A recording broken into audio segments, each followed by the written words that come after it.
Kwalebu was, I think, 380. 380 Ghana cedis. Yes. But private, some are 500, 450. Some outside Ghana when they get donors. It is because of these people that GhanaWeb in August 2023 launched the organ donation legislation campaign to push for the country to pass a law that will guide organ harvesting and transplanting. As Kwalebu plans to increase dialysis fees, the situation requires quicker attention and action. And so, we must get Parliament to start discussing the organ donation bill and pass it into law.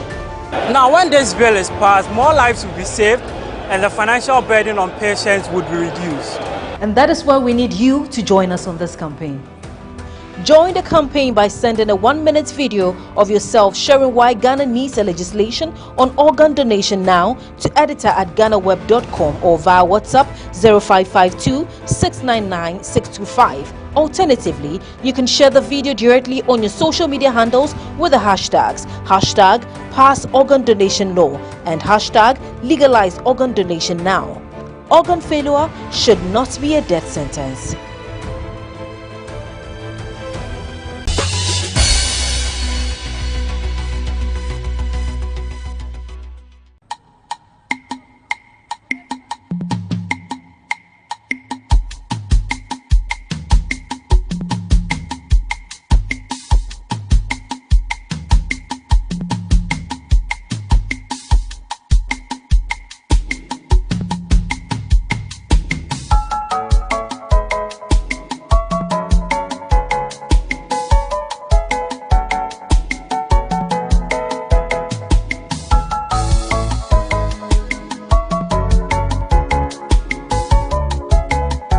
Abanze is a small town along the Atlantic Ocean of Ghana, but that's not the most striking thing about this very small town in the central region of Ghana.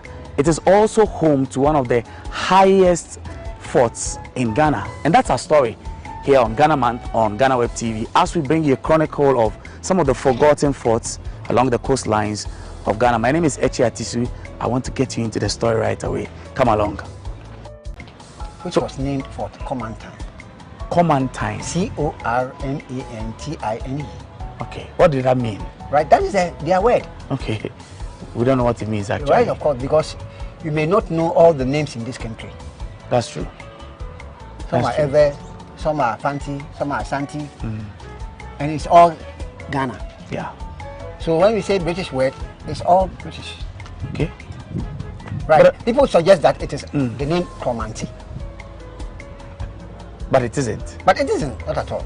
Cromanti, when we talk about Cromanti, spellings maybe start with K. That is fancy. Could there not be some truth in there, because we know in those days there were some adulterations in terms of the spellings and pronunciations. Of course, it's true, but this one, all right, it's real their own name that they give it to a fort. So possibly a name of someone to remember something. Yeah. Okay. As today, when we say Fort Amsterdam, what does it mean?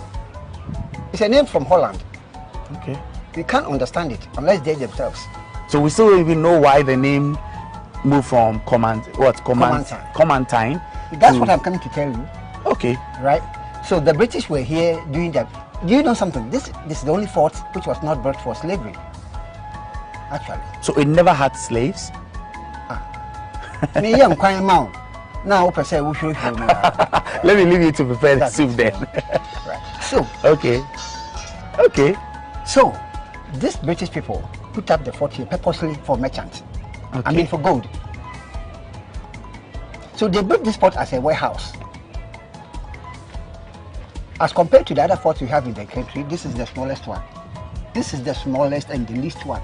When you say small, is it in terms of the rooms, the interior? I mean the whole. The whole thing? The whole building. Smallest fort? Smallest fort we have among all. Okay. I was under the impression the fort we visited at Sinya Breku was small. But you said this is the smallest? This is the smallest one. Okay, I'm sure we'll get in and I'll get to appreciate yes, it better. Yeah. Okay. So, these British people put up the fort here for their business. I mean, the gold business. So there's no dungeon here. And there is no door of no return here. They had only one exit, which is where we are standing. Okay. Right, on their business, after 33 years, they had a war with the Dutch. That was 1664. Okay. Then the Dutch defeated the British and took the fort from their hand. Oh. There they changed the name Fort Commandantine to Fort Amsterdam. So ultimately it became the fort of the Dutch. They were the ones who were here eventually. Yeah, they took it from the British and then occupied here, and rather used the place of the fort for slavery. So they changed it from Commandantine yes, to Amsterdam. So from the usual business of the gold business, right, they rather started bringing in slaves. And you can see the fort is very small. So the slaves they got here is very low population. Joseph, I think that it's time for us to get in. Right. Let's get in. Since you're talking about the size of the place, I want us to tell to you something before we enter. We can walk and then you can tell me. Oh yeah? Yes. Okay. I want to hear it whilst we're walking. So let's be walking. Right. So that you tell me. Here, sorry. Excuse me. That's here fine. is the main entrance. Okay. You have first entrance over there. The first. Oh, okay. The first entrance is there, not this one. You see, this is the first courtyard. In front of us here is a first courtyard. Okay. There was a walls around the courtyard which has all collapsed down by the British. That's what I want to tell you, but you said let's get in. So don't worry. You hear about that. So you mean there was a wall here outside? Yeah. Yes. A wall which goes to the other end and to the other where the cannon is. Yes. And straight across to the other end over here. So it was all around the fort? Yes. But where is it now? It has collapsed. Was it an act of natural justice? That's why you're supposed to hear before you enter. Joseph, now tell me. I was under the impression we had captured some of the story outside. Yeah. So now that you are giving me that detail, let's stay a little longer. So what happened to the wall? All right, thank you. You know, the Dutch take over. Okay. And use the fort for slavery. In fact, they used it over 200 years. Okay. For slavery. But the British were here for only, what, 33 years. And then the Dutch used the fort more than 200 years for slavery after the British came again. And when the British came, that one, I would like if you can see vis-a-vis how these British people were able to clear all the slave traders from the country, including the Portuguese, the Dutch itself, the Danish, the French, the Germans. They were all trading slavery in our country. But when the British came the second time, yeah, they were able to drive all of them out of the country. And became the only slave traders? Not at all.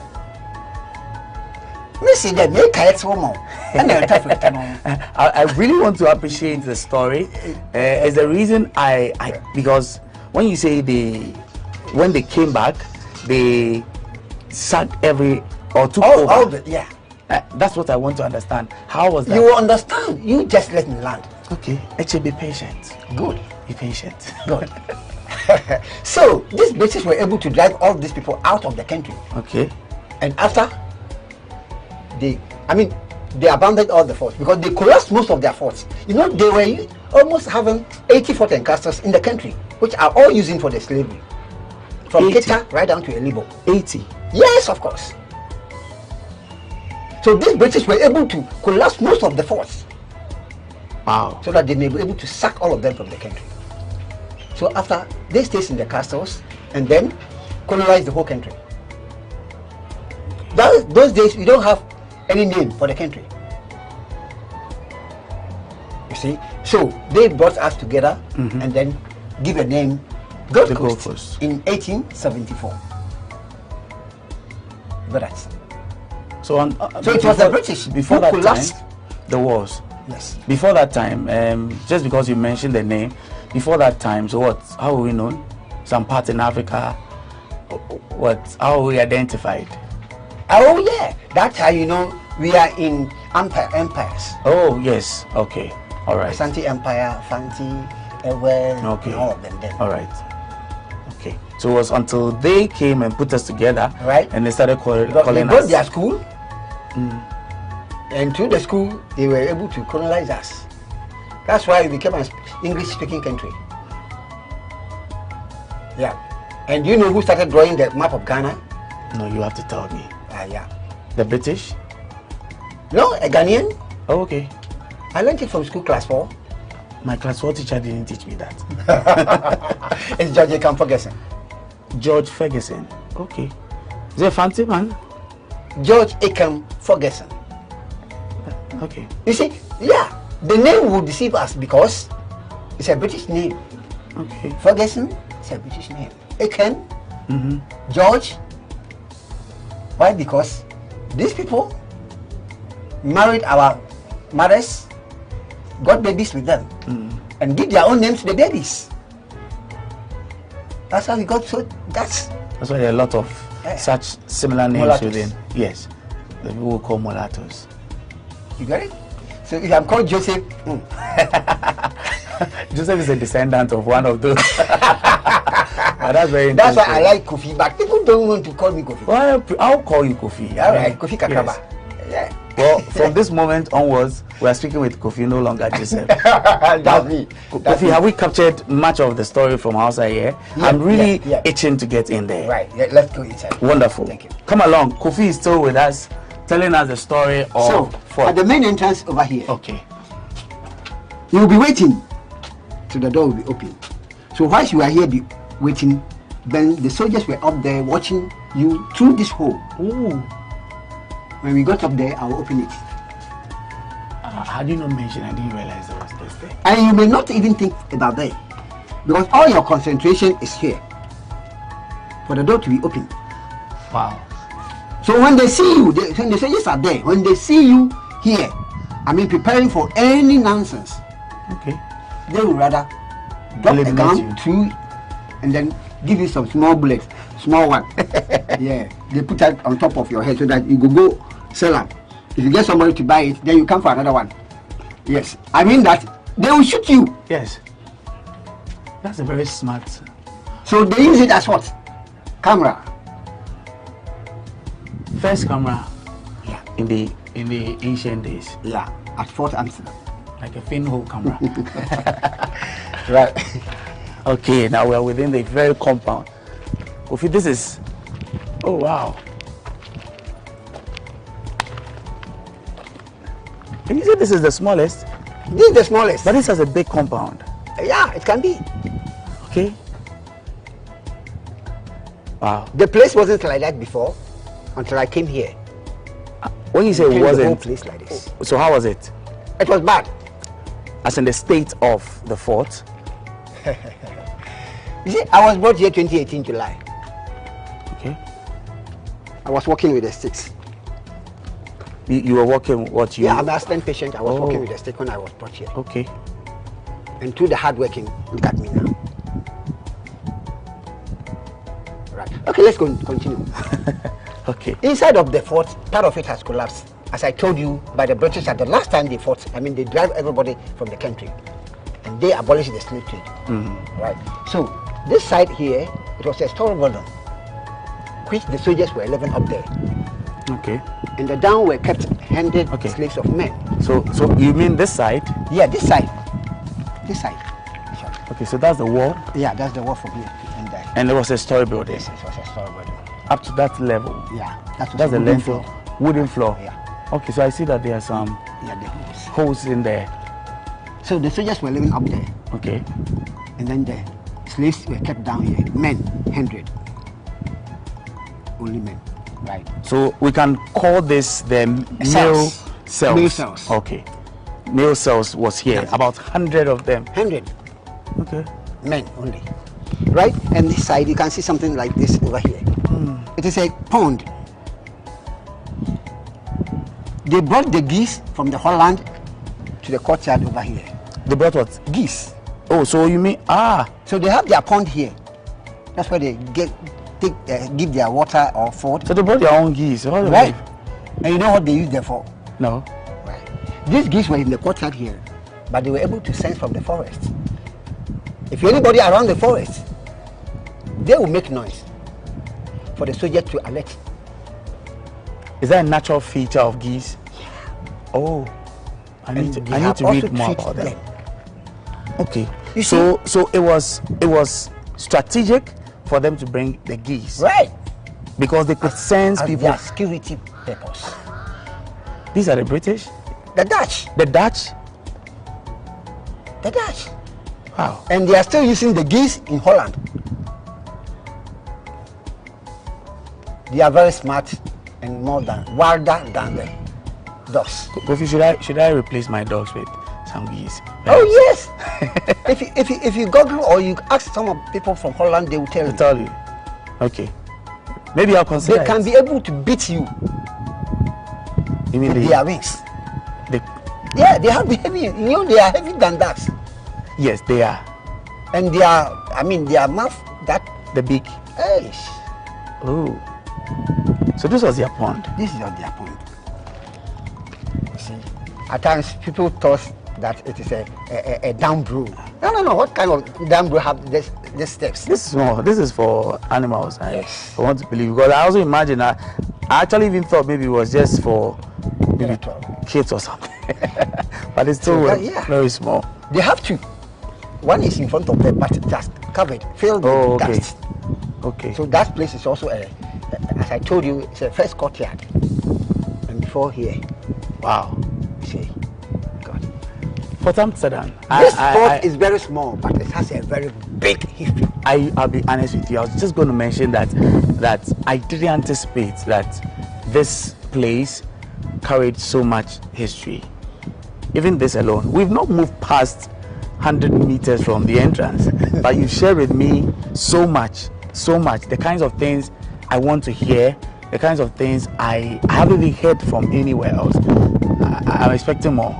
And you hear more as we are moving from door to door.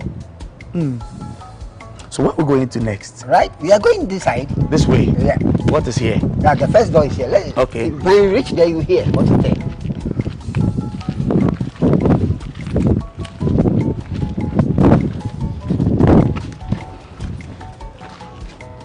You see where we have entered? Okay. Right? It's another story building which the floor has collapsed. I think you can see it. Yes, I can see that there's some remnants over there, right? Yes. That's the floor. Okay. That's how they built the whole floors in all the forts and castles. Good. Here is another story building which the top and the upstairs was used as church. Why you say You know, let me allow you to. Right. I asked a question in one of the forts. Let me finish giving you. Yes, then I'll ask you. And after you ask I would ask you. All right, thank you very much. Yeah, as a teacher in the class, you have let me to. I mean, give you everything. And then I give will you explanation after you ask me a question. You see, I'm a very curious man. Yes, of course. So I have a lot of questions in my head. Don't worry, you have more answers from here. All right. Thank so you. tell me about the church. So they built the church with their Bible upset there. And that is what it was done in all the forts and castles, which are using for the slavery. Good. I don't want to talk much about that. So that is what up there. Okay. And down here were kept another 100 slaves of men. So they were up there worshiping God, and people were here suffering, dying, and they don't bother at all. Is the reason I was going to ask you that question? I was wondering, was it just business for them as usual? Yes, of course, they came for business. They came for business. But to get some people as laborers to work for them. But they still kept their faith. They had their Bible. Well, man, if somebody wants to take your idea and he disturb you, can you share your idea with him? He must cool you down. You see, whenever you see somebody in a gun, like a cassock, you know that person is a peace man. So you be relax and then listen to him. But if you see a soldier with a gun, with a camouflage, you won't take it easy at all. So they came in that way so that we may listen to them. Inner them are very like wolves, as Jesus Christ said. Yeah, they have already planned already what we're about to do. What about? Yes. So that's why they built such forts and castles. Look at how they built it, so that when they are in, you can't attack them. So they will preach the gospel to you, and after they will capture you as a slave. So you can imagine, when you got inside the fort or the castle, you can't go out. That's all. And complain that there's something going on. So those outside there didn't know what was they know what is going on. Plus, even some of them dead, and they threw them to the sea. Kofi, this was another room that housed men. Yeah, 100 men. Did they have women here? Yeah, they have women here. So we'll get to see that. Right? Okay. Now we've seen this. Thank you. Now more and more, I think that this place perhaps carries the richest. You just watch the walls. I want you to watch the walls. What do you see? Look at it very carefully. What do you see in the walls? Those are shells. Very good. Very good. You see it clear. That's shells. Okay. All the forts and castles in the country were not built by cement or iron rod. I can tell you.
I'm here to come across such a name if it's local name.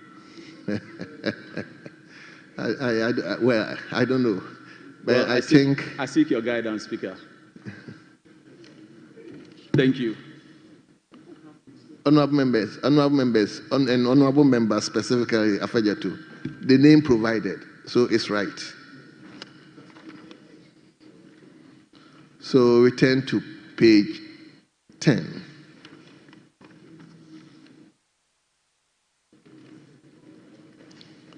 Page 11.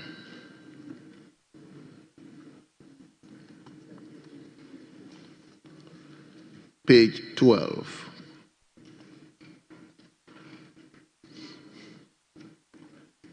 Page 13.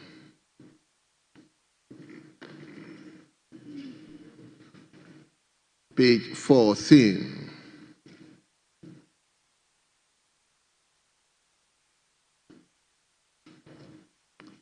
Page 15.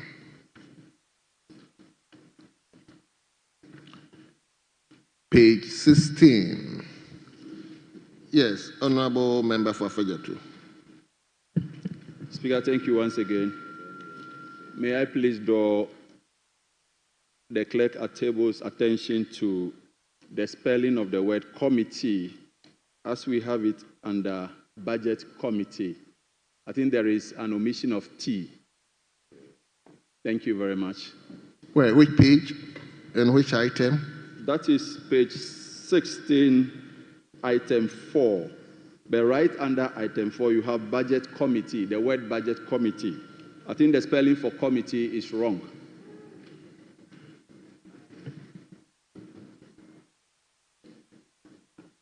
Very well. Thank you. Very well. Yes. Table, kindly take note. Page 17.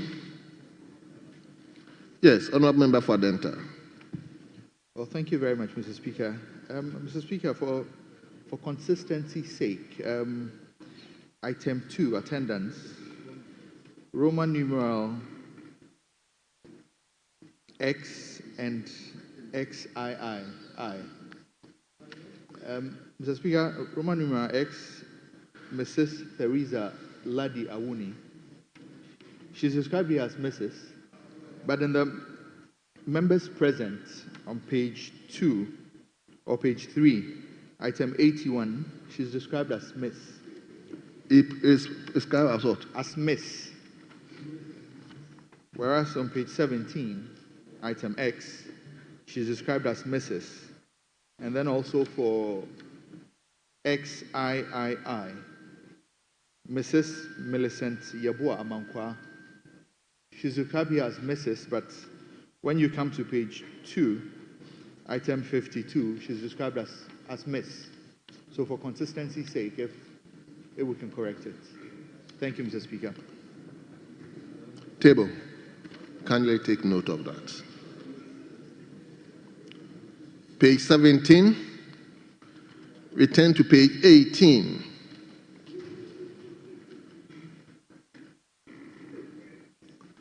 Page 19.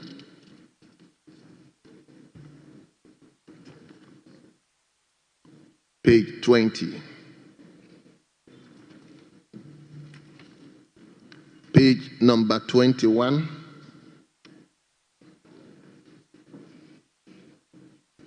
Page 22.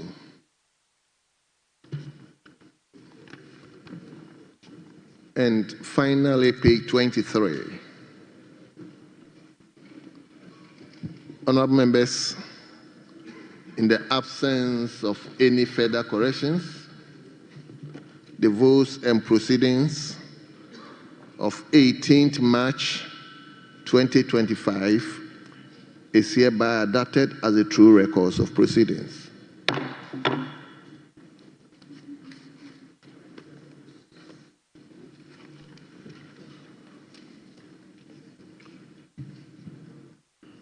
Return to item 6. Item 6, urgent questions.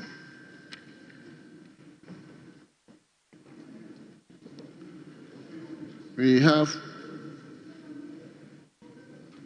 1, 2, 3, 4, 5 urgent questions. All of them stands in the name of the minority leader, Osahin Alexander Kwamena Afenyo-Markins. Since the Attorney General is not yet around, yes. Mr. Speaker, please, we want to start with Minister of Education.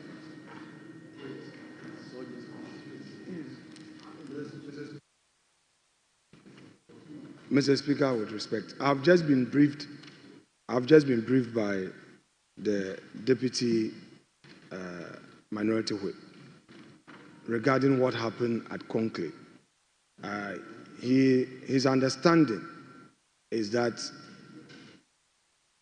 he was made aware that the Attorney General, the Minister for Lands, as well as the Minister for Works and Housing were not readily available, and that the Minister of Education is available.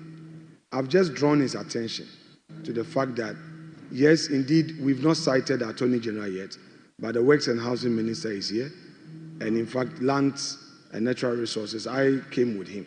I was late because I had some other official work to do. So this is the briefing I've just received. So since they are here, in the order that we have, the AG has 6A and B, and then we have 6C being Works and Housing. So we start with the Works and Housing, which is only one question, Then from there, we deal with the 2. If by the time we're done with the 2, the AG is not here, then I'm sure you can go back and do your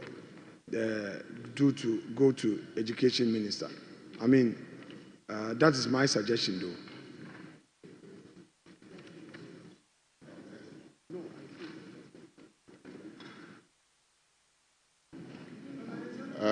Yes, leader. Yeah, Mr. Speaker. I think there was an understanding at conclave that the Minister for Education should ask the questions first. Let's keep to that commitment. And it won't be fair that he was told that he will be asking first and then we come and change it. So I've prevailed on the Minister for Lands and Natural Resources, who graciously says that his colleague, the Minister for Education, can go ahead. Because he has an urgent assignment somewhere. And so and I know his friend is Osahine, so Osahine has no problem. Osahine has no problem with... Mr. Speaker, I don't have a problem with it, but I'm always interested in the records. The records should reflect exactly what transpired. The Deputy Minority Whip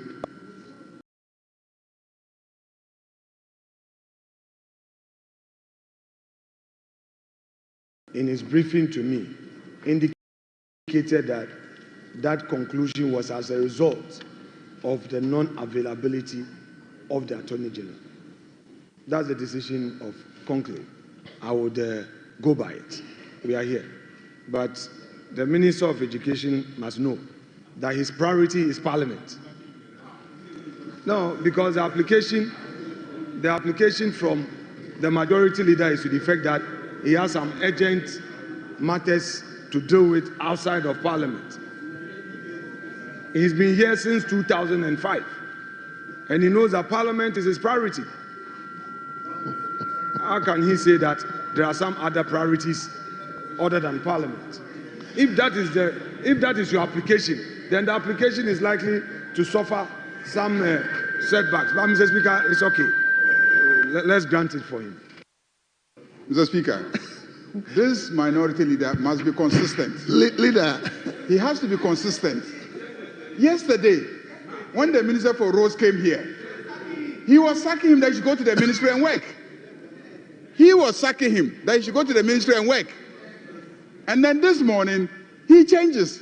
And he's insisting that the Minister for Education must sit here and work as a member of Parliament. Tell us, who are you? Let us know who you really are. Be consistent. Leader, it's okay. Mr. Speaker, I will conclude on this note. The Minister for Roads, when he comes to this chamber, he causes trouble. He's a trouble causer, so I don't want him here. But Babaru, also known as Tutubra, when he comes here, he doesn't cause trouble. So we want him to stay here more. That is the point. Yes, thank you very much. Honorable members. Mr. Speaker, the front bench of the majority need to do the right thing. If you want to vary the order of business to stand down agent question and go to question, you should say so.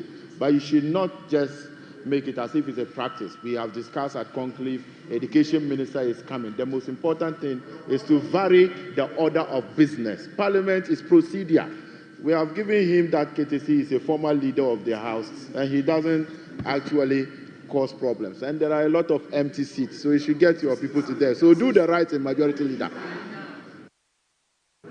Mr. Speaker, an application for variation is hereby made.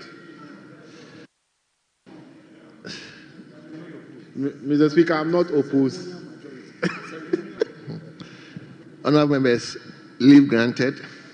And as we discussed at the precedent, we will give the opportunity to the Minister for Education to answer his questions. So, honorable members, let's turn to page 3. page 3 in today's order paper. Item 30. Item 30. And incidentally, the owner of the question is also not here. Mr. Speaker, the minister responsible for education will testify that he even had some interaction with him. He might just be outside there, but if he's not available at the moment, I have the authority to ask question 41, which is also to the 41, which is also to the minister responsible for education. I have the authority of the Member of Parliament for Old Tafu to ask that question on his behalf. So, honourable members, before I will invite the minister to answer the questions, let's also take note of this.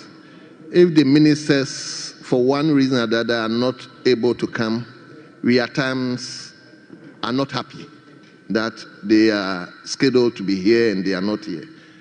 I think the same thing must apply to members. If members ask questions, see that the question has been advertised, they must, whatever it is, place priority to that and be in the chamber to ask the questions. Because the minister himself is here and you, the owner of the question, is not here, I don't think that is fair enough. So as much as we at times chastise the ministers, let's also do well to also be responsible. So, Honourable Leader, you may ask the question for and on behalf of the member. Thank you, Mr. Speaker. Mr. Speaker, I rise to ask this question on behalf of the Honourable Vincent Eko Esefua, the Member of Parliament for Old Tafu, to the Minister of Education, the details on the intervention aimed at bridging the digital divide in rural schools. Yes, Honourable Minister. Hold on, Minister. Is it question 30 or 41? 41. No, but I called for question 30. I called for question 30. Mr. Speaker, in my application to you, I said if Dr. Fred Che was available, interacted with the minister this morning, he's on his way, but I have authority to ask question 41 on behalf of the Member of Parliament for Old Tafu. Anyway, so Minister. Mr. Speaker, let me thank you for the opportunity to respond to the question of the Honourable Vincent. The need to bridge the digital divide in rural and urban schools cannot be overemphasized. We need to modernize our educational system to promote digitalization and its use, and it's the policy of the Ministry of Education to deploy digital tools and systems to support quality education training throughout all sectors of our educational system.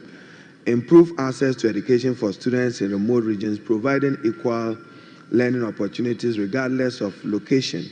Provide high quality engaging learning content that aligns with the national curriculum, ensuring all students have the same educational opportunities. And provide effective teacher support that ensures students can overcome challenges encountered while studying offline.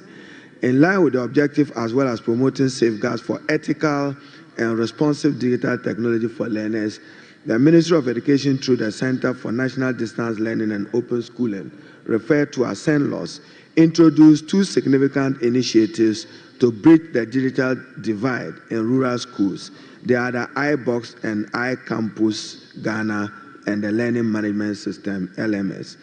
The iBox is an offline learning management system designed specifically, Mr. Speaker, for senior high school students with a focus on those in remote or hard-to-reach communities. It aims to provide access to curriculum-aligned core and elective subjects along with open educational resources, OER. The iBox serves as a content access point that allows wireless-enabled devices to connect via Wi-Fi or Ethernet cable. It supports both 2G and 5G wireless connection. Learners can access educational content using the smart TV or any wireless-enabled computer available in the ICT lab. This system ensures students can engage with educational resources regardless of their internet access. Mr. Speaker, the iBox is currently deployed in 240 senior high schools across the country, located in rural areas, reaching over 120,000 students. Each participant school is equipped with an iBox system, a smart screen, and an access point AP. Mr. Speaker, although iBox is traditionally designed for senior high schools with support from UNESCO, the scope of iBox has been expanded with the introduction of the Technology-Enabled Open System, TEOS, the TEOS project to reach basic school level. The TEOS initiative aims to ensure the continuity of both home-based and school-based learning,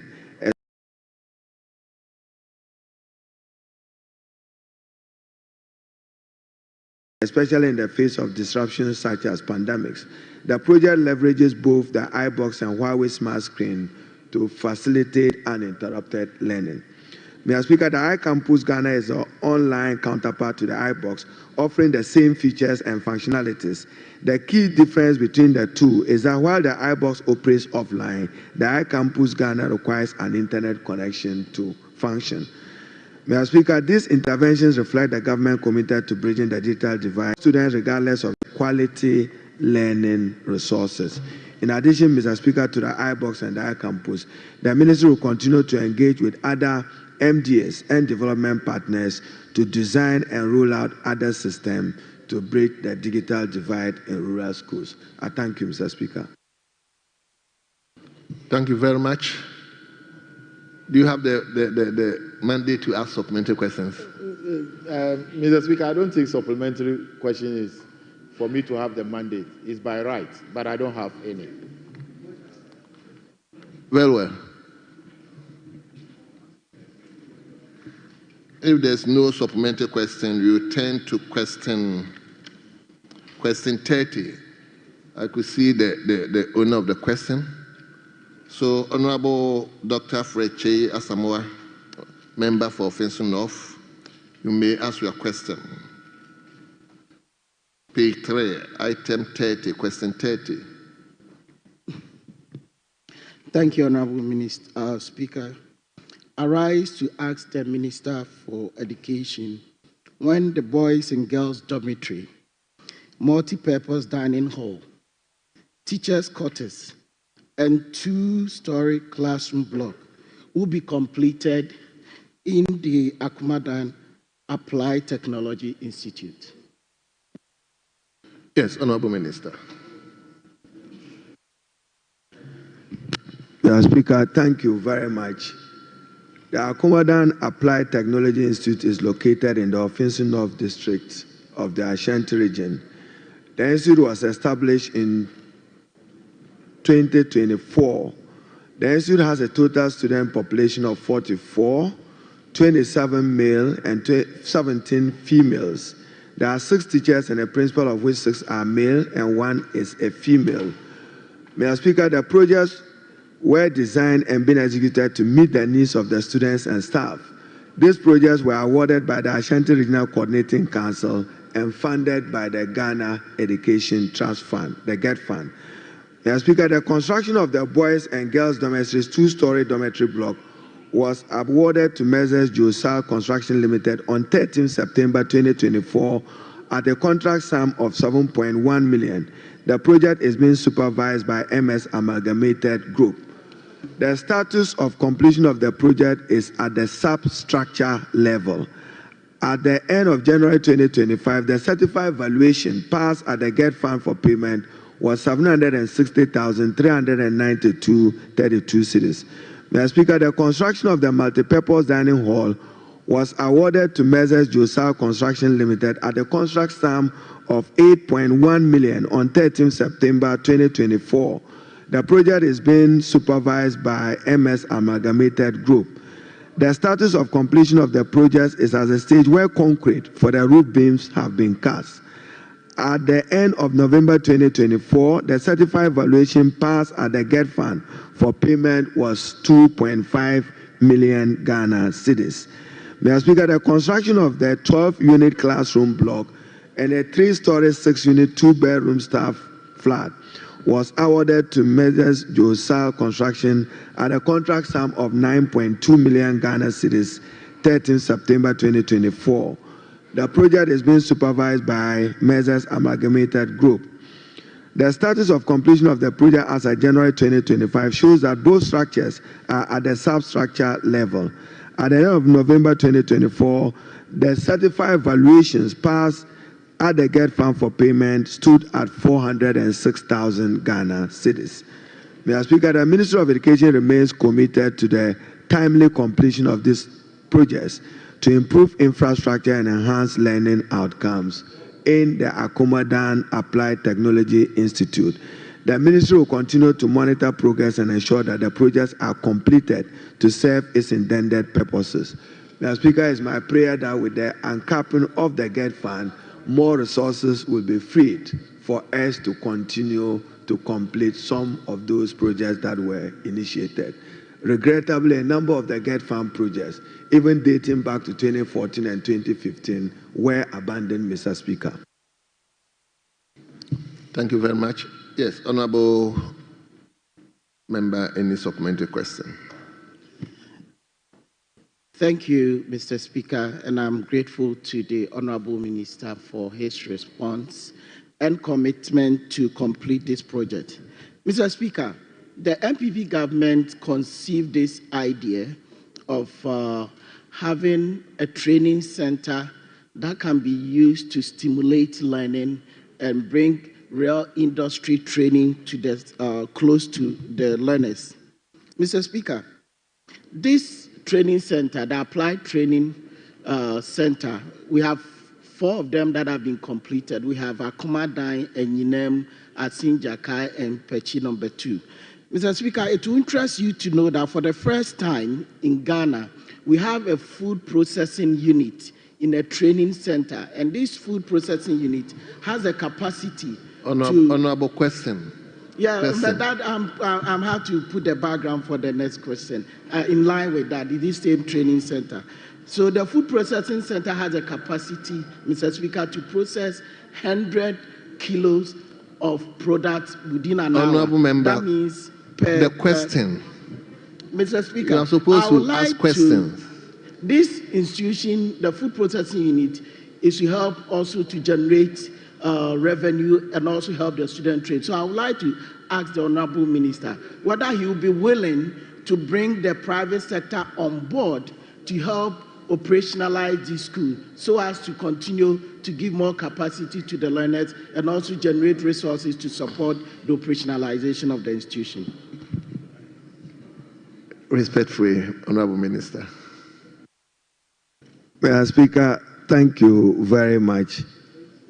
I understand that 4 of these applied technology institutions were commissioned for purpose of construction. Mr. Speaker, I'm happy to inform the honorable member that government intends to scale this up, and accordingly this year 6 additional new applied technology institutes will be constructed at various locations in Accra, one in Wenchi and the other one in the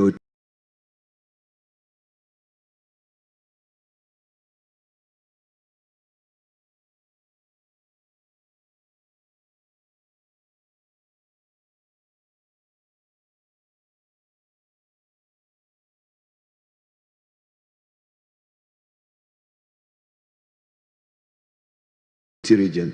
Thank you, Mr. Speaker.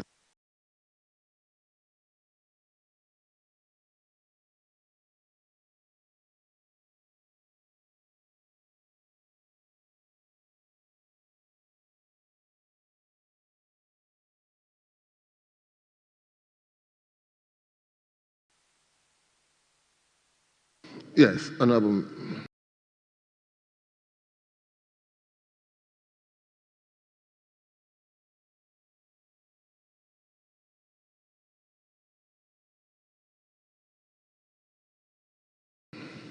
Thank you, Mr. Speaker. My question was to get clarification whether the industry or private sector will be brought on board, because such investment has been done in the past. This is the first time we are having a food processing unit. So that question needs to be cleared. Then, Mr. Speaker, so much investment that has been done as far as this applied technology institution is concerned. As we are talking, the school has just a principal sent to the school, but unfortunately, due to the termination issues that are going around, I'm not sure whether the Honorable Minister will confirm that he's going to send more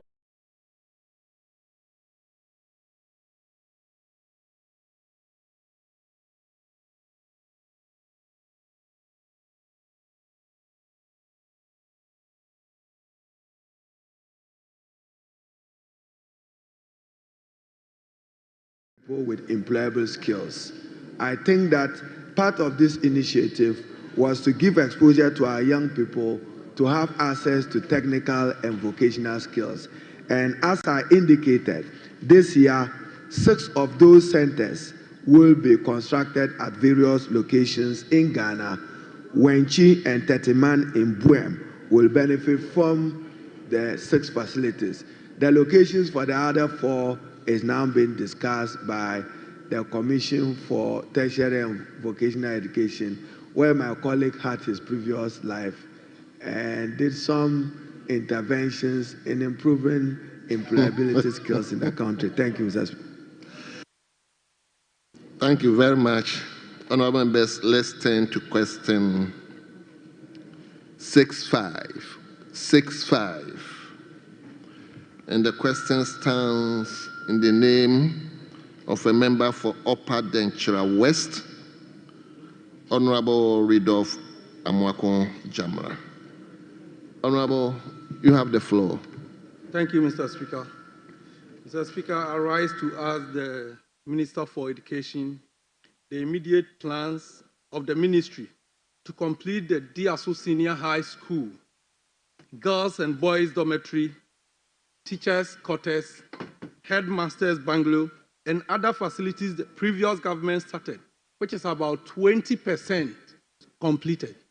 Thank you, Mr. Speaker. Yes, Honorable Minister. Mr. Speaker, thank you very much. The Diaso Senior High School is a mixed-sex school located at Diaso in the Upper Denchira West District of the Central Region. The school has a student enrollment of 1,383, which consists of 646 boys, 737 girls. Out of this, 583 are male boarders, while 685 are female boarders. Diaso Senior High School has a staff strength of 77, consisting of 47 teaching staff and 30 non-teaching staff. Mr. Speaker, the construction of the girls and boys dormitory, teachers and headmasters bungalow, and other facilities are being executed as part of composite project being funded by the Ghana Education Trust Fund, GET Fund. 2 contractors are working at the school, Messrs. Sabet Investment Limited and Messrs. Winjet Ghana Limited. The contract for the construction of the boys dormitory, girls dormitory administration block was awarded to Messrs. Sabet Investment Limited in December 2019 at a contract sum of 18.9 million, which was revised to 21.4 million. As of May 2024, the status of completion of the boys dormitory is 74% complete, girls dormitory is 50%, and administration block 98%. The overall status of Sabet's project stands at an average of 60, and total payments to the contractor so far amounts to 15.1 million. Mr. Speaker, the contract for the construction of headmasters bungalow, Asana headmasters bungalow, 3-story teachers flat, assembly hall and dining hall with kitchen, was awarded to Messrs. Winjet Ghana Limited in December 2019 at the contract sum of 13.4 million, revised to 22.4 million to include price fluctuation and external works. The status of works are as follows: headmasters bungalow 91%, assistant headmasters bungalow 91%, 3-story flat is 85%, assembly hall is 85%, Dining hall with kitchen is 89% complete. Mr. Speaker, the contractor is here to commence the external works. The overall progress is 88%. Total payment to the contractor stands at 13.2 million. The contractor has outstanding interim payment certificate at the GET Fund, which is yet to be honored. So, Mr. Speaker, as observed earlier, let me assure my honorable colleague that with the progress of work at 88%, the projects will be completed as soon as this House adopts the GET Fund formula. Some resources will be made available for the completion of the project. Mr. Speaker, as I noted, the regrettable thing is that under the Constitution and the directive principles, succeeding governments have a responsibility to continue with projects that they inherit. We've had a sad spectacle in the country where projects are abandoned, contractors working on it are abandoned and not paid because of the transition or change in government. That is not appropriate for the development of a country. But I assure that, Mr. Speaker, when we uncap the GET Fund, more resources will be made available. We have about 62 uncompleted GET Fund projects across the country. If we are to succeed in ending the double track system, we necessarily will have to find completion to those uncompleted GET Fund projects. Mr. Speaker, they remain the priority of this government, and we will fix it. I thank you. Yeah, Honorable Mwakun Jamra, any supplementary question? Thank you. Thank you, Speaker. Thank you, Honorable Minister, for giving me this update. And like you said, looking at the percentage of work done, I think that, like you rightfully said, we cannot leave this project to a stall. But then when you go to my constituency, which is Diaso Senior High School, and you see the kids or the school children on motorbikes walking, it's scary. It's very, very scary to the parent and to myself. So I'll rightfully ask the minister if he can tell us when exactly, at what point, is he going to re-award the one that they canceled, the contract of Sabbath?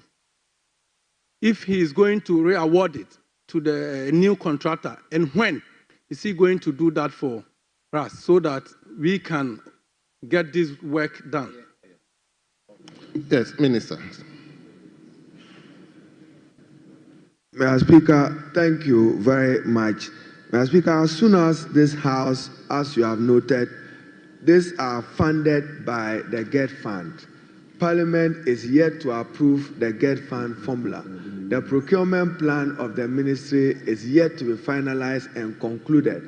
Consistent with Ghana's procurement law, the contract will be re-awarded. Mr. Speaker, I'm happy to note that our member may even benefit from a new initiative. One, we are rolling out a robust ICT infrastructure in senior high schools, and therefore we will commence the construction of some ICT centers and infrastructure in a number of educational schools. We probably may consider DRSO for it, including Holy Child Senior High School in the Central Region, Aburi Girls Senior High School in the Eastern Region, Tamale Girls Senior School, Pana in the Northern Region, St. Francis Girls Senior High School, Jirapa in the Upper West Region, and one in the Upper East Region, will benefit from those modernized ICT labs that will support the digital training of our young people. I thank you, Mr. Speaker. Thank you very much. Honorable, you still have?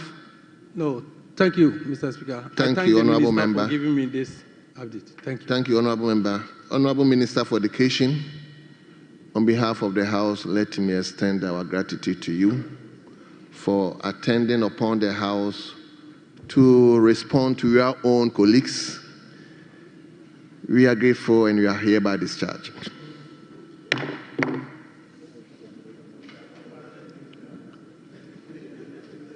You wanted to ask a question? Yes, Leader. Thank you, Mr. Speaker. Mr. Speaker, if we can do question 7, page 3, question 7, lands and natural resources minister.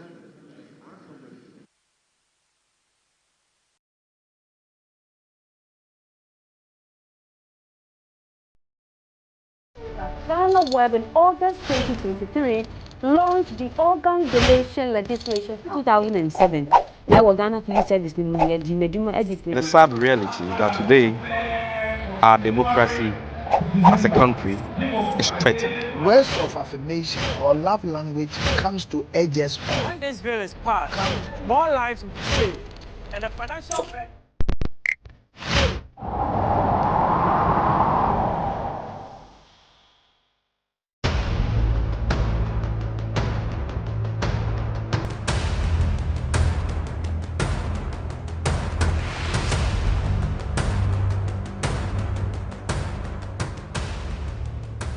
Kwalebu was, I think, 380. 380 Ghana cedis. Yes. But private, some are 500, 450, some are 800, 860. Per session. Yes. You have to do 2 every week. Yeah. Even if someone earns 5,000 Ghana cedis every month, that person cannot keep paying 380 cedis 3 times a week for dialysis. Majority of the people who need dialysis to survive in Ghana don't even earn half of the amount mentioned. Some people battling organ diseases end up losing their jobs because their companies cannot keep paying them for always being absent. How are these people expected to afford the monies needed for dialysis as well as other expenses, talk less of the huge amounts they have to come up with for transplantation surgeries outside Ghana when they get donors? It is because of these people that GhanaWeb in August 2023 launched the organ donation legislation campaign to push for the country to pass a law that will guide organ harvesting and transplanting. As Kwalebu plans to increase dialysis fees, the situation requires quicker attention and action. And so, we must get Parliament to start discussing the organ donation bill and pass it into law. Now, when this bill is passed, more lives will be saved and the financial burden on patients would be reduced. And that is why we need you to join us on this campaign. Join the campaign by sending a 1-minute video of yourself sharing why Ghana needs a legislation on organ donation now to editor@ghanaweb.com or via WhatsApp 0552 699 625. Alternatively, you can share the video directly on your social media handles with the hashtags #PassOrganDonationLaw and #LegalizeOrganDonationNow. Organ failure should not be a death sentence.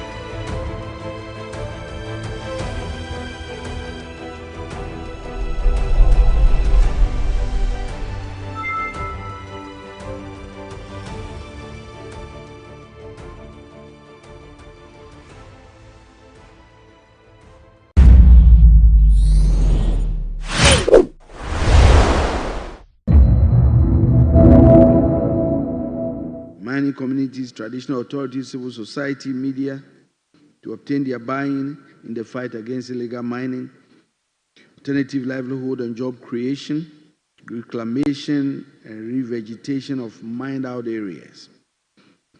Mr. Speaker, since assuming office in February, I have constituted 2 high-level committees to ascertain the current status of the small-scale mining activities and its impact on the environment. The committees are working on the working committees are working on illegal activity in forest reserves and on water bodies. The task of this committee is to review the prevailing activities of small-scale mining vis-à-vis past interventions and propose workable approaches to halt mining in water bodies and forest reserves. They are also to make recommendations for the development of a comprehensive strategy to address mining. The second committee, which is the Ministry Advisory Group on Illegal Mining, made up of senior military officials and other security experts, were tasked to study the current small-scale mining terrain across the country and to conduct a reconnaissance tour to get first-hand knowledge of the happenings on the ground to enable government to come up with workable actions to fight the illegal mining scourge. These committees have submitted interim reports that have informed government action and other policy decisions. Mr. Speaker, with respect to law enforcement, my ministry has engaged the Ministry of Defense and a joint military and forestry commission field operations has been carried out in 3 regions. Through these joint operations, a number of seizures of mining equipment and arrests of illegal miners have been effected in previously hotspots areas in the country. Seizures so far made include 25 Shamfan equipment, 56 excavators, 2 payloaders, 3 bulldozers, 3 pickup trucks, 7 pumping machines, 4 pump action rifles, among others. In addition, a total of 18 persons have so far been arrested and handed over to the police for prosecution. Mr. Speaker, the ministry has also undertaken engagement with key stakeholders, including members of parliament, chiefs and traditional authorities, civil society, key voices, to seek their views and support in tackling this menace. As part of His Excellency President Mahamad's 120-day social contract with the people of Ghana, my ministry has worked closely with the Attorney General and the Ministry of Environment, Science and Technology to amend LI 2462 to ban further mining in forest reserves. And I'm sure the Minister of Environment, Science and Technology is already taking steps in this direction. Mr. Speaker, our river bodies have suffered severe pollution due to unregulated mining activities. Data from the Water Resource Commission puts the current average turbidity levels as very high and far beyond the permissible levels of 500 NTU. My ministry has launched the Blue Water Initiative to turn our water bodies blue and bring light back to these rivers. Mr. Speaker, I'm also happy to announce that on Friday, the 21st of March 2025, which is the International Day of the Forest, the Global Day of the Forest, the President of the Republic will launch a very important initiative, the Tree for Life Restoration Initiative in Nkawia in the Ashanti region. This initiative is aimed at reclaiming and reforesting degraded and mined-out areas around the country, while providing green jobs for the youth within these mining communities. I take this opportunity to invite the Honorable House to join in this tree planting exercise. Mr. Speaker, it's also important to note that just this morning, in collaboration with the Ministry of Environment, Science and Technology, I announced a technical mining license review committee tasked to ensure sanity in the issuance of small-scale mining licenses. Mr. Speaker, these are the bold measures taken to address the Galamsey menace since assuming office barely 2 months ago. I thank you. Thank you very much. Yes, Honorable Minority Leader.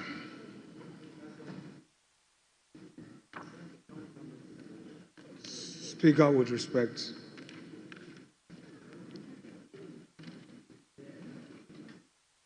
the second leg, my question was specifically to ask the Minister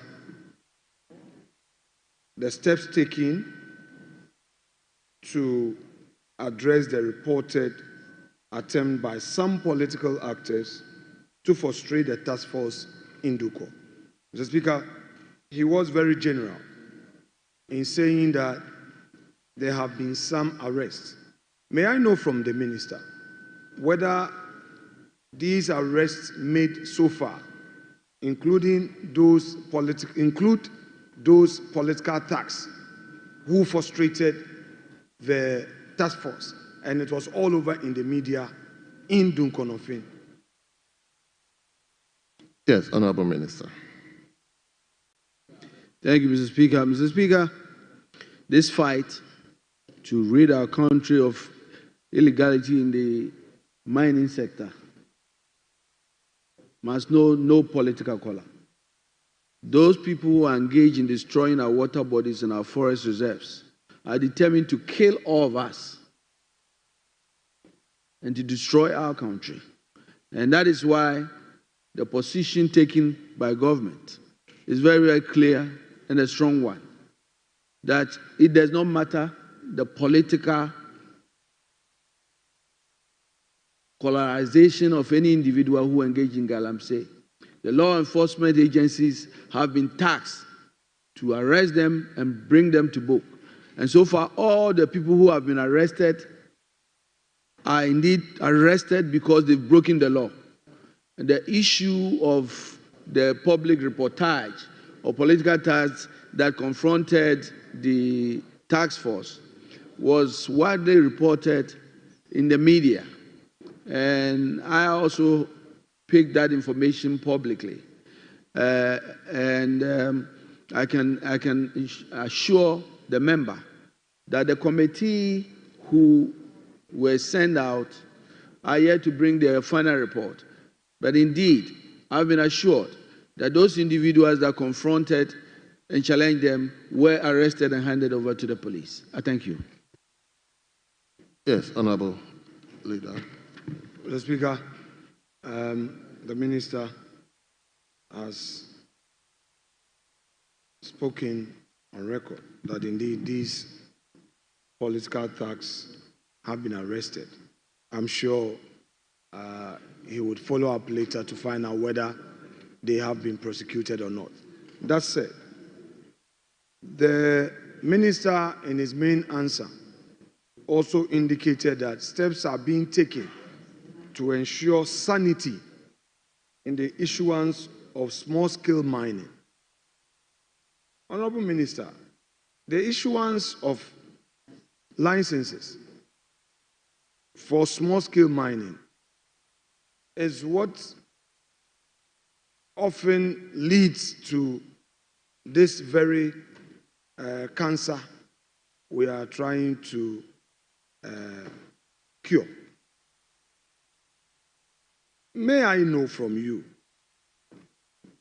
what specific measures you are taking to address this issue of sanity in the issuance of the small-scale mining licenses? If you say you are sanitizing, what should we expect from you in the statement you've just made? Yes, Honorable Minister. Thank you, Honorable Speaker. In my answer, I stated long list of steps that has been taken, including engaging broad section of Ghanaians and key stakeholders. I've also talked about some steps being taken to make sure that we can revoke, we can ban the mining, further mining in forest reserves by the LI 2162. But Mr. Speaker, the other important thing is that we also know that the licensing regime is fraught with a lot of challenges, especially because one of the reports, the early interim reports that we have from the task force, they visited almost all the communities where small-scale mining takes place. They engage communities where the community mining schemes took place. And the report generally was that there were communities were not involved in these so-called community mining schemes. It was more private companies that basically use community mining. This morning we have announced far-reaching steps in these processes of licensing. Number one, we have announced the decentralized process of issuance of licenses. We've announced that there's going to be a process of decentralization of licensing, and the whole licensing of small-scale mining will begin at the district levels. And we've made proposals on how it starts. And so the whole mining scheme is going to change. We have also laid out a technical review, licensing review committee that is going to review all small-scale mining licenses that has been issued. We've also effective this morning based on the report we have, revoked all licenses that were issued after December 7th. Because it is very, very clear that those licenses did not follow due process. So, right on, Speaker, we are taking a lot of steps. We are taking a lot of steps to really sanitize the mining sector, especially the small-scale mining sector, and ensure that small-scale mining activities will be done legally in a way that protects our lands, protect our environment, protect our forests, and protect our river bodies. Mr. Speaker, I know sometimes our colleagues get a bit concerned that we try to get partisan with them, but when they introduce it, it becomes difficult for us to also pull back. I would want to encourage the minister to veer off from that part, because we've started well this morning. If you are now saying after December 7, irregular licenses, then you are pushing minority leader into that political theft. And we don't want a pound for pound this morning. So please, stay away from temptation. Mr. Speaker, I am a bit curious about the sanitization process. It's as if placing a scorpion on a shivling.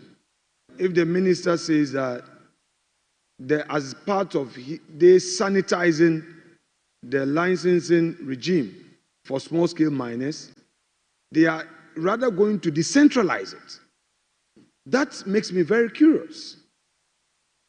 That makes me curious, because in your answer, you were saying that as part of the processes, you want to rather decentralize the process. And I am curious, but I'll leave that to the jury. Let me proceed with my other supplementary question. Honorable Minister, you indicated in your main answer that indeed some equipment have been seized. You went ahead to list those equipment. May we know from you where these equipment are, and upon seizure, what the ministry intends to do with these equipment? Yes, Honorable Minister. Thank you, Honorable Speaker. Honorable Speaker, as we speak, the equipments are in the custody of the police where these arrests were effected. And the reason is because the cases connected with these seizures are still being prosecuted. And some of these equipments will be used in evidence. And so we believe that it is important that they should be in the custody of the police and the security services to ensure that the prosecution is completed. Once it is completed and it is very, very clear that those equipments indeed were part of the equipment that were used in illegal activities, government will now take steps to put the equipment to good use. I thank you. Mr. Speaker. Honorable Leader, are you going to the sequence of... No, my last supplementary, respectfully. See, no, honorable members, I'm not on minority leader. Check the rules. I've not exhausted my supplementary questions, and I'm happy the leader of the House is drawing attention of those who are behind him and are not reading the rules, attempting to intimidate me. I'm not done. I was going to also draw your attention to Standing Order 77-2, that all of us will be guided, that we have 1 hour for question time.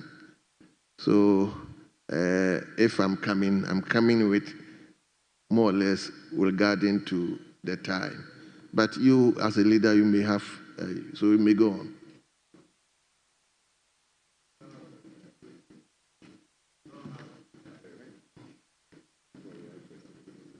Mr. Speaker,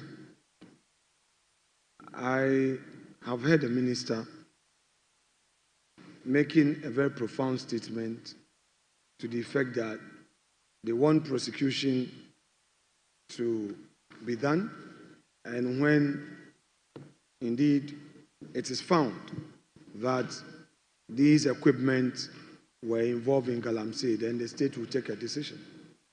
But I'm sure the minister is equally aware that, yes, I'm saying that I hope the minister is equally aware that sometimes there are challenges. I pray that he is able to put pressure on the system to run smoothly and faster, to give assurances to the people that these equipment will not find their way back into the forest.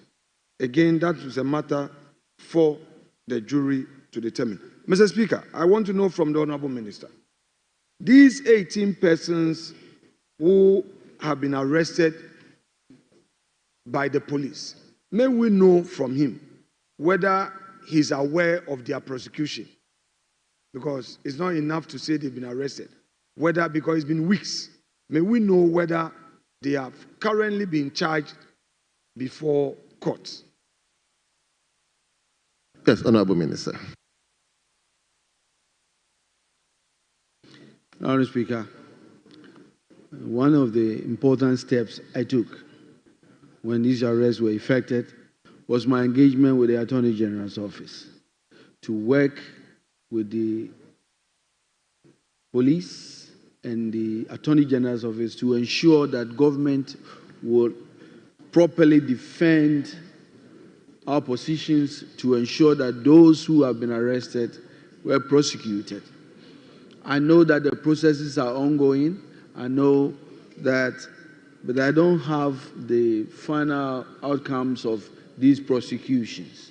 I am sure that if the honorable member will want more details, that information, a substantive question can be asked, and we can now work with the Ministry of Interior to basically get proper updated, or the Ministry of the Attorney General's office to get update on where we are with those prosecutions. I thank you.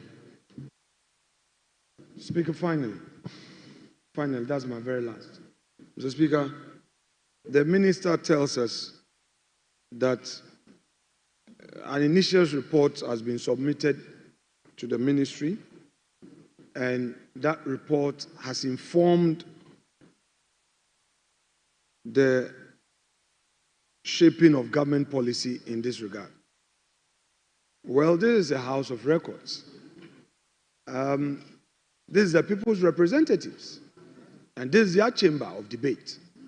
Can the minister share with us this report so that, as the people's representatives, we can also collectively help in this fight?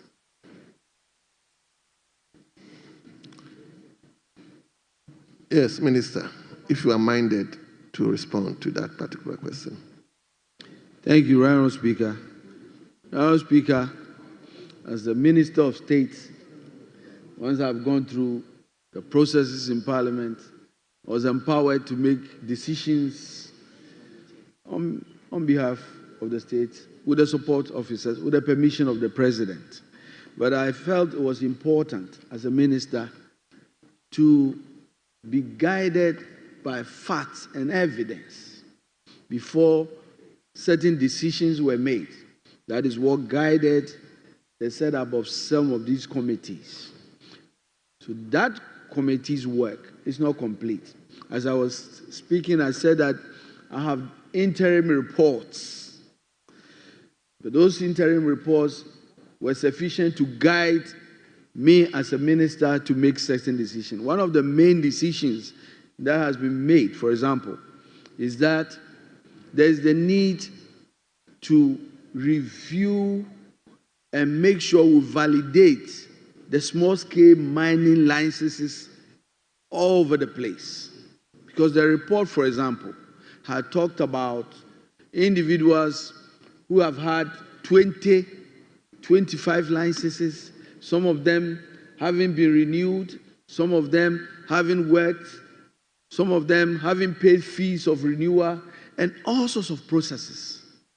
I thought it was important that we simply don't just do a fiat and say we are completely cancelled, but we should give people opportunity to take a second look at that whole licensing regime. And that is why my very competent and hardworking deputy minister this morning has been tasked to chair Honorable Yusuf Suleiman, the MP for Bole Bamboy, to chair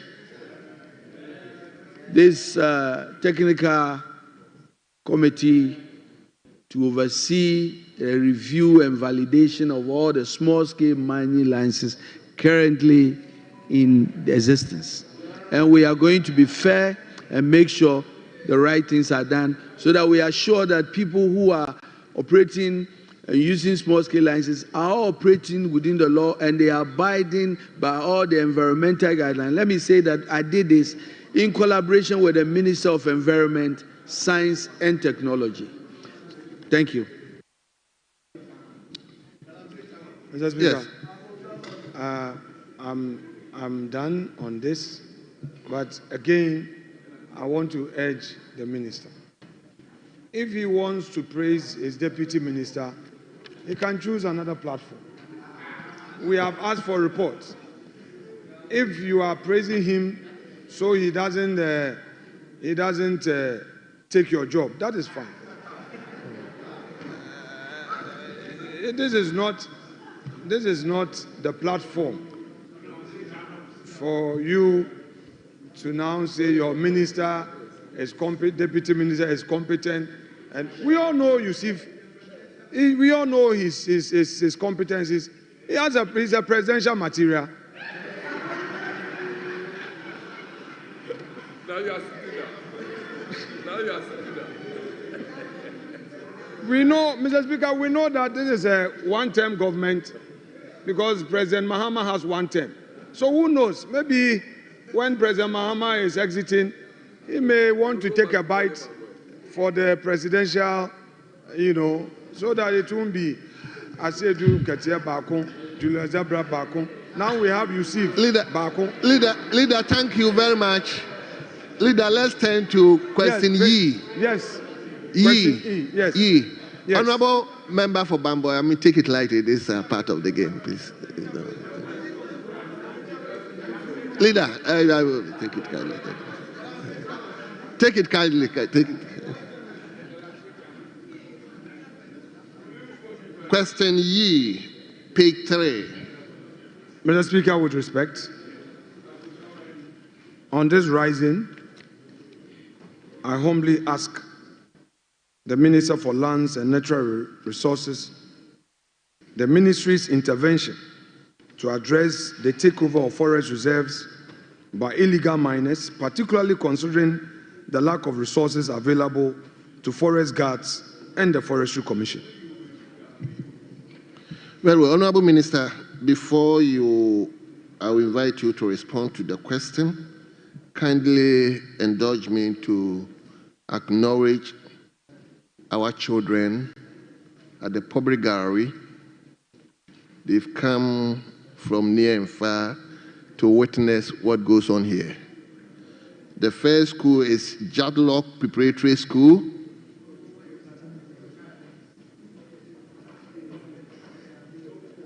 They are being led by Bresendera Adabra, who is a teacher, and the school is located at Okankwe South Constituency. Okankwe South Constituency.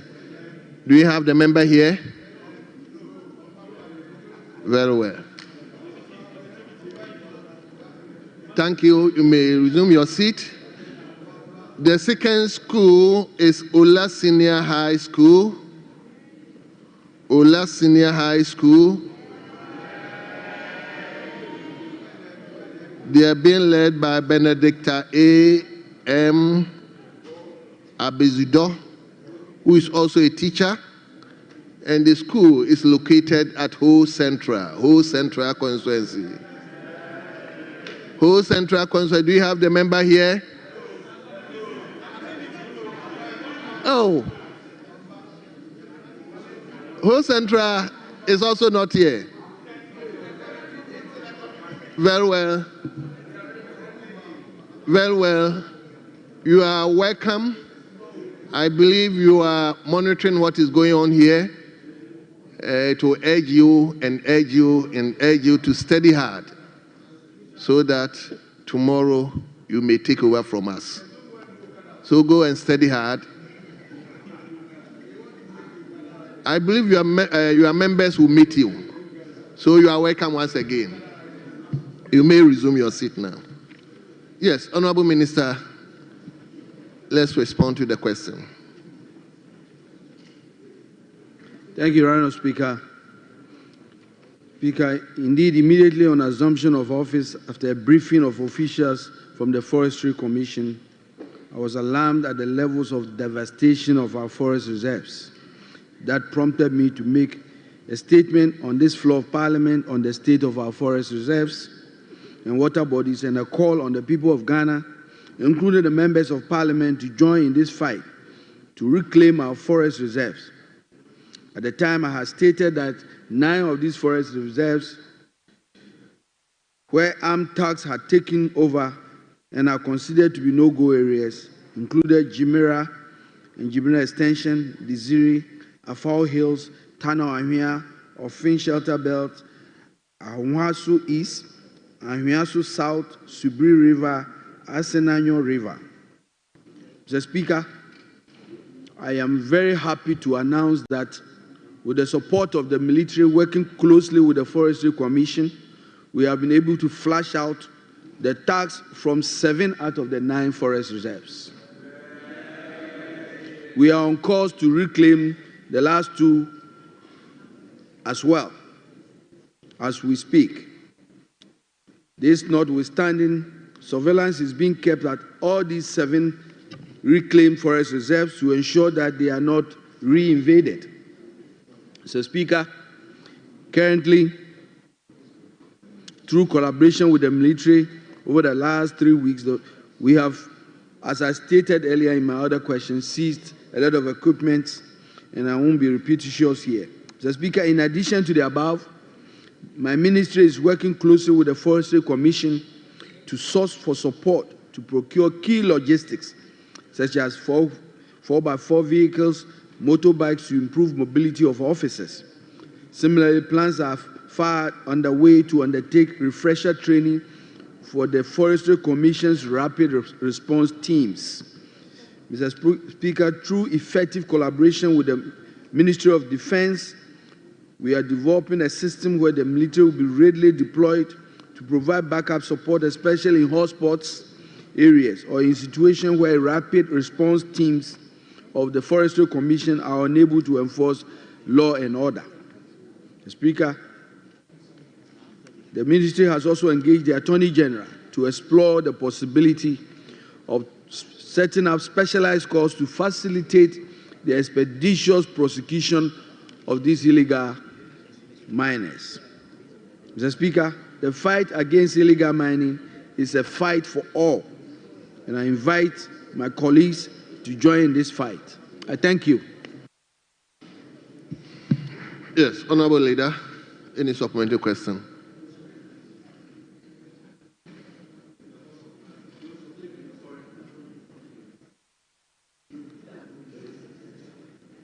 Honorable Minister, may I know from you whether in the 2025 budget you have secured sufficient budgetary allocation to sustain the interventions you have outlined thus far, Mr. Speaker, because all these interventions will require state resources. We saw you in a passing out parade. We're proud of you. These men and women are to be paid. You form a committee here a committee there. The committee members, you serve them tea, coffee. All these involve state resources. So may I know from you whether you have secured sufficient funding in the 2025 budget to enable you execute this mandate? Yes, leader. Yes. Honourable Speaker, the respected minority leader knows that this question is, well, who have been asked in a very substantive manner, but I can answer, so I will. Honourable Speaker, of course, some allocation has been made for this fight, but Honourable Speaker, obviously with other ministries, this is woefully inadequate. And so it's obvious that with the passion that has been exhibited by the minority leader, I am sure that before the appropriation bill is passed, they will help and find a way to increase those allocations.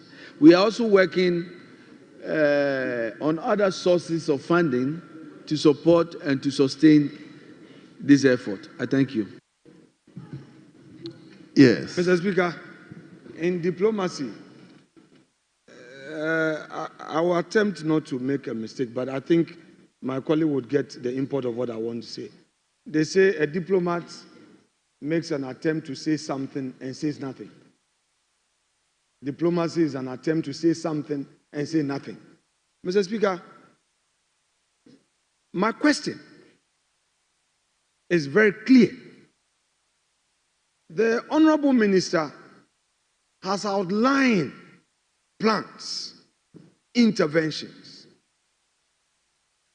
These are interventions that require funding to demonstrate the seriousness of the government. Mr. Speaker, we are not doing this politics of optics, the politics of lamentation or paying lip service and saying that, oh, we'll do it, we'll do it. I have asked a very specific question. Now you are saying that you would encourage, because of my passion, you are expecting me to help you to get more allocation. I should help you. You are part of cabinet and you do not have funding for this project. Are you serious about Galamsey? Are you serious about leader, preserving our forest reserves? Honorable leader, Mr. Speaker, please. No, Mr. Speaker. No, please, please. This is a supplementary question. So straight away, Okay, this Mr. kind Speaker, of very well. Yeah, Mr. leader, Speaker, so what he is saying is that what he is saying is very ambitious. Leader, hold on.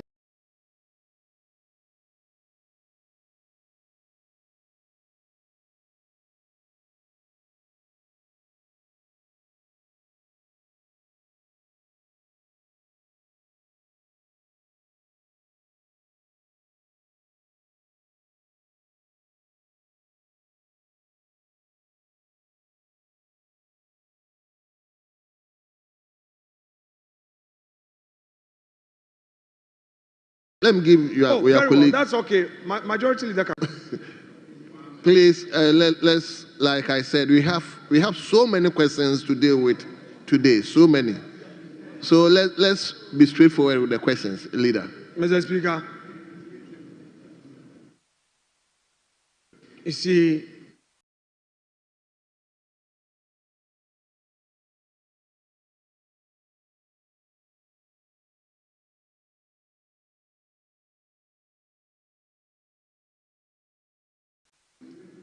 we are talking about in the 2025 budget.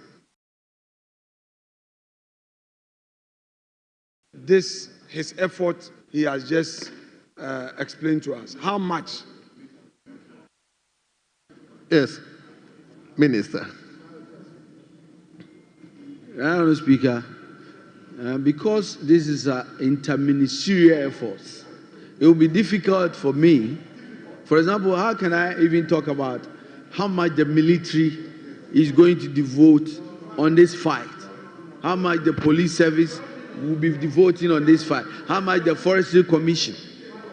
What I know is that the Ministry of Finance, having made a presentation to them, has made very reasonable budget allocation to my ministry. It's a lot of money. The budget in front of you, 150 million Ghana cedi. Honorable members. Yes. Yes. Well, but there are different facets of it. If you look, the 50 million is the direct fight. There is also alternative livelihood, 30 million, check. All together, if you put, I won't pay anything. Okay. So what I know is that a reasonable allocation has been made. Obviously. So, Honorable Speaker, members, please, let's, Honorable members, please, as I said earlier on, we have as many as 15 questions. Honorable member, I have the floor, I'm speaking, and you are. Honorable members, I once want to urge you to please restrict ourselves to straightaway questions. The minister should also do well to just respond to the questions so that we can move on. Please. Yes, leader. Mr. Speaker, this is a house of records. There's one thing the minister saying a reasonable amount, where the reasonable amount can be very subjective by way of his own understanding. But to the extent that the minister provides a figure, he says in the 2025 budget, an amount of 150 million has been provided. Mr. Speaker, I have in my hand the 2025 budget of His Excellency President John Dramani Mahama, which budget was presented to the House by the Finance Minister. If you go to page 140, the item number 15, where his ministry is mentioned, Ministry for Land and Natural Resources, the amount there is not 150 million. The amount there, if you look at goods and services, it's here. The item is here. It's here. Goods and services, 40 million. Please, so, Mr. Speaker, what I'm saying is that the total amount is 50 million. That is what is in the records. Would the minister be minded to check on the accuracy of the information he's giving to this House? He says 150 million. It tells the country your seriousness in addressing this Galamsey menace. You say you are going to preserve our forests, and you say 150 million when the records honorable member state otherwise. Honorable member, please, if he has given him the opportunity, he has said probably there are other sources of revenue. Yes, leader. Mr. Speaker, I hate to do this. But when a senior member of this House consistently flouts the rules on questions, basic rules on questions shouldn't be argumentative. Every morning you are argumentative. Questions shouldn't express opinions. Every morning you are expressing opinions. You've asked a question. Let him answer it. Why do you go on this part every morning? Why? If it was that easy to deal with Galamsey, why didn't you deal with it when you were in office? Why did you lose an election because of Galamsey? If it was that easy, you ask a question, ask your questions. Please. Basic rules. If you ask questions this way, how do you teach the first timers how to ask questions? We're taking over. How do you teach them? We have just come and within 3 months we have recovered 7. Minister, please just be straightforward and respond to the questions. Yes.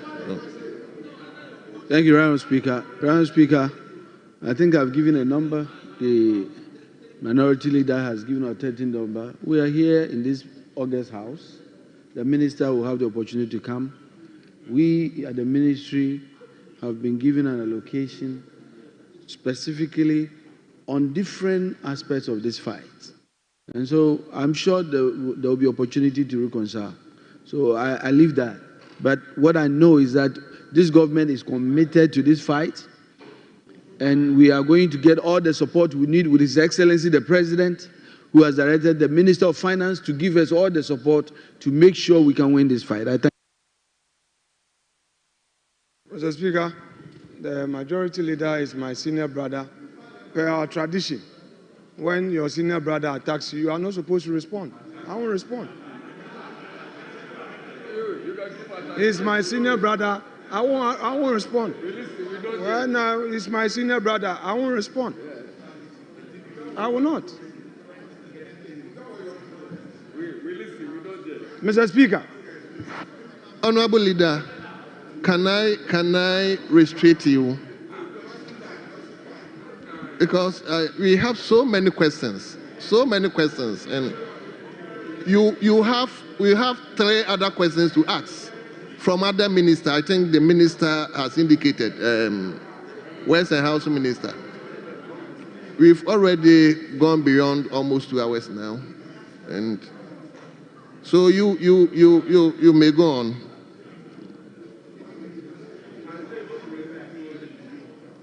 Mr. Speaker,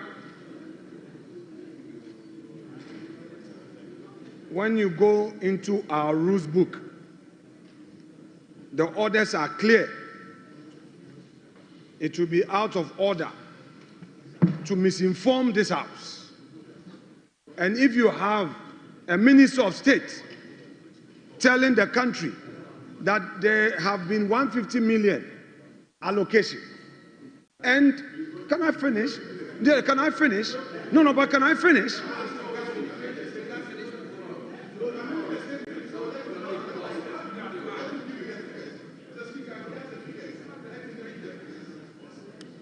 Honourable Speaker, I'm a man of complete integrity. And so when I say something, I check. And when I said that an allocation of 150 has been allocated to the Ministry of Lands and Natural Resources, I meant it. Honourable Speaker, I take you to page 140 of the budget statement.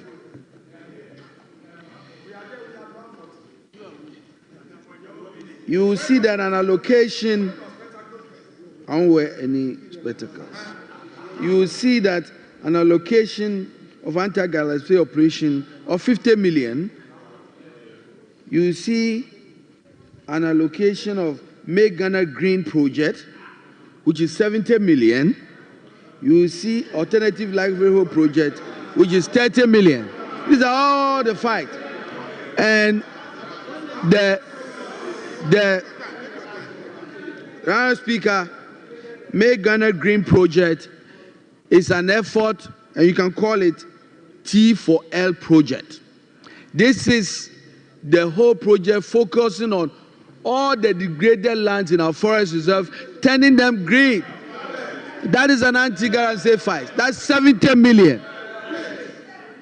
Then, Honourable Speaker, alternative livelihood program, moving away from the galamsey and making sure that is 30 million. So, Honourable Speaker, the Honourable Minority Leader, I know he's not good with mathematics, but you can add the numbers. It's 150 plus. I thank you.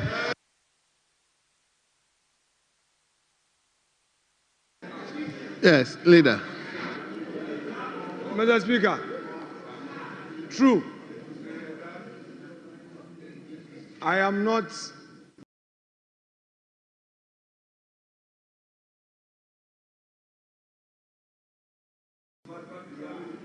good in mathematics.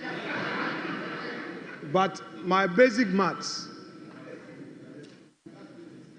I will do the maths here. Mr. Speaker, first, we are dealing with an item. This budget isn't mine.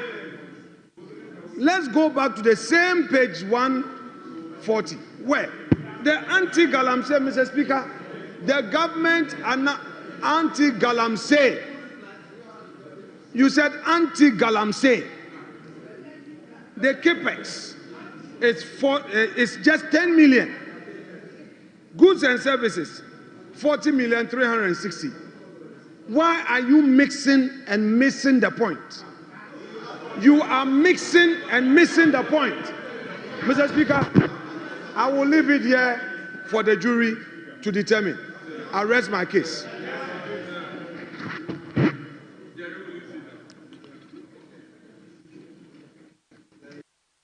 Yes, Honorable Collins Dauda. Thank you very much, Mr. Speaker. Mr. Speaker, are you asking supplementary question? I want to find out from the Minister for Lands and Natural Resources whether he has been briefed on when the forests that have been taken over by illegal operators took place. When? Yes. When the forest reserves under question were taken over in this country. Honorable, I wouldn't admit the question. Honorable Collins Dauda, please file a substantive question. File a substantive question. Honorable members,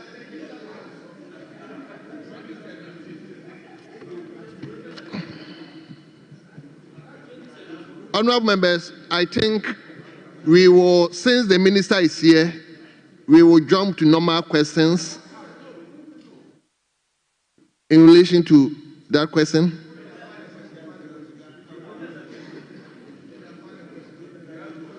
Yes, let me hear you. In relation to that question.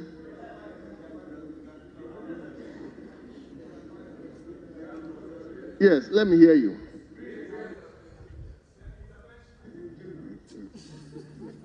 Mr. Speaker, in the answer of the minister, he did tell this House that out of the 9 forest reserves that were invaded, within the last 2 months of his assumption of office, he has reclaimed total control over 7 out of the 9. Seven out of the 9. I want to ask the minister, how did he do this? Yes, Honorable Minister, you may answer this question. Thank you, Right Speaker. Speaker, indeed, these forest reserves were taken over since 2022, according to the Forestry Commission.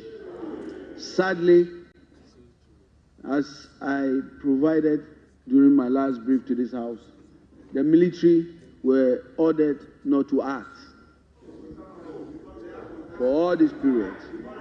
So, Right Speaker, as I stated, this challenge and the reason we've been able to take over this forest has everything to do with leadership and political will. And we've been able to achieve this with the kind cooperation of the Ministry of Defense and the military. And we are very grateful. I thank you. Member, I'm not admitting any supplementary question again. No. I'm not admitting any supplementary question again. Leader, please, let's move on. I'm still being guided by my 1 hour. I've done 2 hours, and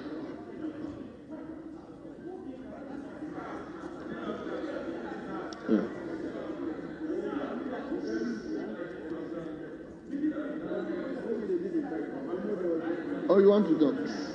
Right Honorable Speaker. Right Honorable Speaker. Right Honorable Speaker. The Minister in his response indicated that 150 million cedis thereabout has been allocated to his sector for fighting galamsey in response to a question that elicited information about how much resources is government committing to fighting galamsey. I want to find out from the Minister, are you aware that the Defense Ministry, the Interior Ministry, the Judiciary, and other organs of state working with you to fight galamsey have also received substantial allocations? Thank you, Right Honourable Speaker. Indeed, in my answer, I stated that the quantum of funds goes across my sector to other ministries, and I'm aware that the Ministry of Defense, the Ministry of Interior, the Ministry of Environment, Science and Technology, the Ministry of Water Resources, Works and Housing, all these agencies have been allocated funds to help protect our water bodies, our forests, and our land. And so, yes, indeed, if you put them together, there's a lot of money that has been allocated in this fight. I thank you. Yes, Honourable Member for... Mr. Speaker, I am asking this question from the answer the Minister said. Mr. Speaker, I am the immediate past Minister for Defense.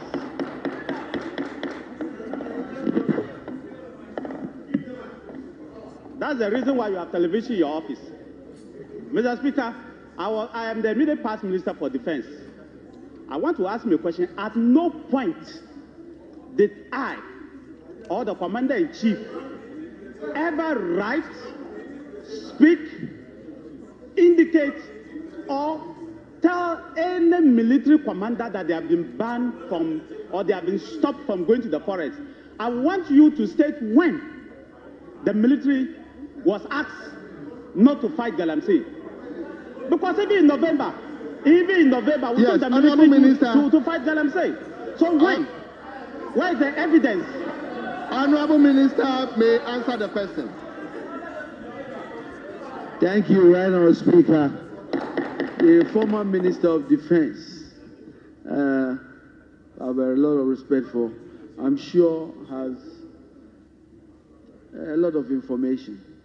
That this briefing that I got from the Forestry Commission was what I stated, and one of the briefing and one of the directive from the head of the Forestry Commission was there was no action taken directly by the military between 2022 until January when there was a change in government. And so I was just restating that. In fact, there were public reports, Joy FM reports that stated that anti-galamsey groups that had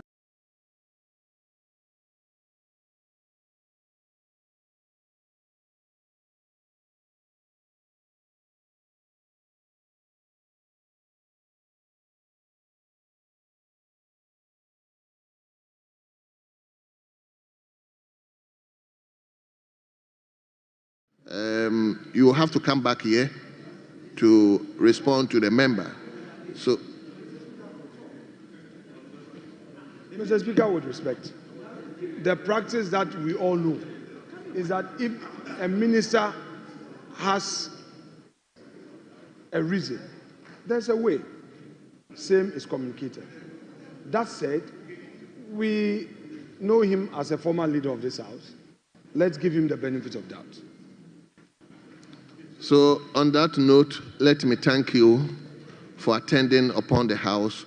But please, in no time, come and respond to Honourable Member for Dotobri's question. He has to commit to timelines. If it's not today, is he coming tomorrow or Friday? So Minister, no time. Can you give us when... We can allow you for today.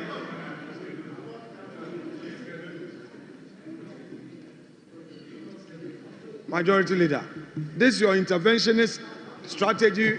You better cool it down, because if you want to be responding to the social media attacks on you to now be doing pound for pound, allow the opposition to do its work. These are just for your whips. This demand is there, and then you are on everything. You are getting up because you now want to do this or that. Please, he should commit to time. When is he coming? Mr. Speaker, I just got to know that all these days that he's been doing what he's doing is for social media. I just got to know. So all that you've been doing in this chamber is for social media. Now I understand. Now I understand. Look, I will not respond again to you. Because I now know your objective. That you are only doing this for social media. Mr. Speaker, the business committee will schedule the minister. Well. So, honourable member for the Toby, please. Even though the questions were advertised, the minister is not here with the answers. So, please let's understand that. So, on that note, honourable minister, you are hereby discharged.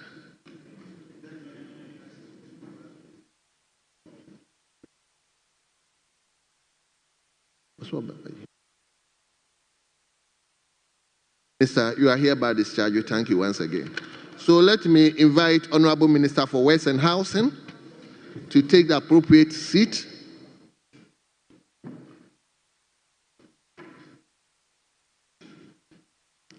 So, honourable members, I will invite you to urgent question C. Urgent question C. And the question once again stands in the name of a member for Fitu, Honourable Osahin Alexander Kwamena Afenyo Markin.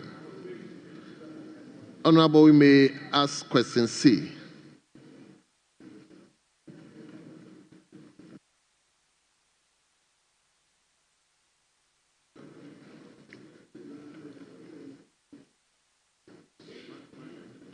Mr. Speaker, with respect,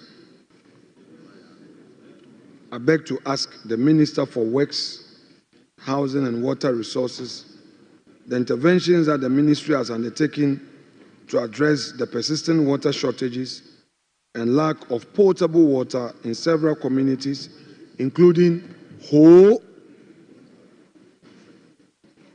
Barekese, Ohim, Amanfrom, Offenso, Cape Coast, Elmina, Sibi, Adabraka, Asylum Down, Bubuashi, Dansuman, Ashaiman, Spintex, Pong, and Adaklu.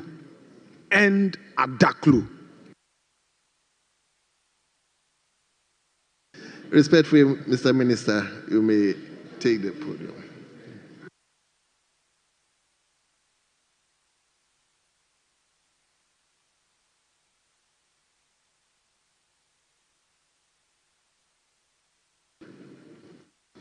Thank you very much, Mr. Speaker.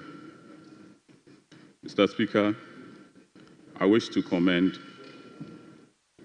our minority leader, the Honorable Osahini Alexander Kwamena Afenyo Markin, MP for Afutu, for asking this question. Water is indeed life, and the reliable supply of water services to all Ghanaians is of importance to this government and my ministry. Mr. Speaker, it is the objective and desire of the ministry to ensure the provision of safe water for all by the year 2030, in line with the Sustainable Development Goals. However, such as every other sector, there are inherent challenges that often do not impede our progress and plans. Aging infrastructure coupled with population growth, increasing rate of urbanization, pollution and inadequate funding are some of the critical challenges that the water sector is grappling with.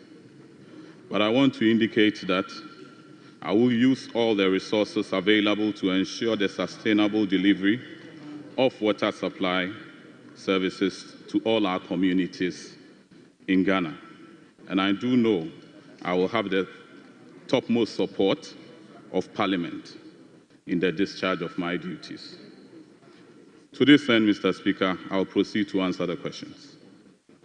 Mr. Speaker, Ho and surrounding communities currently receive their water supply from the Peve water treatment plant, which has an installed capacity of 18,000 cubic meters per day. The water treatment plant originally had 3 low-lift pumps installed in 1993, with 1 on duty and 2 on standby. One of the aged pump sets was replaced in 2016 after it became defective and was beyond repair. Mr. Speaker, on 19th December 2024, the shaft of the pump on duty broke down and was immediately dispatched to the Ghana Water Limited Central Workshop for repairs. Despite this challenge, water production was sustained using the standard pumps in accordance with GWL's operational procedure. On 1st January 2025, the standby pumps on duty also broke down, which affected water supply to Ho and surrounding communities. Mr. Speaker, in addition to these operational challenges, the significant rise in population growth and rapid urbanization have contributed to the widening of water supply demand gap, leading to water rationing within the Ghana Water Limited supply areas at Ho and surrounding communities. Mr. Speaker, to address the water supply challenges within the aforementioned supply areas, GWL intends to implement in the short, medium to long term the following interventions. Short-term intervention. One of the pumps has been repaired and reinstated, which has restored water supply to the affected areas.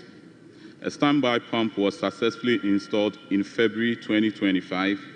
Arrangements are underway to get a second standby pump set installed by the end of March 2025 to ensure reliability in service. Medium-term intervention. GWL has initiated procurement process to procure 3 new pumps using its internally generated funds to replace the existing pumps by the end of June 2025. Long-term interventions. Mr. Speaker, to construct a new 58,000 cubic meters per day water treatment plant at Peve as part of the whole water supply expansion project. In addition, about 36 kilometers of transmission pipeline, as well as storage reservoirs, and 160 kilometers of distribution pipelines of varying sizes will also be constructed at an estimated cost of $149 million USD to increase water production to meet water demand up to the year 2040.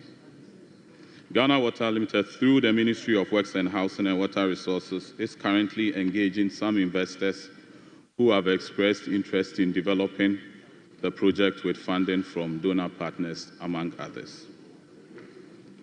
Mr. Speaker, I move on to that of Spintex. Mr. Speaker, Ghana Water Limited customers in Spintex and surrounding communities currently receive water supply from the Nungwa Sea water desalination plant and the Pong water treatment plant.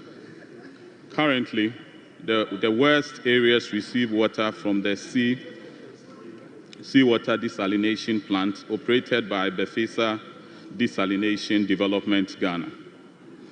Mr. Speaker, on 21st February 2025, the operator of Nungwa Seawater Desalination Plant informed Ghana Water Limited that due to a technical problem encountered with respect to the final delivery pumps at their treatment plant, the output of the desalination plant has been reduced to halve the maximum capacity of the plant. Current production is about 6.6 million gallons of water per day. This has therefore affected water supply to Spintex and surrounding areas. The operator has currently procured spare parts to replace the defective parts of the pumps. The operator is presently awaiting clearance by GRA Customs Division at Kotoka Airport to take delivery of these spare parts to enable the execution of the repair works. The repair works are expected to be completed within 5 days after clearance of the items.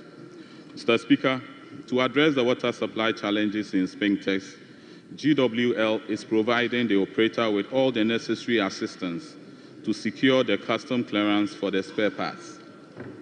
Also, as a stopgap measure, an arrangement has been put in place to serve the affected areas from the Pong water treatment plant on Thursdays.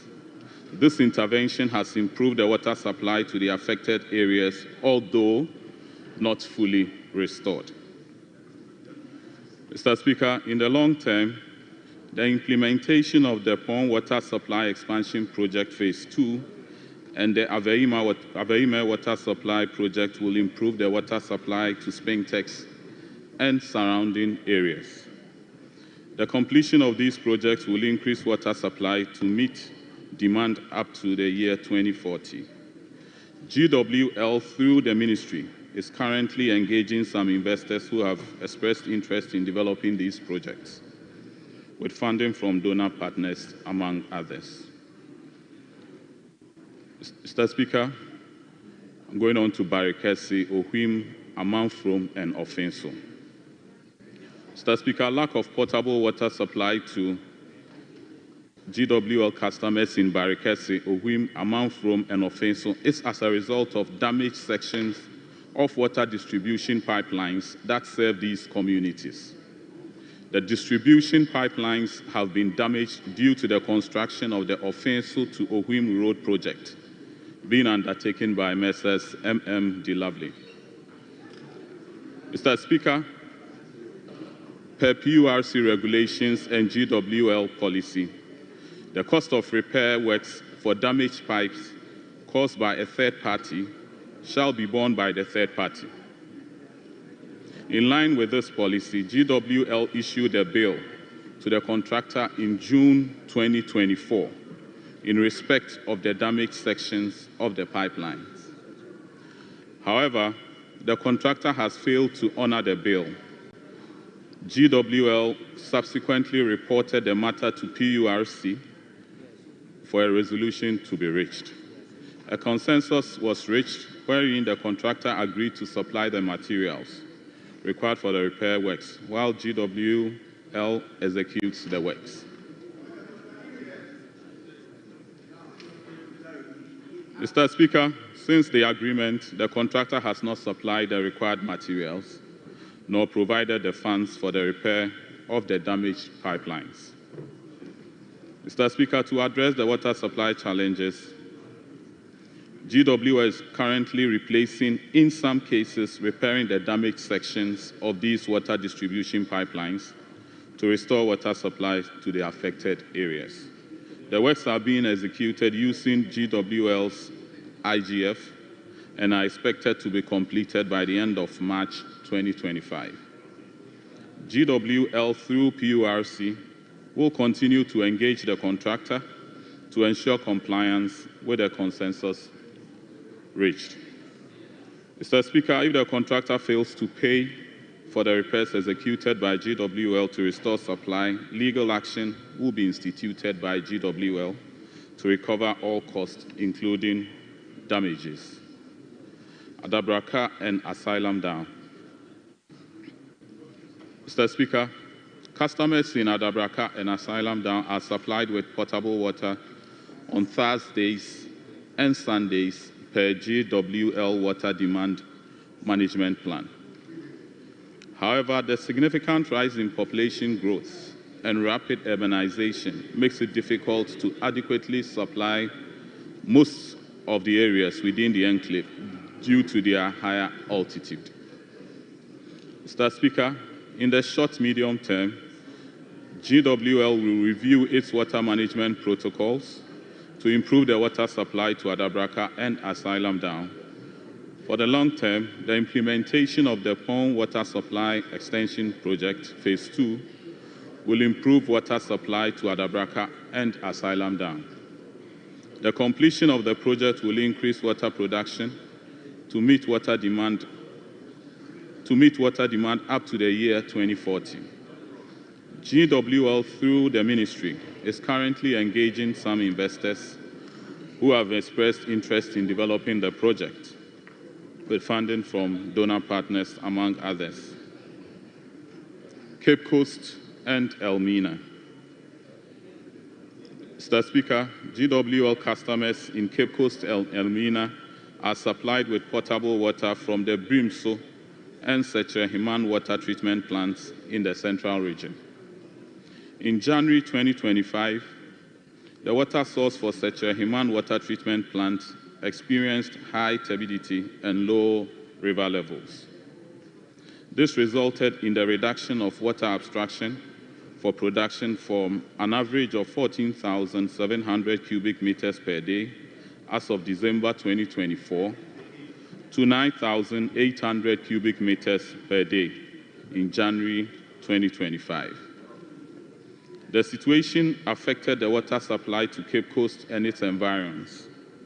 The situation has since improved, and the current average water production in Seche Himan water treatment plant is 15,000 cubic meters per day, assuming operations at full capacity. Mr. Speaker, frequent breakdown of pumps at the Brimso water treatment plant in December 2024 affected supply of water to Cape Coast and Elmina. The pumps have since been repaired, and adequate stock of spare parts are being procured to ensure timely repair of the pumps henceforth. Water supply to the affected areas have been restored to normalcy. Mr. Speaker, in the long term, GWL intends to replace the pumps with new ones. Bubuashi and Dansoman. Mr. Speaker, GWL customers in Bubuashi and Dansoman are supplied with potable water mainly from the Weja water treatment plant. To improve water supply to the western part of Accra, GWL in December 2021 undertook critical works at the plant. The works included the replacement of the existing 4 low-lift intake pumps using GWL's IGF. Currently, 3 of the pumps have been replaced and in full operation. This has significantly improved water supply to supply areas including Bubuashi and Dansoman. The works on the replacement of the 4th pump expected to be completed by the end of April 2025. Mr. Speaker, for the long term, the implementation of the Weja expansion and rehabilitation project will improve water supply to the western part of Accra, including Bubuashi and Dansoman. The completion of the project will increase water production by 100,000 cubic meters per day to meet water demand up to the year 2040. GWL, through the ministry, is currently engaging some investors who have expressed interest in developing the project with funding from donor partners, among others. Ashaman and Pong. GWL customers in Pong and Ashaman are supplied with potable water 4 days every fortnight as a result of water supply demand gap within Greater Accra metropolitan area. Mr. Speaker, in the short-medium term, GWL is currently reviewing its water management protocols to improve water supply to Pong and Ashaman. In the long term, the implementation of the Pong Water Supply Expansion Project Phase 2 and the Aveime Water Supply Project will improve water supply to Tema and surrounding areas. The completion of these projects will increase water production to meet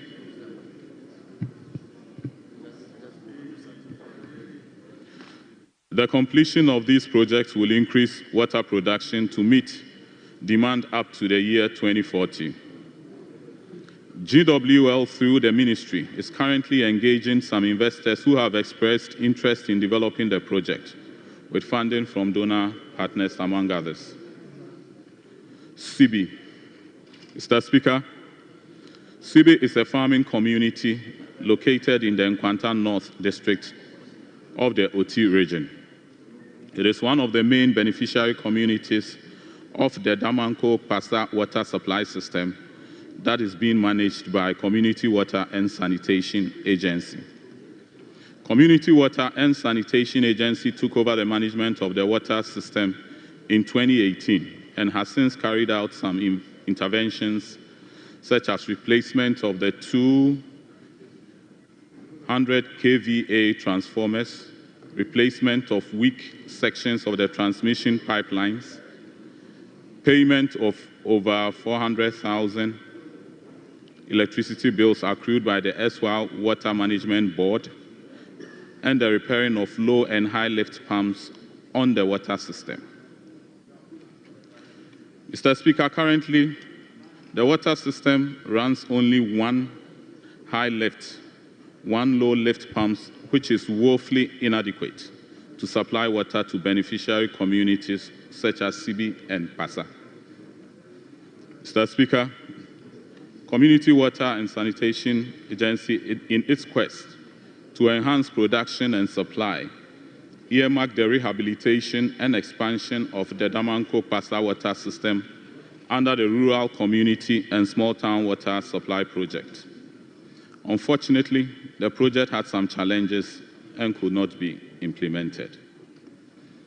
Mr. Speaker, in the interim, CWSA is undertaking the procurement of pumps to increase supply to the beneficiary communities.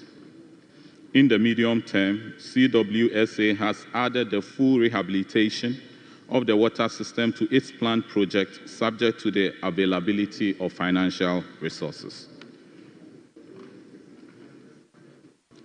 Adaklo. Mr. Speaker, the Adaklo communities are served by Adaklo Mountains, Adaklo Wire, and Mafi Kumase management units of Community Water and Sanitation in the Volta region. The Adaklo Mountains Management Unit supplies water to the following communities: Adaklo Heliki, Adaklo Sikama, Adaklo Abwedi, Adaklo Toko, and others.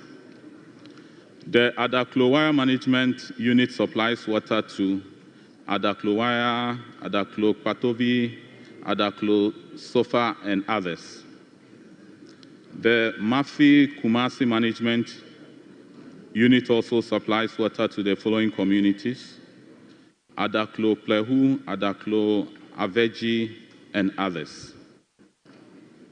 Mr. Speaker, Adaklo Mountains Management Unit was rehabilitated under the Ghana-Spain Debt Swap Project.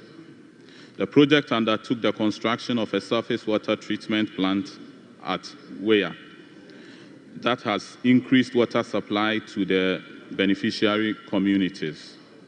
In the medium term, CWSA intends to extend water to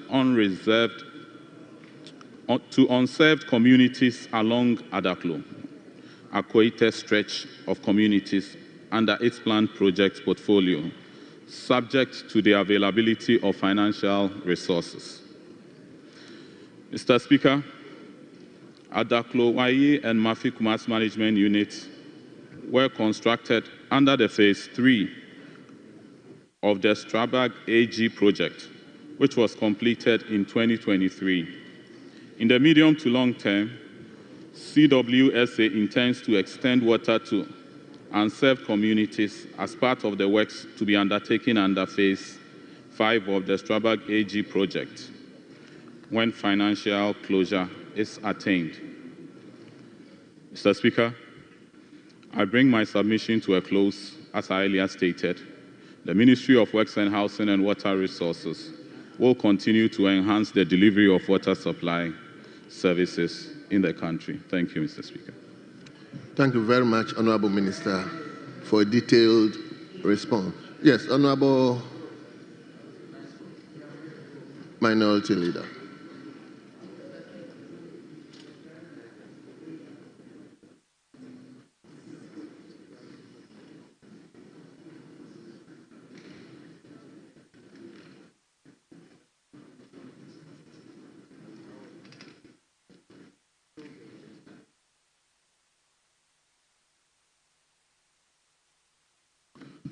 Yes, Honorable Minority Leader. Thank you, Mr. Speaker. Mr. Speaker, with respect, the Minister, in addressing the Barakese offensive situation, indicated that there was a damage to a section of the water distribution pipeline by a third party. And by the rule, this third party has a responsibility to fix. The failure to do it has caused so much suffering to the people, whilst Ghana Water wants to follow the law. He gives us a further background to this story, this matter, by saying that indeed there was even an agreement, but this agreement has been breached by the third party. May I know from the Minister, in view of this, the IGF that the water company is relying on to fix the problem, would it be enough to enable regular supply of water? And if not, what measures would he undertake by way of getting the finance ministry to release funds to complete this distribution pipeline project as soon as practicable? Yes, Honorable Minister.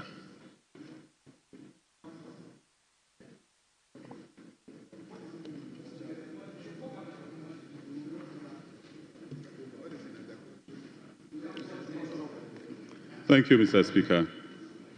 Mr. Speaker, I'm actually doing the assessment with the directors at the ministry, and if we're trying to look at other sources of funding to ensure that we assist the people of Barakese.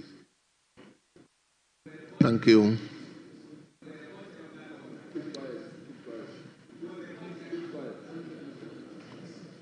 The water distribution pipeline was broken some few weeks ago. The issue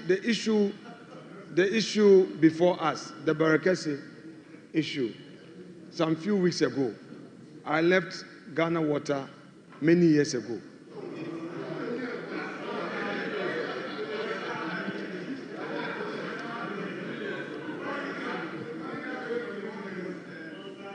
Mr. Speaker, Honorable Cheweti,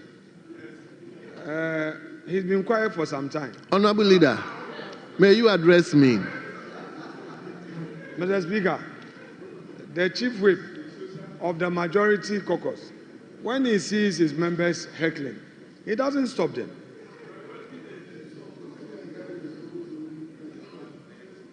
Okay. Mr. Speaker, the minister tells us about the situation on this desalination plant. The reason why Spintex is not getting regular supply of water.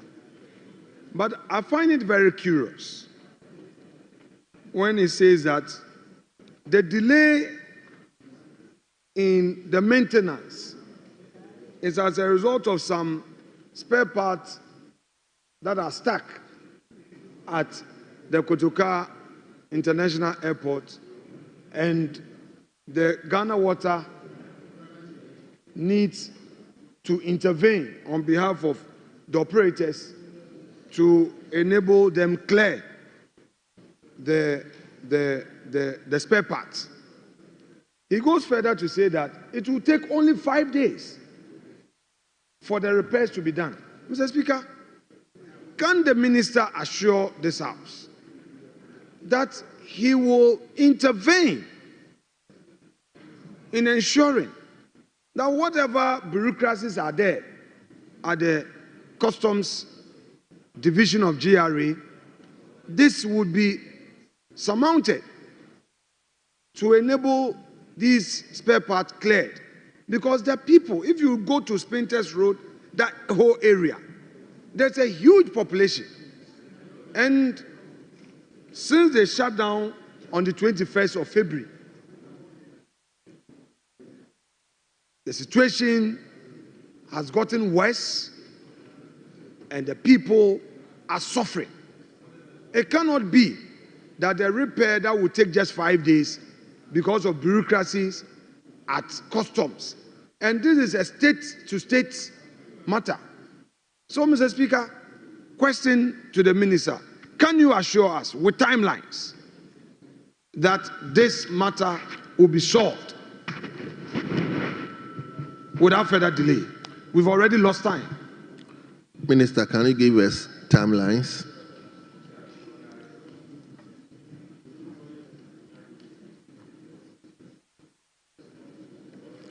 Thank you, Mr. Speaker. I've actually started with the intervention, and I wouldn't be able to be specific, as in within a week or two, but hopefully within the shortest possible time, it will be handled. Mr. Speaker, I can't push the minister more. I can't push him more. But just to let him know that this is water for a huge population of over 300,000. And if, as he said, it's only about clearing duty at customs, and it is taking a long time, I believe that a ministerial intervention can deal with it, especially so, as he promises, he tells us that it will take only 5 days. But I leave that to him, but to be mindful of the suffering masses out there. Mr. Speaker, the minister also tells us that the pumps at the whole intake point have become ineffective. And since February, when these came to the attention of Ghana Water, steps have been taken to initiate a procurement process. Can the minister bring clarity to this matter? When he says the procurement process has begun, we know that there is no board at Ghana Water.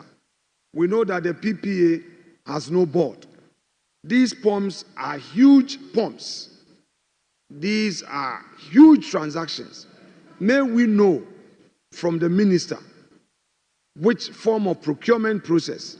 Is it the case that they have sought authorization from the Chief of Staff to do the procurement, or what? We need clarity on exactly the form of procurement process that have been initiated. Thank you. Yes, Honorable Minister.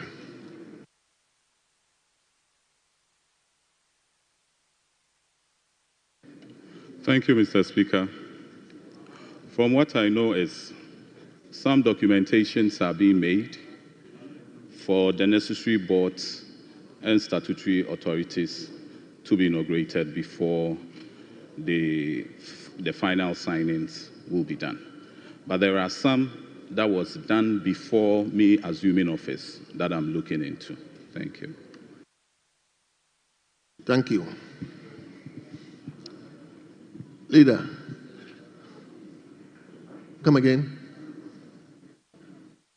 Yes, let me hear you. Leader, let me hear the Chief Whip. Mr. Speaker, thank you for the opportunity to draw your attention to Speaker Order 89. Order 89, Rule 1. Mr. Speaker, with your leave, it is to the effect that as soon as a question is answered, any member beginning with the member who asks the question may, without notice, ask a supplementary question for further clarification of any matter of fact on the answer, but a supplementary question shall not introduce a matter not included in the original question. Speaker, if you read 89.3, it says any other member may be allowed to ask not more than 2 supplementary questions, except that the majority and minority leaders or co-leaders may each ask no more than 5 supplementary questions on the substantive question. Speaker, since asking the substantive question, the minority leader has asked 5 more supplementary questions. Mr. Speaker, I have noted them down. The first one was in respect of the third party who was contracted to effect some repair that had not been done, and the minister went back to clarify. The second was in respect of some machines that are supposedly stuck at the airport awaiting clearance, and the minister went back to clarify. The third, Mr. Speaker, was in respect of Speaker Order 89. Order 89, Rule 1. Mr. Speaker, with your leave, it is to the effect that as soon as a question is answered, any member beginning with the member who asks the question may, without notice, ask a supplementary question for further clarification of any matter of fact on the answer, but a supplementary question shall not introduce a matter not included in the original question. Speaker, if you read 89.3, it says any other member may be allowed to ask not more than 2 supplementary questions, except that the majority and minority leaders or co-leaders may each ask no more than 5 supplementary questions on the substantive question. Speaker, since asking the substantive question, the minority leader has asked 5 more supplementary questions. Mr. Speaker, I have noted them down. The first one was in respect of the third party who was contracted to effect some repair that had not been done, and the minister went back to clarify. The second was in respect of some machines that are supposedly stuck at the airport awaiting clearance, and the minister went back to clarify. The third, Mr. Speaker, was in respect of Adaplu. You did. Mr. Speaker, he asked a question in respect of Adaplu. Then, Mr. Speaker, he asked a question about Offenso and Barikesi. And then lastly, he asked about the procurement processes. I've noted all of them down, being supplementary. So if he's permitted to ask further supplementary questions, he's exceeding his powers. He's exceeding the latitude granted him. Honorable, as far as I'm concerned, the supplementary question he has asked for, as far as I am concerned, the main question was so elaborate. Mr. Speaker, So many things. So let me give him the opportunity to ask. No. 5 supplementary. No. I have also noticed for. Very well. Yes, the last chance.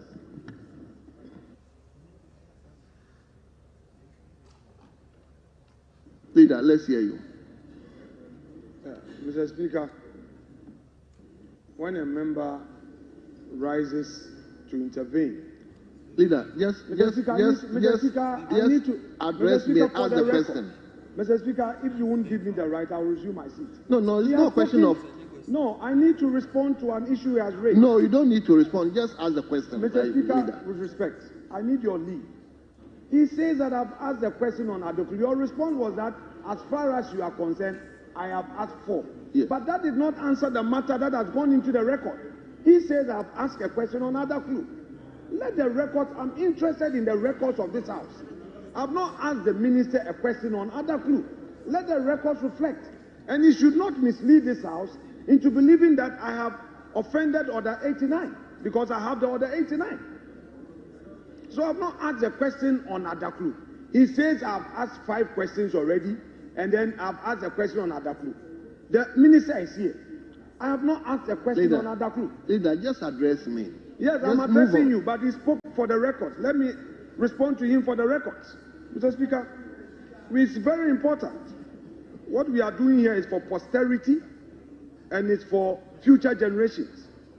I wouldn't allow things to go without a proper response. Mr. Speaker, now my question to the Honorable Minister, the Adabraka situation. He says that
in 2016.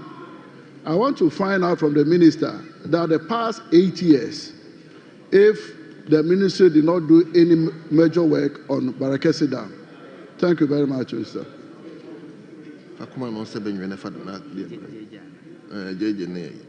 Yes, Honorable Minister.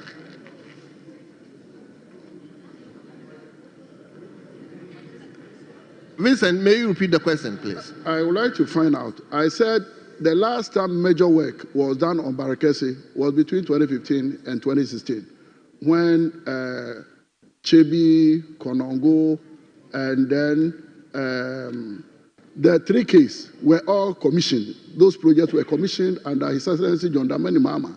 I want to find out, for the past 8 years, the minister, I want to find out whether no work was done for the past 8 years on Barakesi. Honorable Vincent filed a substantive question. I want to find out whether there will be any work for the past 8 years. Jerry. What?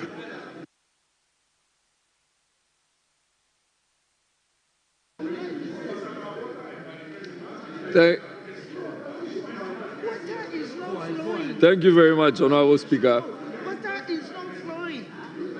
That is what we need to know. Honorable Speaker. Honorable Speaker, in the presentation of the Honorable Minister, he indicated that the Wager Expansion and Rehabilitation Project will be completed. I just want to find out indication of time as to when same will be completed. Well, Minister, you may answer this question.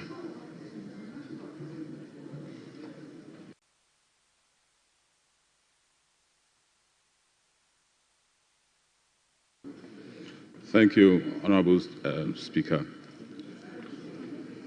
Mr. Speaker, the wager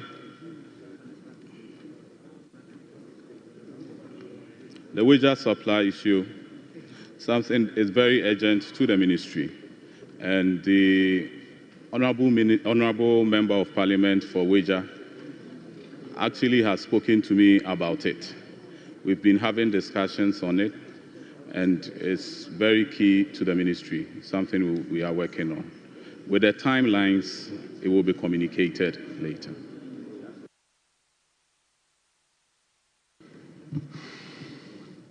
Yes, Sanjay Nanja. Thank you, Mr. Speaker. Looking at the question, I can count 10 communities. This implies that the water problem in Ghana is enormous and facing many other communities. And in the minister's response to the question, he mentioned that SDG 6. I want to know from the minister, how prepared is Ghana to meet the SDG 6 by the 2030? Honourable Member, I could read from the minister's face that I should ask you to file a substantive question. Yes, Honourable Comfort. Thank you, Mr. Speaker. The minority leader,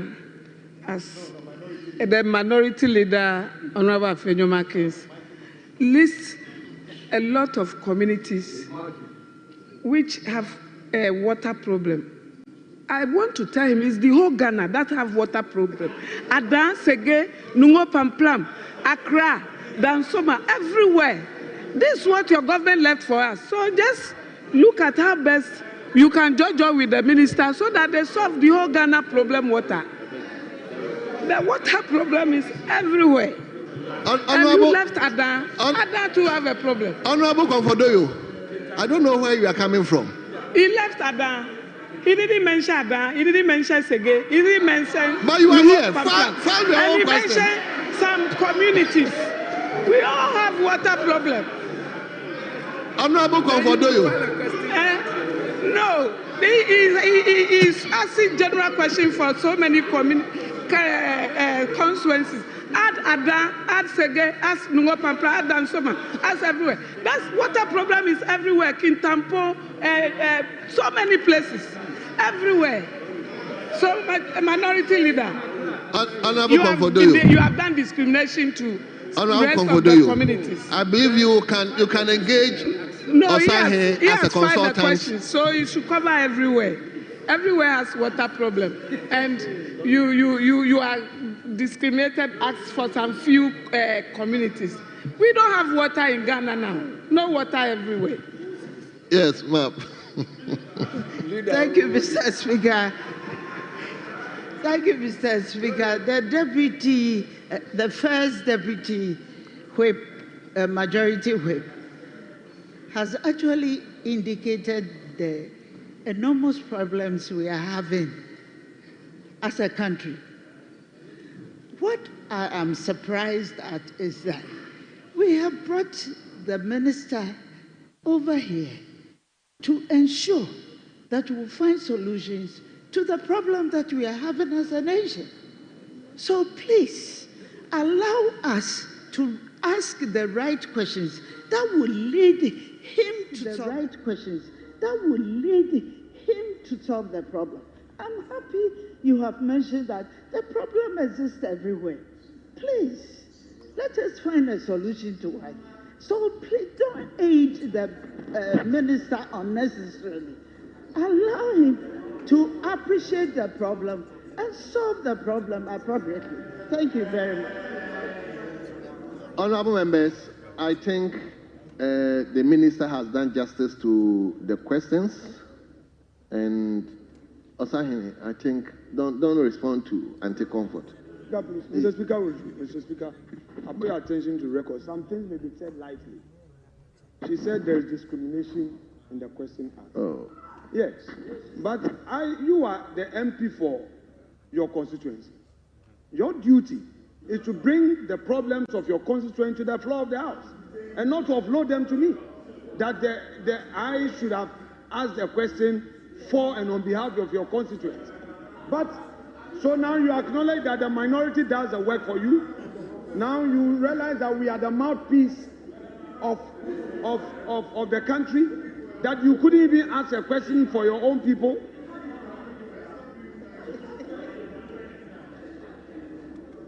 Yes. It's a problem that... Mr. Speaker, where is Minority Leader living? He's going to drink water. No, I thought that his previous life as chairman of the Ghana Water Company Board would have been helpful here. But he's left, so let's leave the matter there. I think that the minister has answered all the questions. Well. So, Honorable Minister, on behalf of the House, let me thank you for attending upon the House to respond to members. You've done well. You've well composed. You responded to us.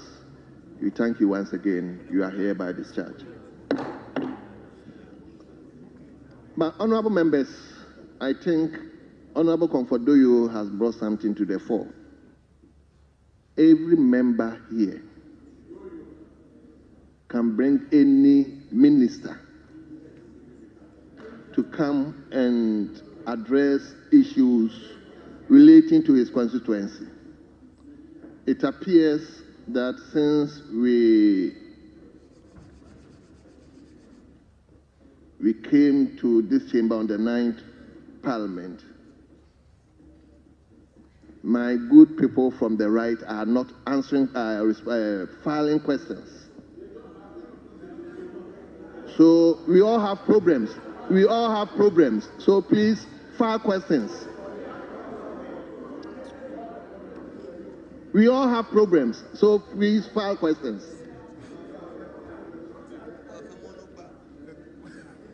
That is my observation. Please file questions.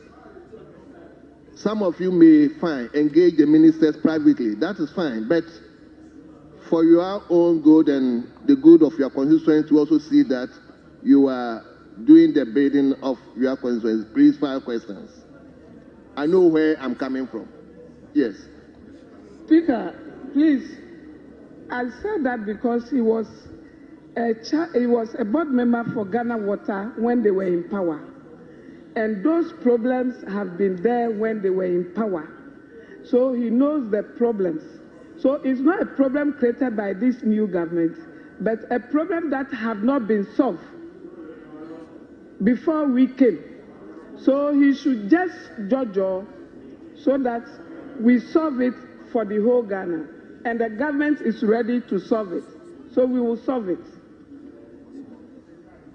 Honourable members, I think the minister for gender is not around, and the Attorney General is also not around. So we'll bring question time to a close. Tourism is here, yes, tourism is here. So Minister for Tourism may take his rightful place.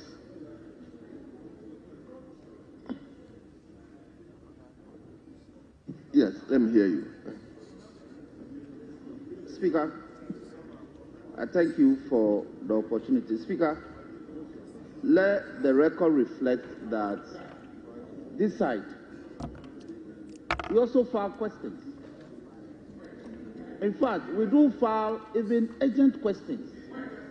And ministers come to respond to urgent questions filed by our members. So, Speaker, with all due difference to you, the impression that we don't file questions, even though we have problems, will reverberate in our constituencies with adverse consequences. So I want the record to reflect that as much as practicable, our members file questions regarding matters pertaining to their constituencies or topical national matters. It is only that wrong impression that I want corrected. That this side, 187 of us, we do file questions. The minority leader was here for 8 years. I was here. We were avant-gardes of questions. He's now become a master of filing questions. It's all right. It's all right. But he doesn't file more questions than us. Don't let that impression be created. Well noted. Speaker, thank you for that. Yes, Leader. Mr. Speaker, with respect, I need to respond to Honorable Comfort Doyle. Mr. Speaker, it is true that I served as chair of Ghana Water from September 2017 to January 2021. That is a fact. However, if the Minister, Honorable Doyle, paid due regard to my questions. One, on the Spintex Road situation, the shutdown was on 21st February 2025. So it isn't a problem that existed in 8 years. It started on the 21st February. Same applies to the damage to sections of the water distribution .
Not since January. In the question, persistent. You said persistent.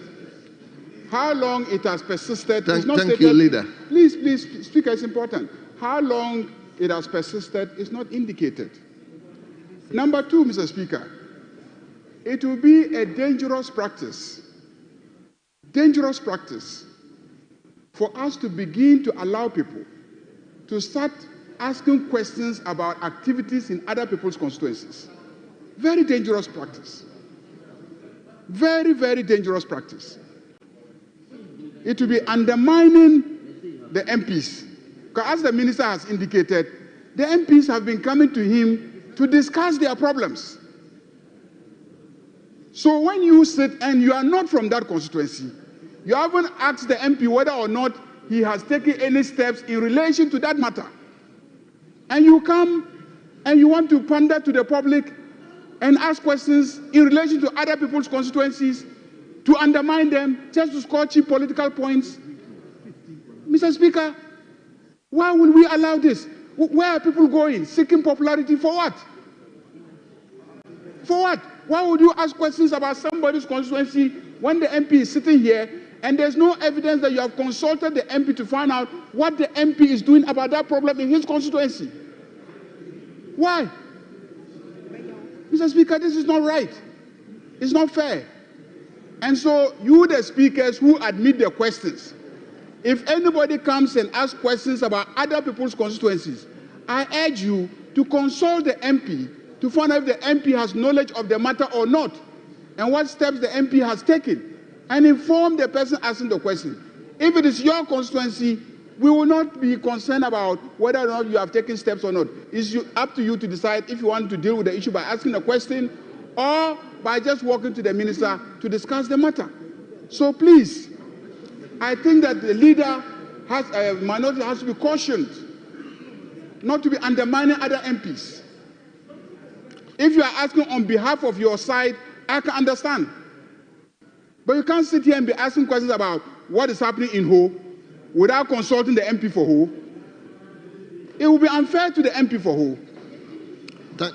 Thank you, Leader. I think we should, all of us should take note of it. Since the standing orders is not specific on these matters, I will urge members to be very clear that we shouldn't do anything that will undermine other members. So, Leader, I think your consensus is well placed. So let me invite Honorable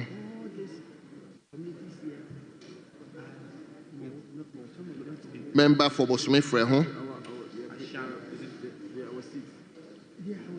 Nana Asafwaje Aye, to ask his question number 5. Question 5. Honorable members, these questions are specific for within the constituencies, so we will not extend the supplementary question to any other person. Honorable Aye, you may ask your question. Thank you, Mr. Speaker. Mr. Speaker, I rise to ask the Minister for Tourism, Culture and Creative Arts. The plans the ministry has to develop the following waterfalls in the Bosome Freho constituency. One is the Bakote, so I will beg Hansard to correct that. Bakote, not Bate, Bakote.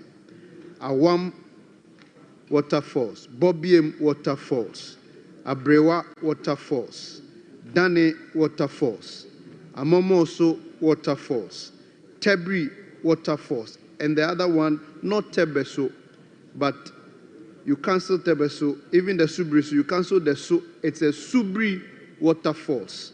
So I would rise to ask the minister, plans the ministry has in addressing this one. Thank you. Yes, Honorable Minister.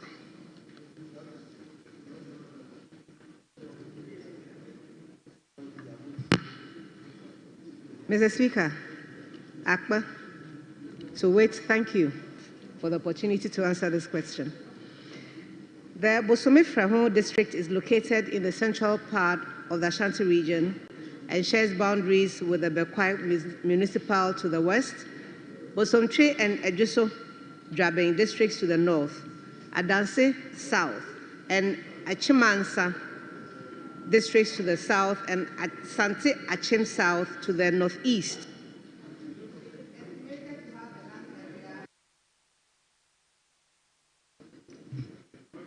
It is estimated to have a land area of about 630 square kilometers.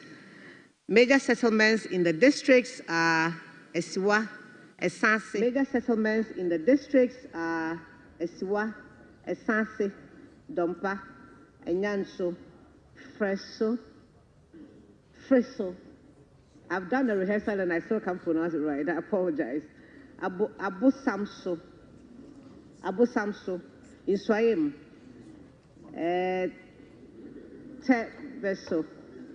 Tebeso, 1 and 2, and Yinasi and Insita. The district lies within latitude 6 to the north and 6.26 to the north, etc. The district is endowed with a number of waterfalls with immense potential to become a major eco-tourist destination. The Ministry of Tourism, Culture and Creative Arts is committed to the development and promotion of nature-based tourism, as has been done with the Kintampo waterfalls, with the aim of preserving Ghana's natural resources and creating economic benefits. The named waterfalls, currently underdeveloped, requires infrastructure and other investments to make them must-visit destinations. The Ministry, in collaboration with relevant stakeholders, will look for investors to create infrastructure such as receptive facilities, tourism information centers, washrooms, eco-friendly accommodation, hiking trails, restaurants, adventure activities, and more. Thank you, Mr. Speaker. Yes, Honorable, any supplementary question? Thank you, Mr. Speaker, and grateful to the Minister. The Speaker, I have in my hands the fourth reports of the Appointment Committee. That report sought to approve the Minister. The Minister made some very profound response to some questions that were asked. Mr. Speaker, I make reference to paragraph 4.8. The subheading is Development of Tourist Sites. And I read with your leave. The Minister, she expressed her commitment to collaborating with district assemblies to revitalize efforts aimed at establishing numerous centers for national culture across the country. According to the nominee, these centers will be ideal platform for youth, talented and creative Ghanaians to showcase their skills and earn living, promoting cultural heritage and fostering economic growth within the area. I want to ask the Minister again, is she still committed to working in collaboration with the district assemblies to develop these very important cultural or tourist centers? Thank you. Yes, Honorable Minister.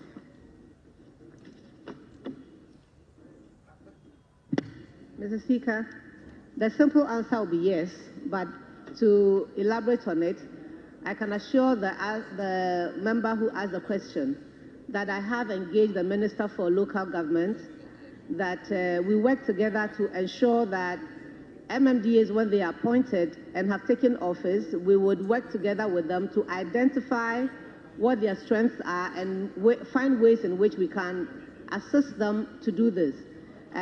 Yes, it is my desire, and it's still my wish, that we are able to do as I indicated during my vetting. I thank you. Yes. Thank you, Mr. Speaker. Mr. Speaker, I still would rely on the report again. The Minister at the vetting was asked about the poor states of roads leading to these tourist sites. Here again, she responded. The nominee acknowledged the negative impact. What is your point? The Minister acknowledged the negative impact of deteriorated road network on tourism in the country.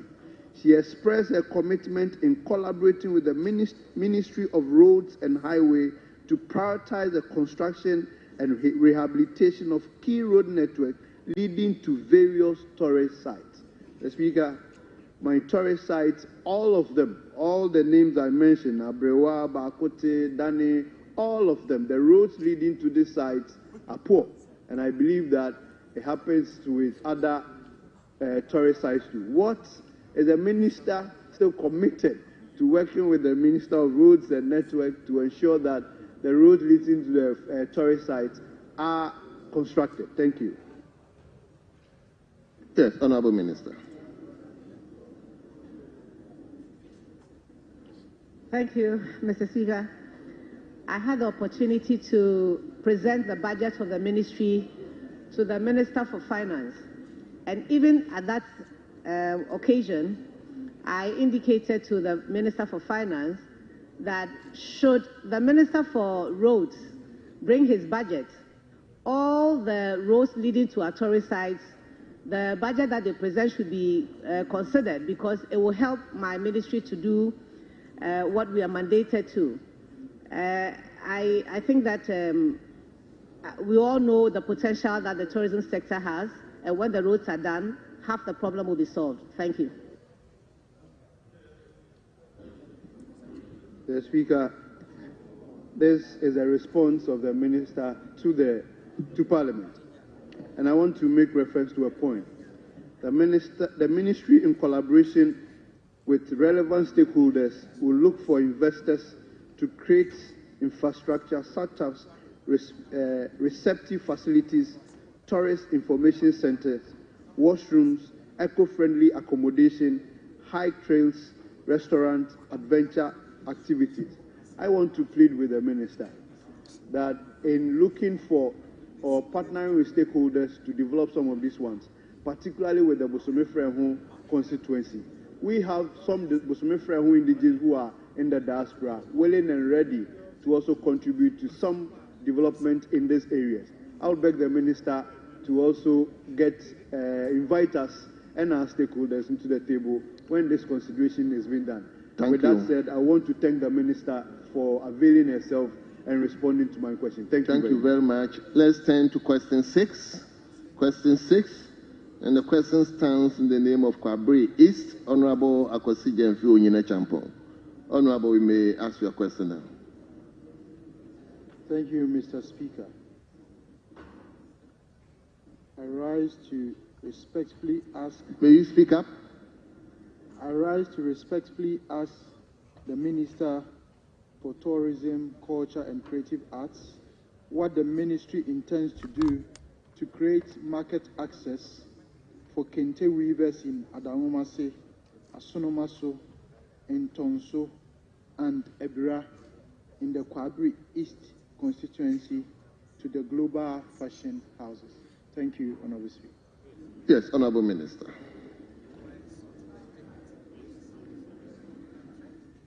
Mr. Speaker, Oyuwaladon, to which I thank you. Ghana's traditional woven textile, kata in my Eva language and kente in the Akal language, was recently inscribed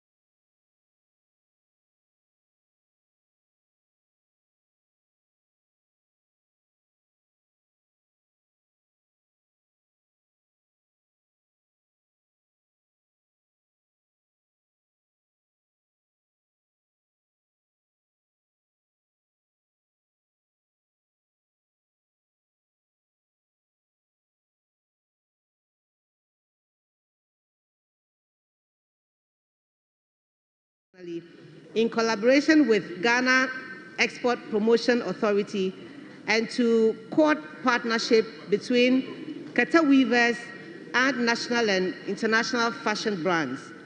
And I'm happy to mention what Christy Brown and Yvonne X are doing with kata in their chosen fields, and we plan to do more when we have the opportunity. Thank you. Yes, Honorable Onyina. Any supplementary question? Yes, Mr. Speaker.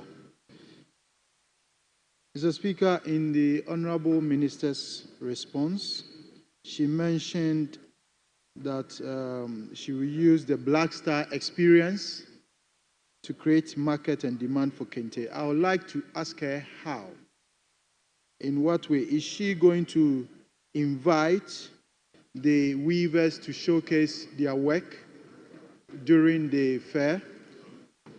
Or if that is not the case, may I respectfully suggest that she does that so that weavers from various sites can come around and show. Yes, Honorable Minister. Mr. Speaker, I donned my alpacata today. In my constituency, Ketu South, we have weavers in Aplawu, Agbozuma, and Kliko. And we have weavers in Agotima Ziopi, and of course, your constituency. All of these people will have opportunity to exhibit their wares at all the programs that we have in the various regions. They may also take advantage of whatever programs the ministry has to also engage with us, and we'll give them the platform to exhibit their wares. We are poised to make our culture and our creative arts hub the driving force behind our tourism. So any opportunity we have, we will share with them. Thank you. Yes.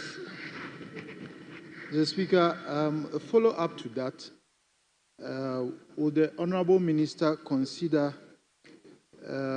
fashion houses, notable fashion houses like Anita Dongre, Yafeke Designs, even Patagonia, who rely on native fabrics, hand-woven fabrics, from India and Ethiopia? Will you consider bringing them also on board in Ghana so that they can adopt kete or kente, as one of their fabrics? Yes, Honorable Minister. Mr. Speaker, if my colleague will recall, during my vetting, I did say that I was going to work with all the MMDAs. Each region of in the country, the 16 regions, everyone has something that's unique. We are willing and ready to engage with all who are practicing our trade in Ghana and outside of this country for the total development of our sector. Thank you. Thank you very much. Honorable members, we bring question time to a close. We thank all of you. The Minister, having discharged you. Anyway, we thank you for attending upon the House. To respond to your own colleagues, we are very grateful to you. You are hereby discharged. So, honorable members, we bring question time to a close. We will turn to item 8. Item 8, statements. Leader, any guidance, any?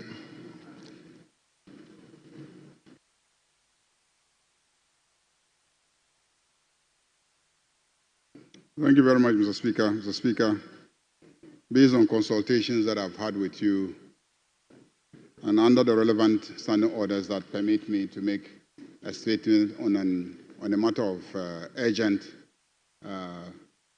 public importance relating to my constituency, Mr. Speaker, 2 days ago, an unknown gunman shot and killed a soldier who was not in uniform, and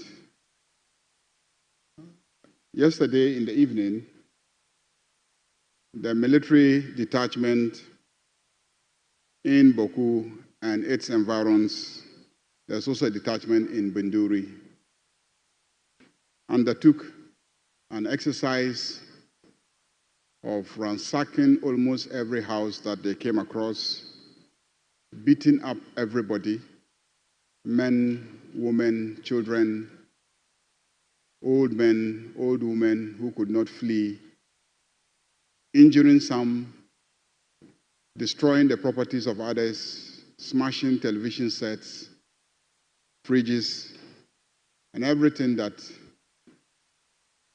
came their way. Mr. Speaker, I made several calls, tried to urge them to stop. They did not. And this morning, they continued. And as we speak, the military the soldiers are still carrying on the operation of beating up everybody that they come across in the town. So, Speaker, let me express my most sincere condolences to the family of the soldier who was killed. I will never condone the killing of anyone, especially a soldier who has left his family and has come to help us establish law and order in the Boku area. So I express my sincere condolences to the family, and I've urged the law enforcement agencies, the military, the police, to work with the community leaders to try and investigate and identify the person behind this unwarranted, gruesome exercise of killing a soldier who has come to help us maintain peace in the place.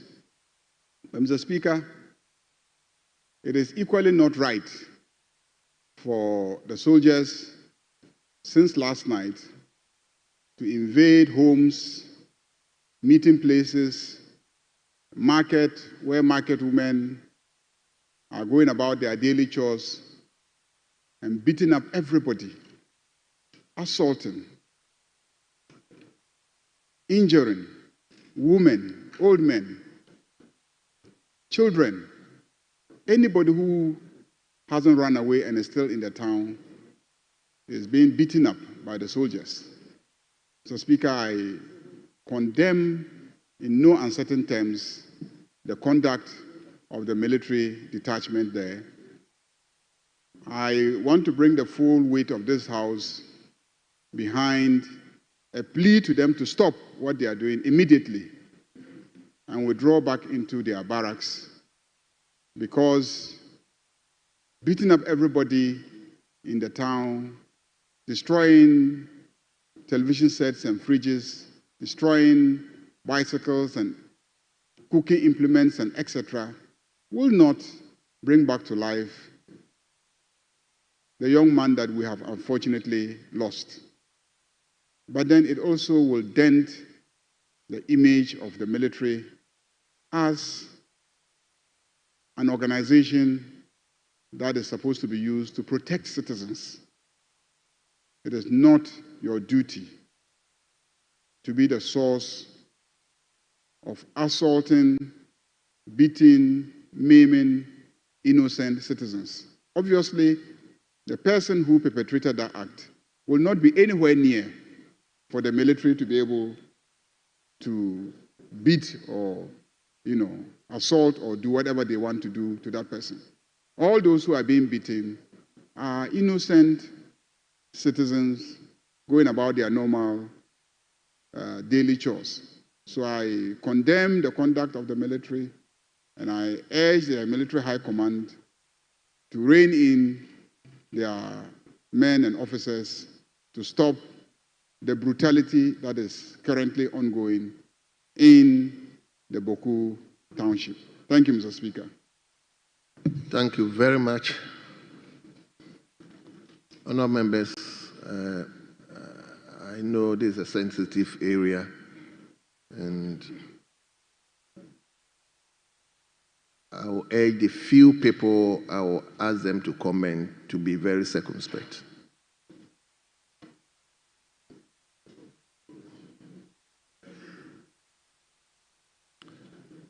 Yes. Honourable member for Pusuga. But please, let's be circumspect. I beg of you. Pardon me? Let's be circumspect with whatever we say. Yeah. Thank you, Mr. Speaker, for the opportunity to add my voice to the statement ably made by the leader of the House and then Member of Parliament for Boku Central. Mr. Speaker, yesterday evening, I was on my way when I got a message at about 8 p.m. on the brutalities that were being meted out to some people in a community about 5 to 6 kilometers from my constituency. Mr. Speaker, I tried as much as I could to talk to somebody, but there was no way out. Eventually, some pictures were sent to me.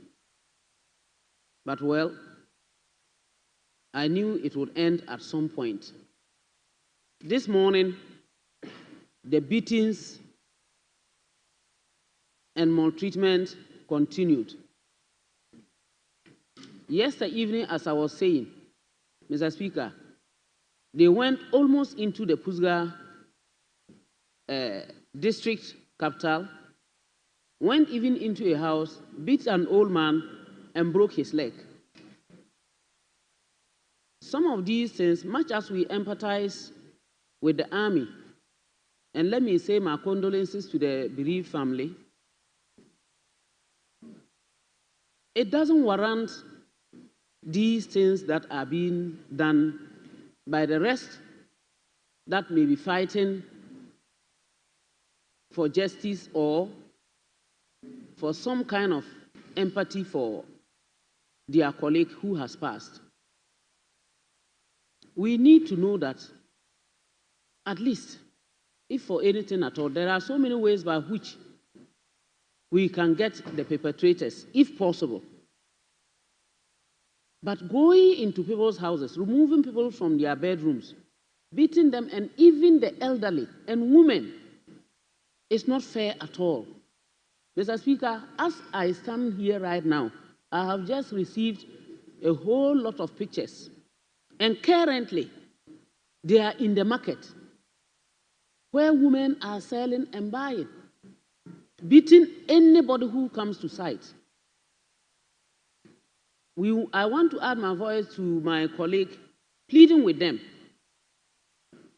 that much as we are not happy, we don't condone the killing of the army officer, but we are also so unhappy about what is happening. Imagine the poor woman in the market, without even knowledge. Some of them have even come to the market without knowing that something had happened. You go them, you are brutalizing them. Everybody is running around. So I want to add my voice that we are pleading with them. They should stop what they are doing and let us see how best we can solve the problem rather than continuing in that manner. I thank you, Mr. Speaker, for the opportunity. Thank you very much. Yes. Thank you.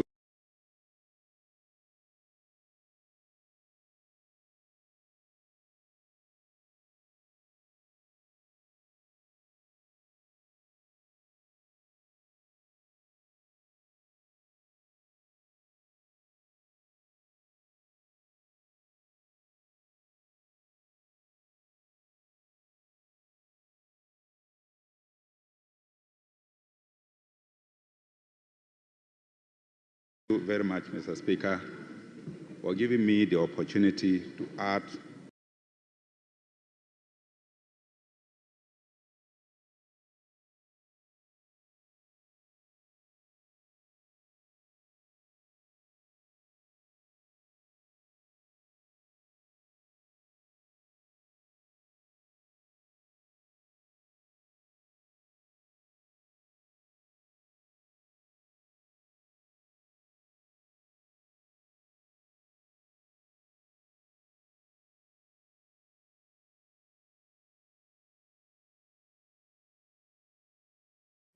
my voice on the happenings of Baku and its environs.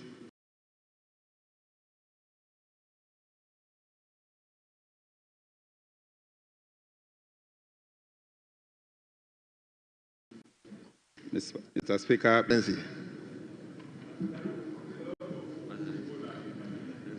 Okay, okay.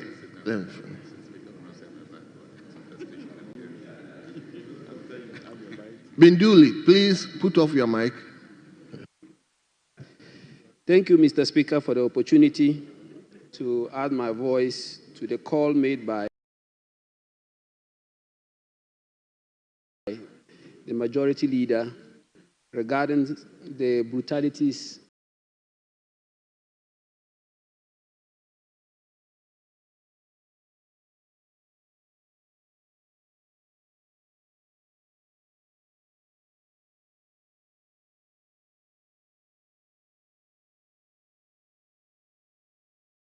that took place in Boku yesterday and today.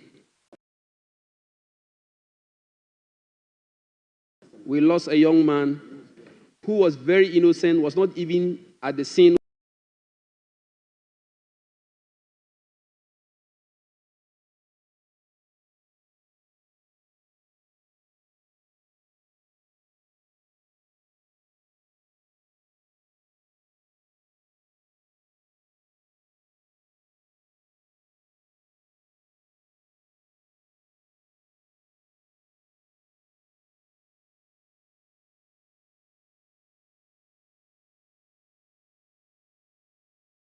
when issues happen. Having two little babies with the wife, struggling for themselves, an old man's leg was broken, and up till now we are still managing the old man. I think the military were trained really to neutralize. And anytime anything happened, they try to pay back. But they have a lot of questions to answer.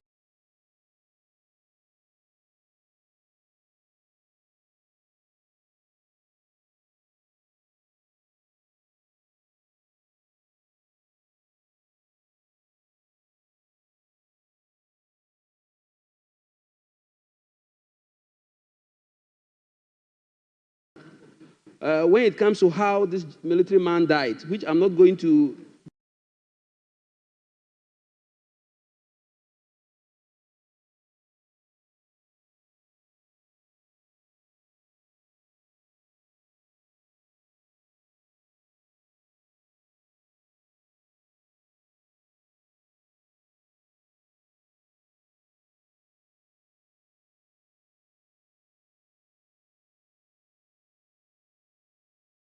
draw so much into it, because to go and stay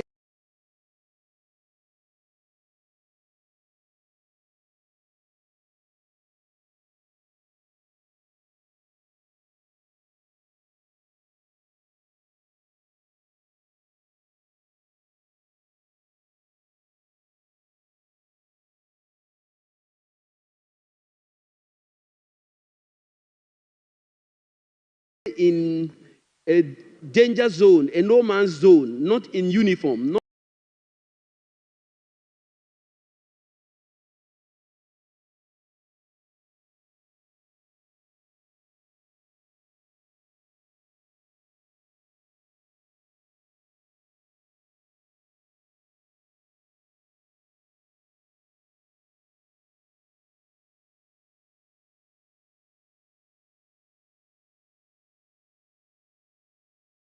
in military vehicle.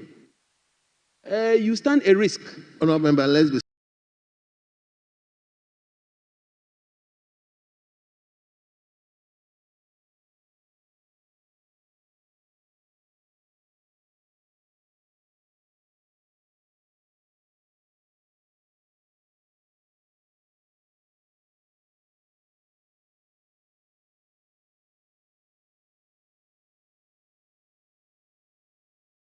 Circumspect, please. Yes, I'm trying.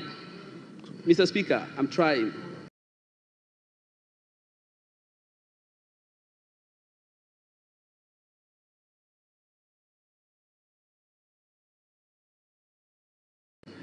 Yes. The issue is that you go to one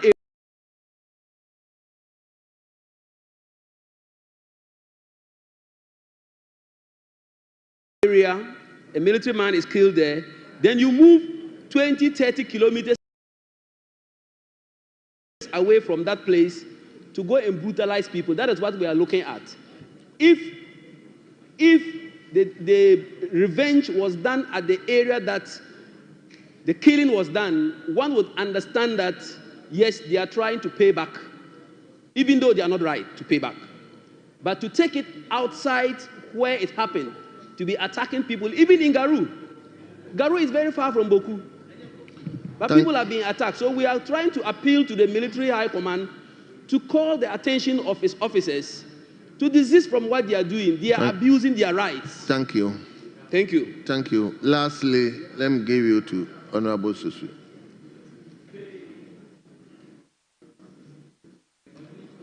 Honorable, may you put off your mic?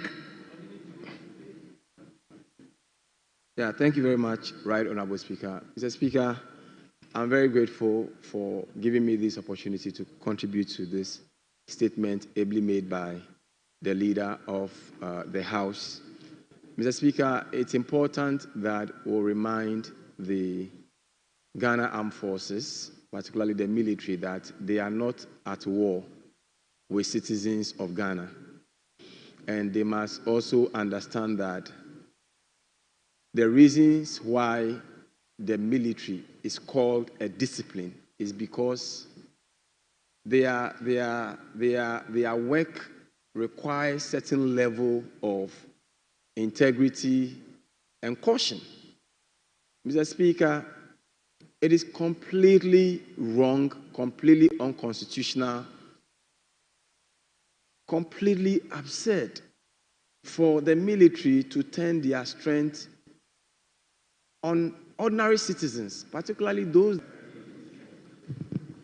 Full statement on the Black Stars and status of football in Ghana, but considering the time constraints that we have, so I will return to the House to talk about the football generally in the House, based on the concerns raised by this august House. Mr. Speaker, thank you for the opportunity to present an important update on the state of Ghana's football and preparation for the 2020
And the government knows the interest of Ghanaians when it comes to football.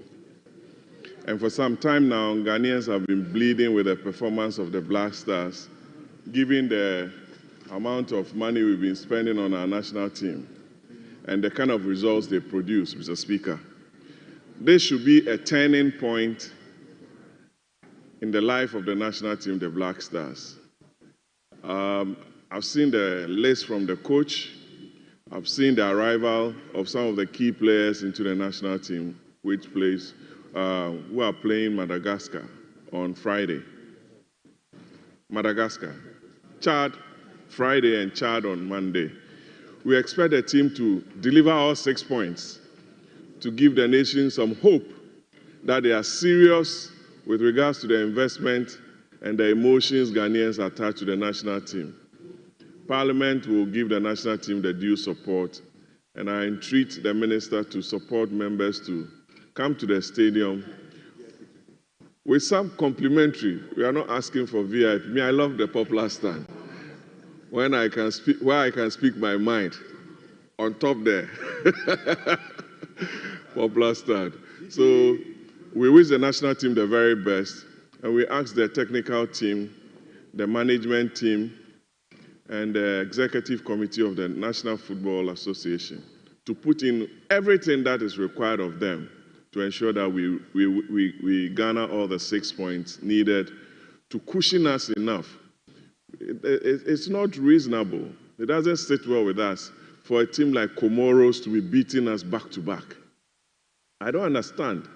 Honorable Haruna Idrisu's steadfast team in Tamale can beat Comoros. Why not our national team?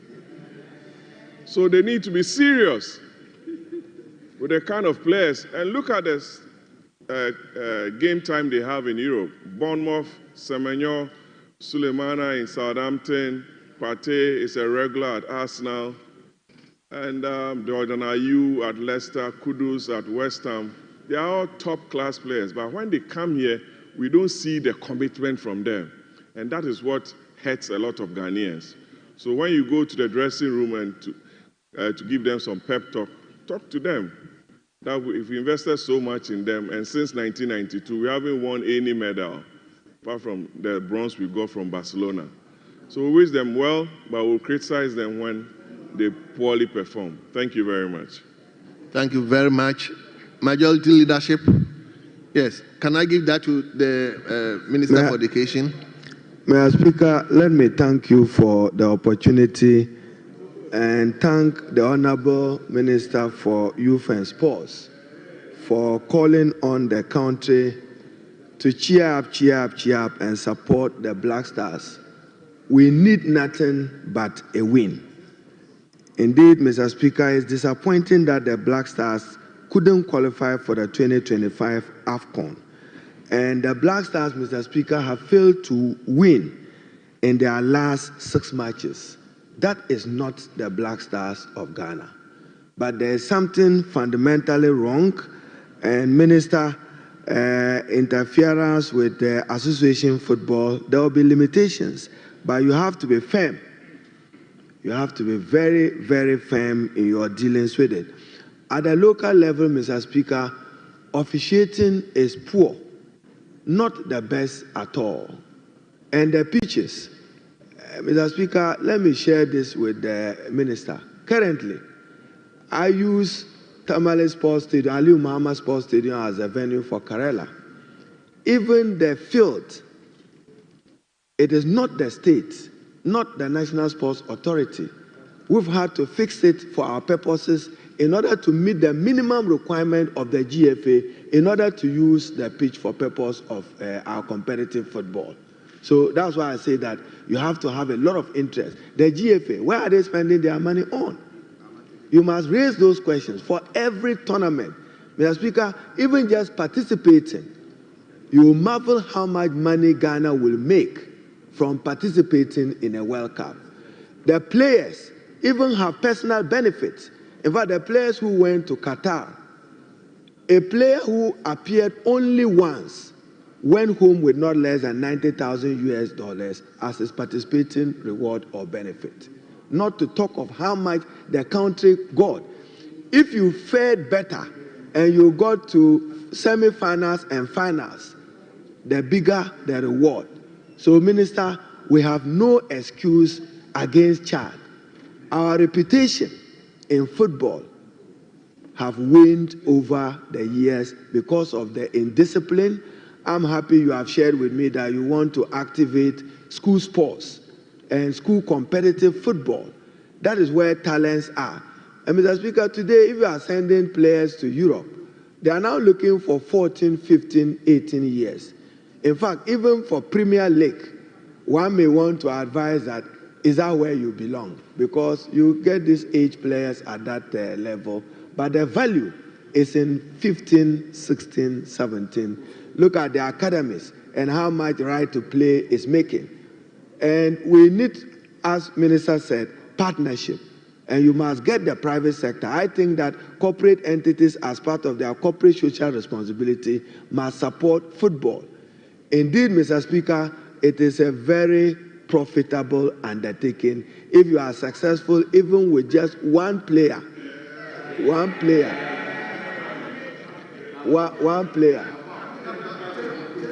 Mr. Speaker, one player.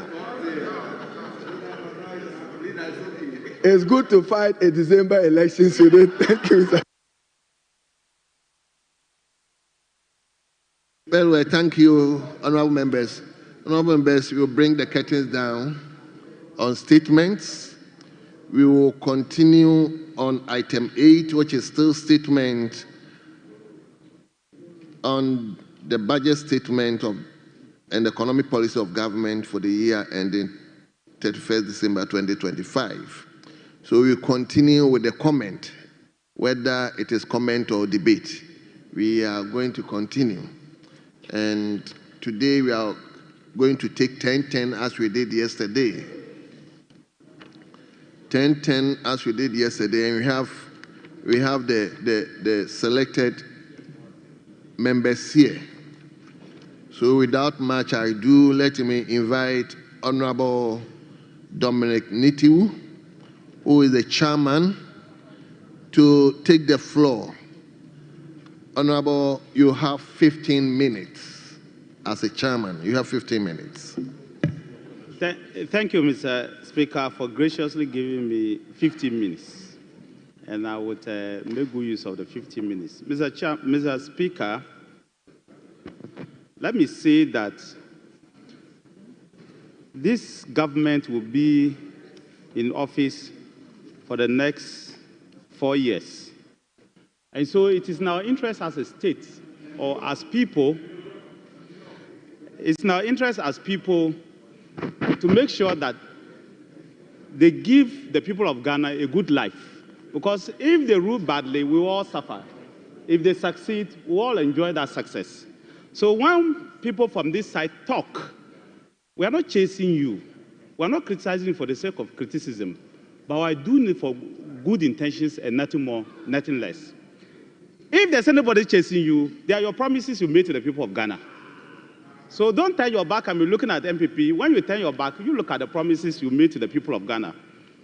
But Mr. Speaker, I want us to turn to page 144. That's where I'm going to begin from. Appendix 4A.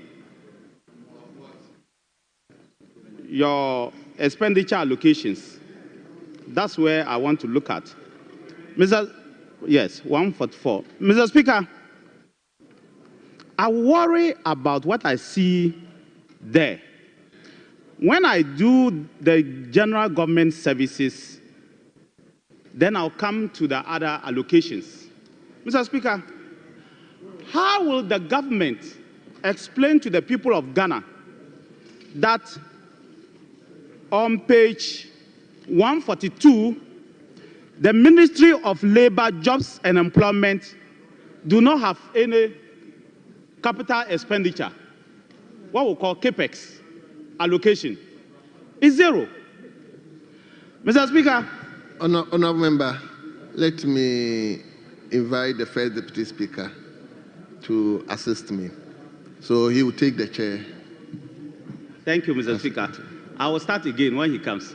No, go on. Mr. Speaker, the Ministry of Sports and Recreation, that the minister came here to talk about how he would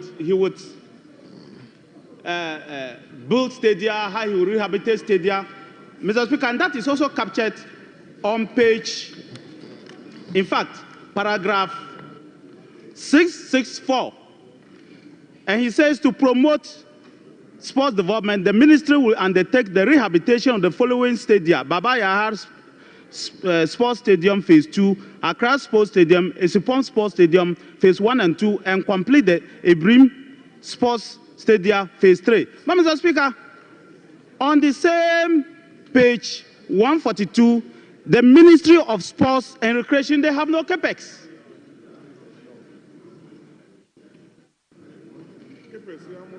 They have no capex. They have no money. They have not been allocated money to do what they themselves said they were going to do in the budget. So who is the minister deceiving? So the sports facility must know that the government has not given the minister any money to do any capex. All they do go and sit in the office and do goods and service. That's all. And the goods and service is just 17 million cedis. That's all. All the numerous stadia, all the numerous sports facilities, they have not been allocated any budget, Mr. Speaker. But, Mr. Speaker, what worries the people of Ghana is on page 144. On page 144. Honorable former minister, I recognize the majority leader. Thank you, Mr. Speaker. Mr. Speaker, when you read the budget, you have to read it holistically.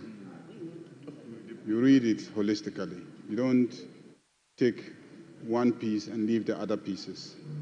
There is a 13 billion Ghana cedi allocation for big push. What is the big push for? The big push is for infrastructure. And infrastructure traverses sports, healthcare, industry, roads, education, and etc. So don't keep looking at the various budgets in isolation and forget that there is a huge allocation for infrastructure under the title of Big Push. Mr. Speaker, that is the more reason why the Minister of Finance or the Deputy should have been here. Floor. Thank you. The Minister of Finance and the Deputy should have been here during the debate. Where are they? Where are they? Mr. Speaker, all the major infrastructure ministries have capex. Even with what you are saying, they still have capex. So why is the Ministry of Sports Development and Recreation not having capex? Why is the Ministry of Labor, Jobs and Employment not having any capex? Why is the Ministry of Youth Development and Empowerment not having any capex?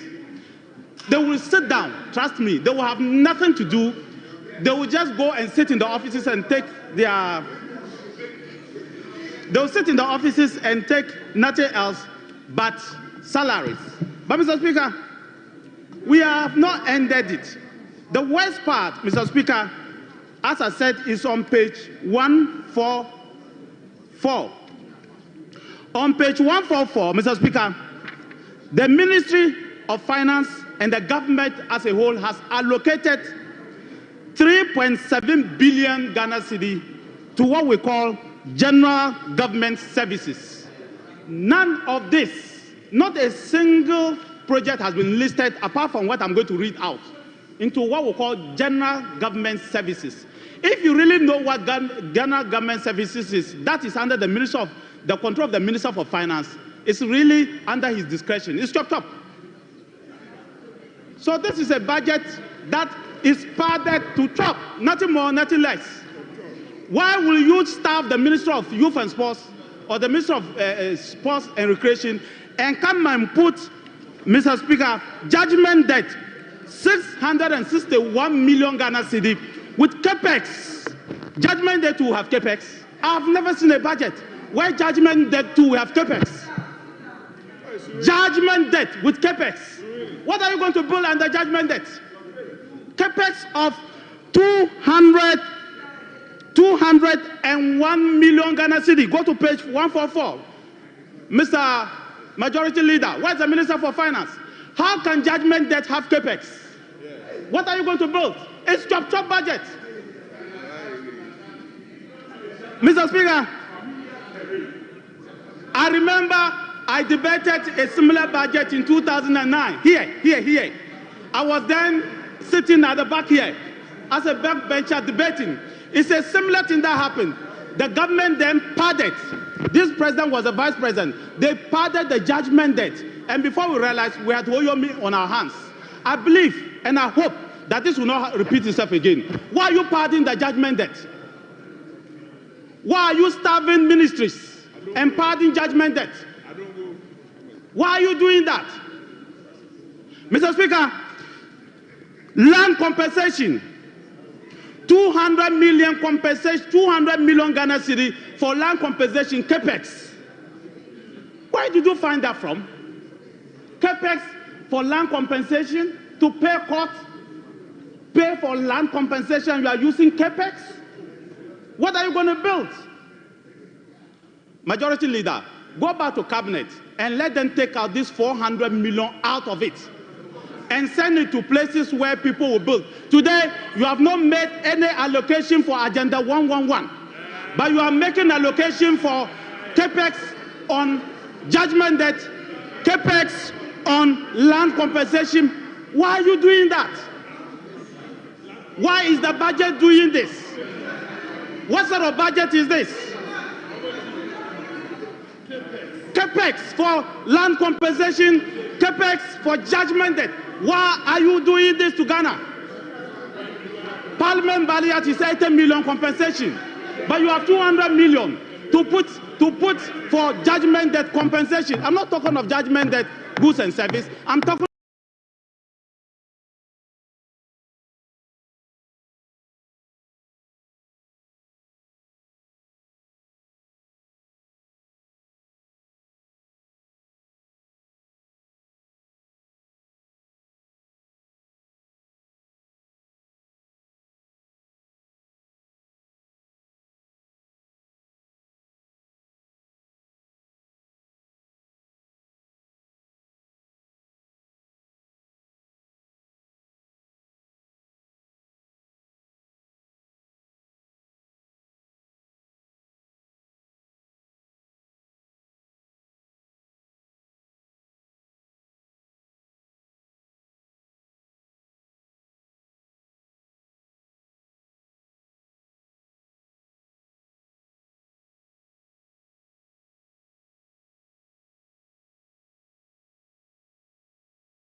GhanaWeb in August 2023 launched the Organ Donation Legislation 2007. The sad reality is that today our democracy as a country is threatened. Words of affirmation or love language comes to edges. When this bill is passed, more lives will be saved, and the financial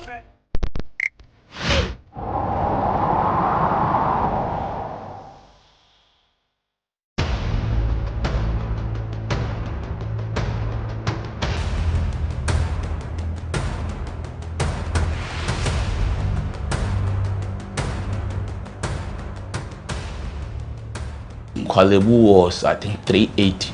380 Ghana cedis. Yes. But private, some are 500, 450, some are 800, 860. Per session, yes. You have to do 2 every week. Yeah. Even if someone earns 5,000 Ghana cedis every month, that person cannot keep paying 380 cedis 3 times a week for dialysis. Majority of the people who need dialysis to survive in Ghana don't even earn half of the amount mentioned. Some people battling organ diseases end up losing their jobs because their companies cannot keep paying them for always being absent. How are these people expected to afford the monies needed for dialysis? Someone made a comment yesterday, and I want to repeat that most of our forest belts, unlike, unfortunately, the minister came to tell us something that I don't believe is true, has been taken over by illegal miners who are even threatening. I did hear an illegal miner threatening the minister that if they are bringing forest guards, is it marine blue guards or is it marine water guards? They'll be waiting for them because they know, is it blue what? Blue ocean or something. Some blue ocean or is it blue Pacific or Atlantic or something. But, Honorable Minister, conclude. But Mr. Speaker, I want to just caution the minister that be careful what you send. Because the questions are, will those boys be armed or not? If they are not armed, how are you going to tackle them who are going to face illegal miners who are armed? He should be careful what he's doing. Otherwise, we may be having a bigger problem down the line on our arms. But Mr. Speaker, just to conclude and to thank you, to say that this House has the right and has the duty to look at this budget critically.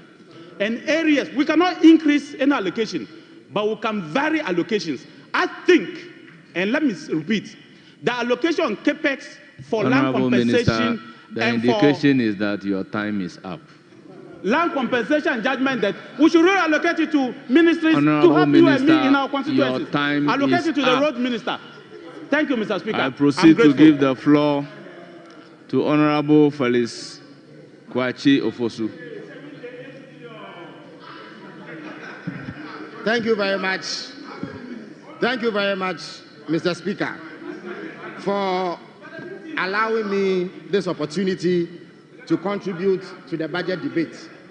Mr. Speaker, the budget delivered by the minister responsible for finance proved beyond reasonable doubt that for 8 years, our friends on the other side committed economic atrocities against the people of Ghana. Among these was a flagrant waste of scarce resources belonging to the people of Ghana. Mr. Speaker, among the signs of waste was the incurring of needless judgment debts, which now compel the government of Ghana to set aside monies to resolve, lest our properties be attached in various places around the globe. So I am surprised that after incurring needless judgment debts, our opponents will purport to lament about judgment. Mr. Speaker. Honorable. Mr. Speaker. Honorable Kwachi Ofosu. I recognize Honorable Habib. Mr. Speaker, the minister responsible for government communication, he uses certain words, needless, wasteful. He's inviting us to debate and needless and economic atrocities. He's inviting us to debate, and what he's saying, Mr. Speaker, he should be guided by 1 through 5. Mr. Speaker, he cannot say that, Mr. Speaker, he can't. So, Mr. Speaker, he should be guided. Mr. Speaker, I don't know whether because, Mr. Speaker, I don't know whether because his ministry have been given 78 million and Parliament have been given 80, that is why he's behaving that way. Please, the whole institution Parliament have been given 80. You have been given 78. Is that the reason why you are behaving that way? So stop using certain words. Honorable Ofosu, you have the floor. Mr. Speaker, I need to remind my colleagues on the other side that this is a debate. So the deputy, I have been called to debate. I have been asked to make a statement, to comment on the statement. Mr. Speaker, I'm commenting on the budget statement.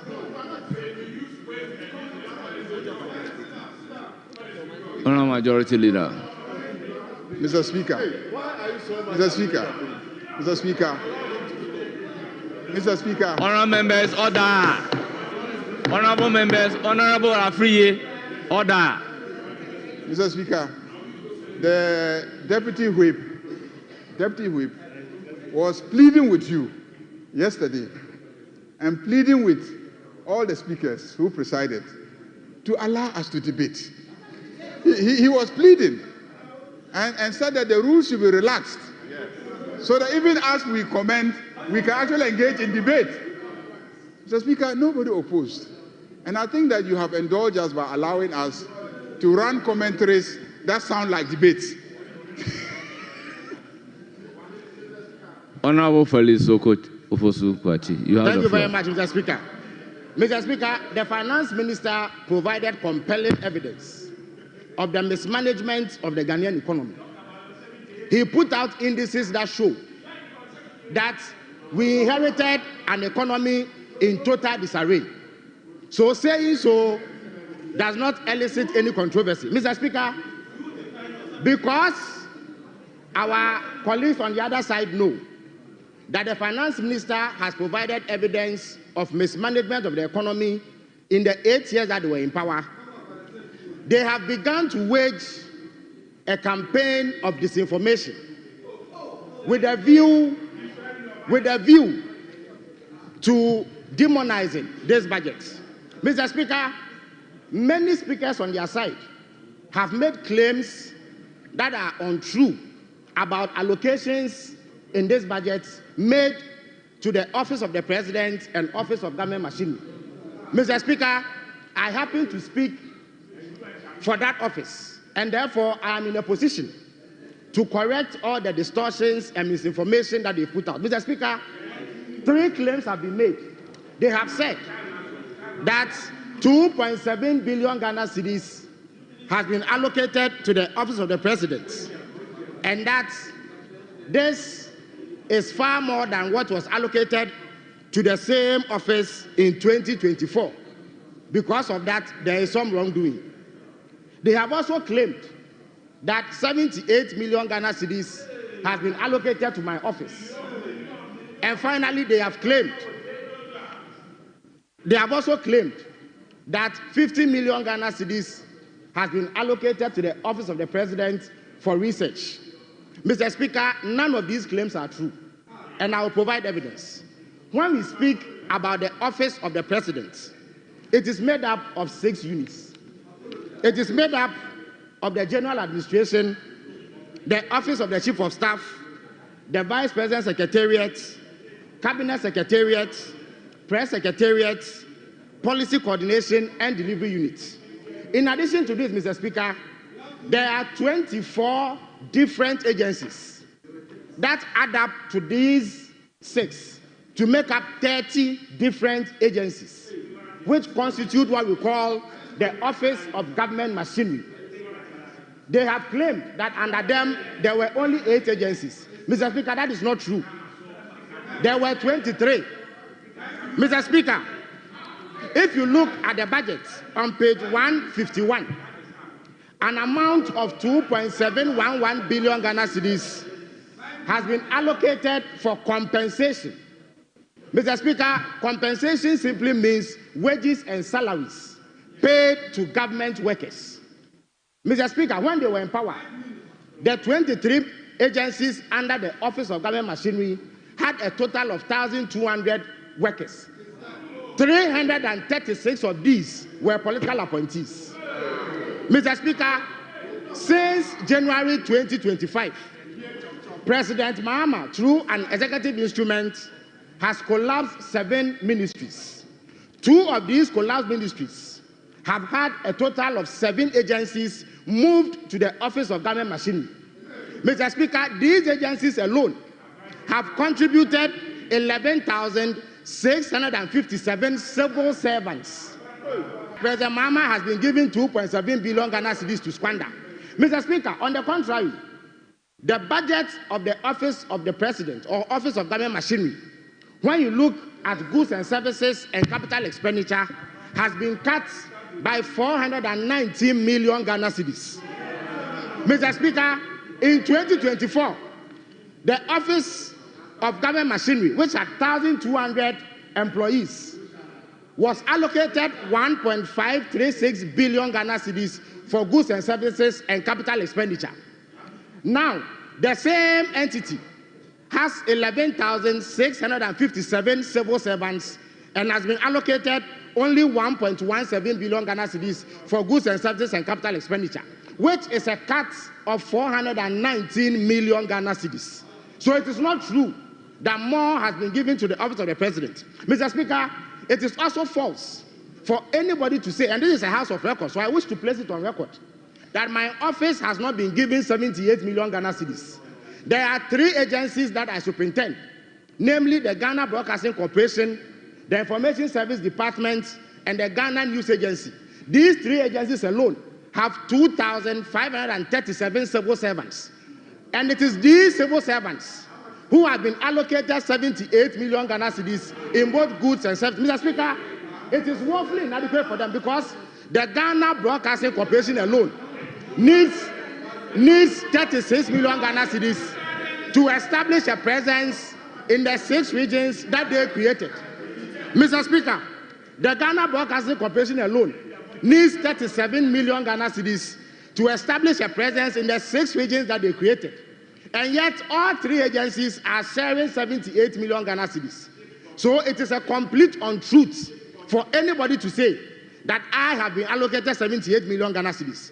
It is also untrue that when they were in power, the Ministry of Information was given 10 million. The Ministry of Information in 2024, if you look at the Appendix A of the 2024 budget, was given 262 million Ghana cedis, not 10 million Ghana cedis.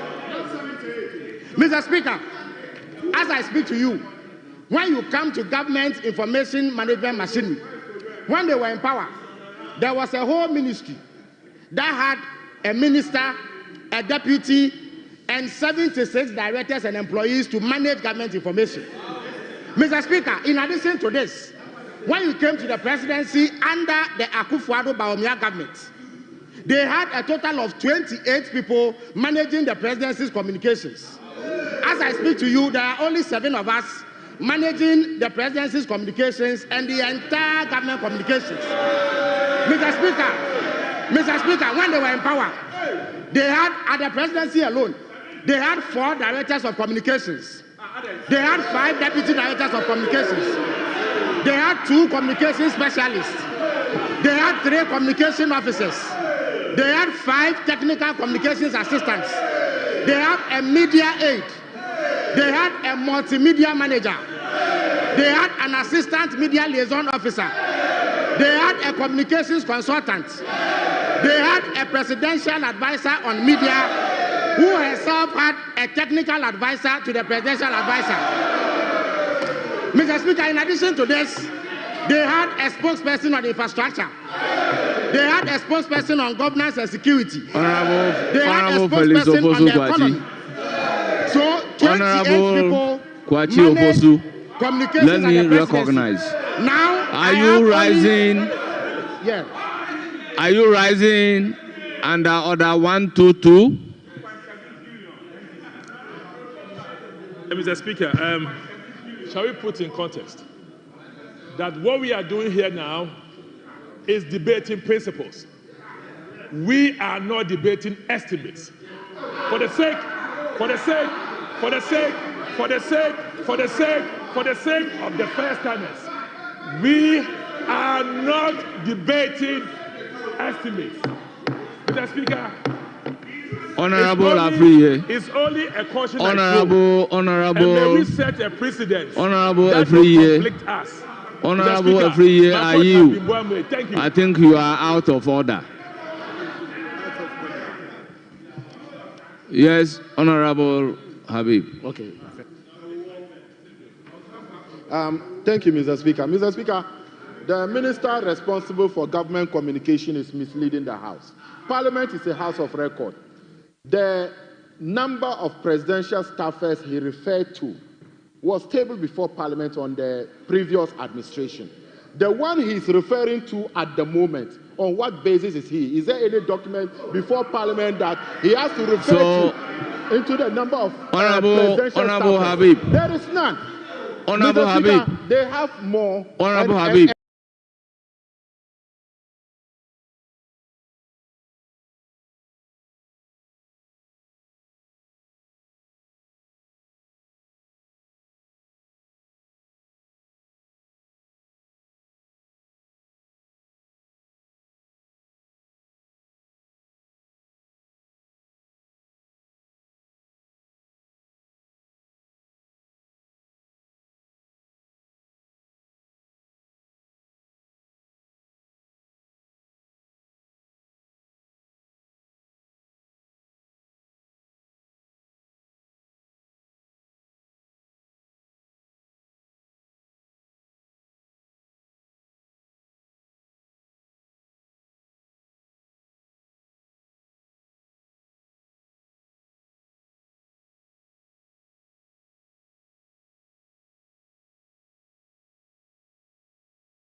And one of the ways that he thinks he can do it is by cutting down the numbers.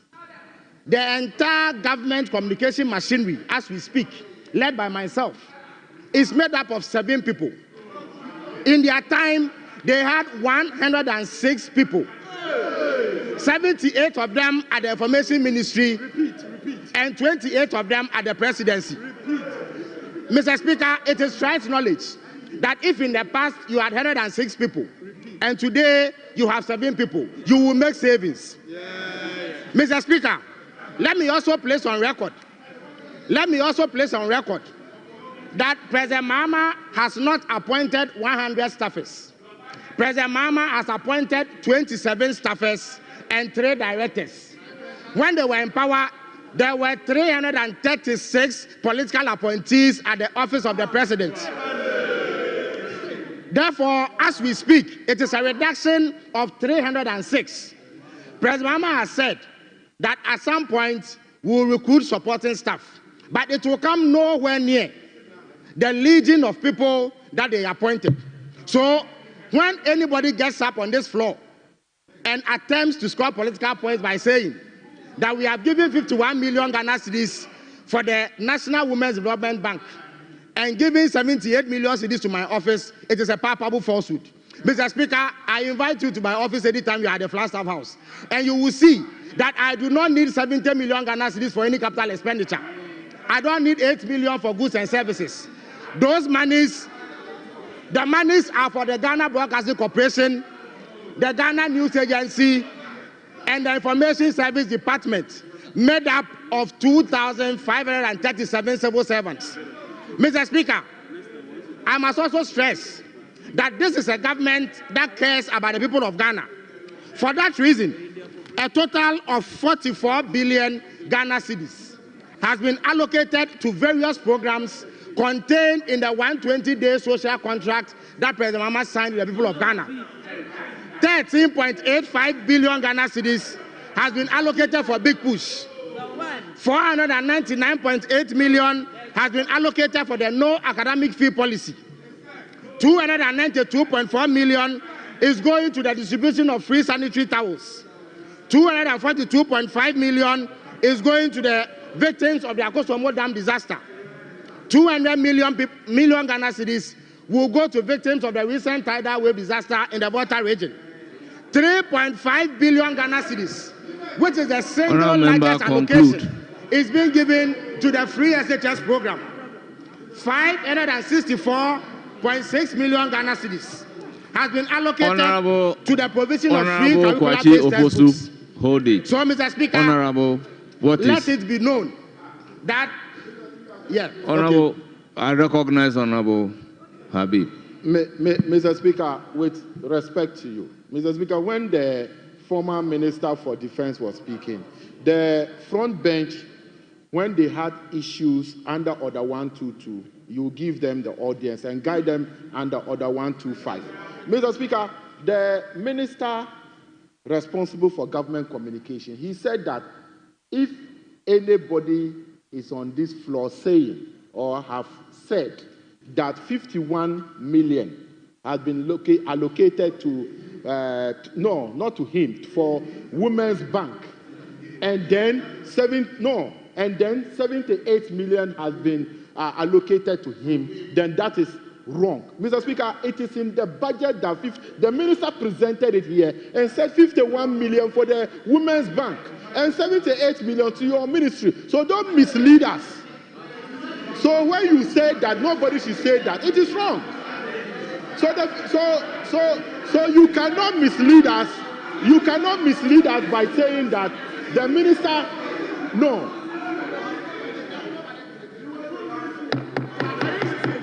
Mr. Speaker, it is on record that the minister who is here, responsible for finance, said that 51 million have been allocated for the Women's Bank and 78 million have been allocated to your ministry. It's in the budget. It's in the budget. But you see, when the finance minister is justifying that the institution, Parliament, you belong to, Mr. Finance Minister, you have allocated only 80 million. There's no goods and services for Parliament. And yet you have given 78 million to him. So, Honorable Habib, what then is the point of order? Understanding Order 122.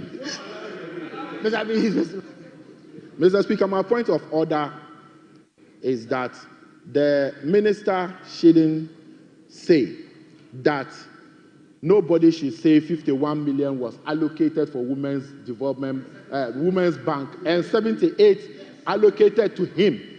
And he was trying to justify it by saying GBC and rest. The most important thing is that it's allocated to your ministry. So it is a statement of fact. Honorable Habib. Mr. Speaker, what he said, is it a factual statement?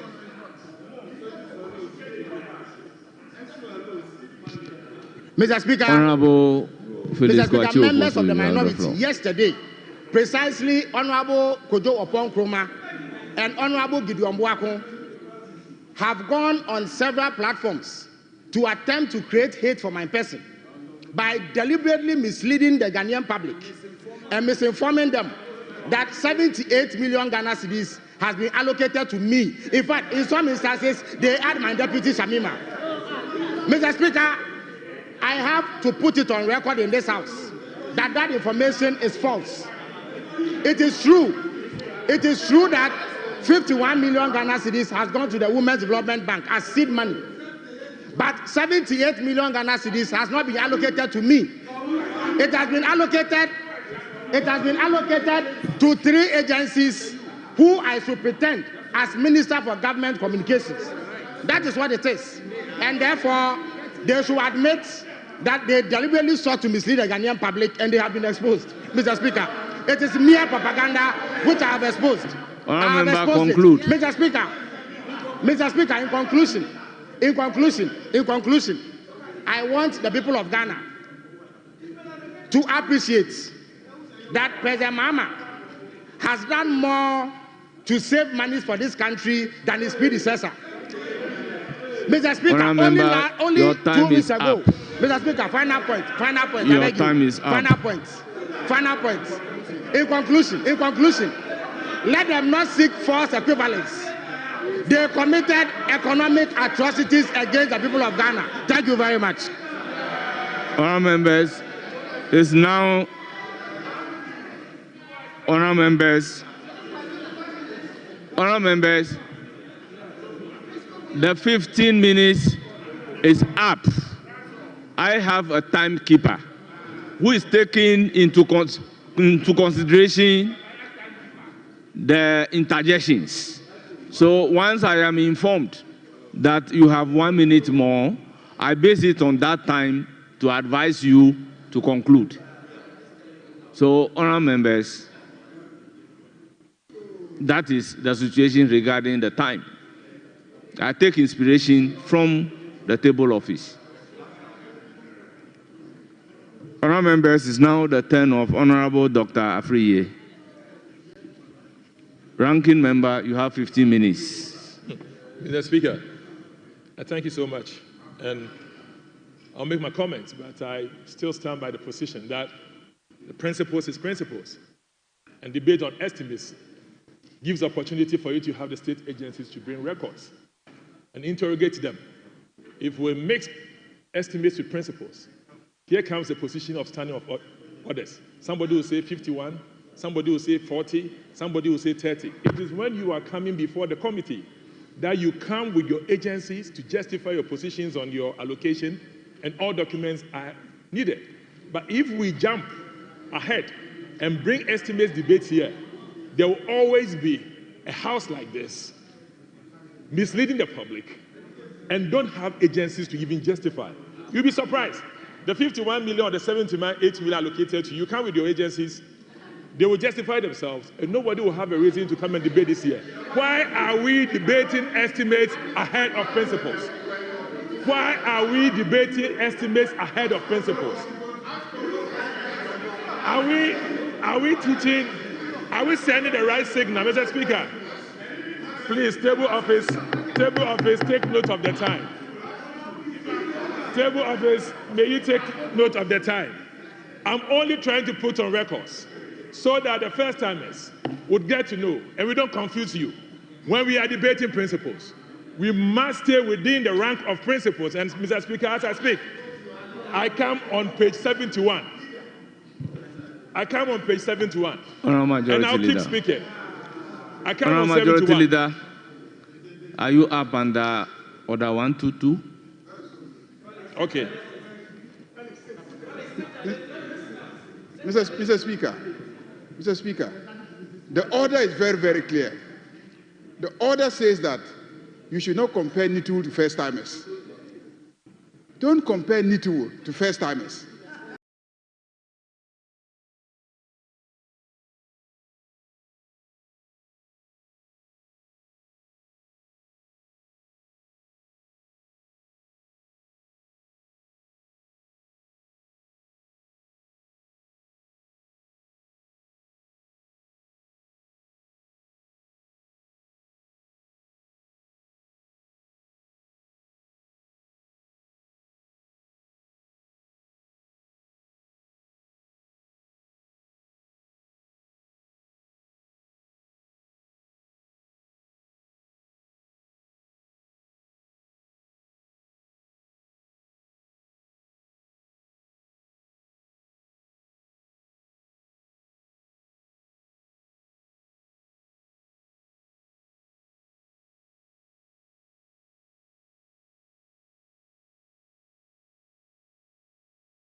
And in instances, they bring additional documents.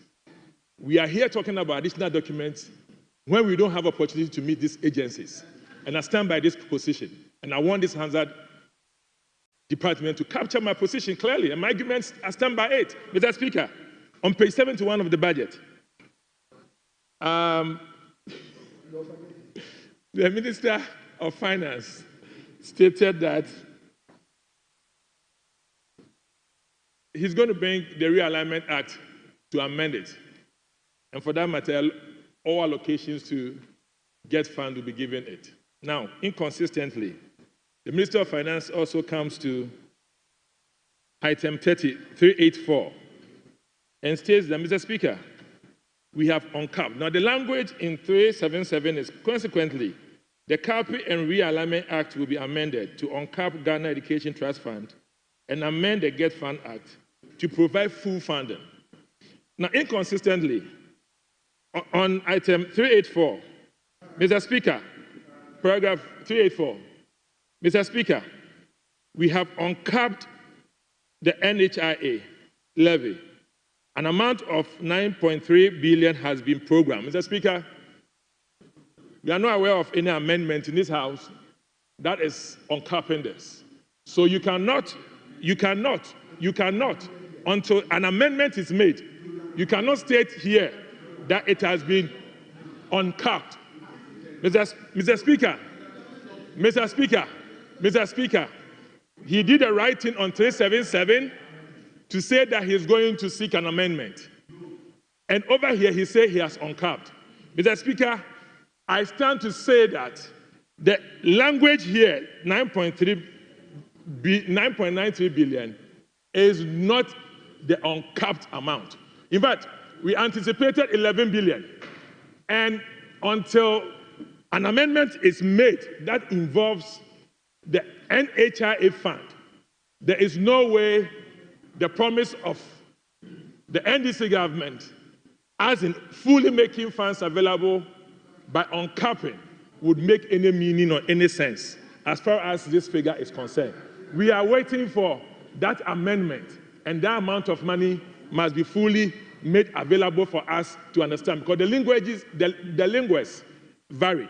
Mr. Speaker, as I move on and doubt the allocation of funds from the head fund to the NHIA, what I also bring on board is the politicization of healthcare.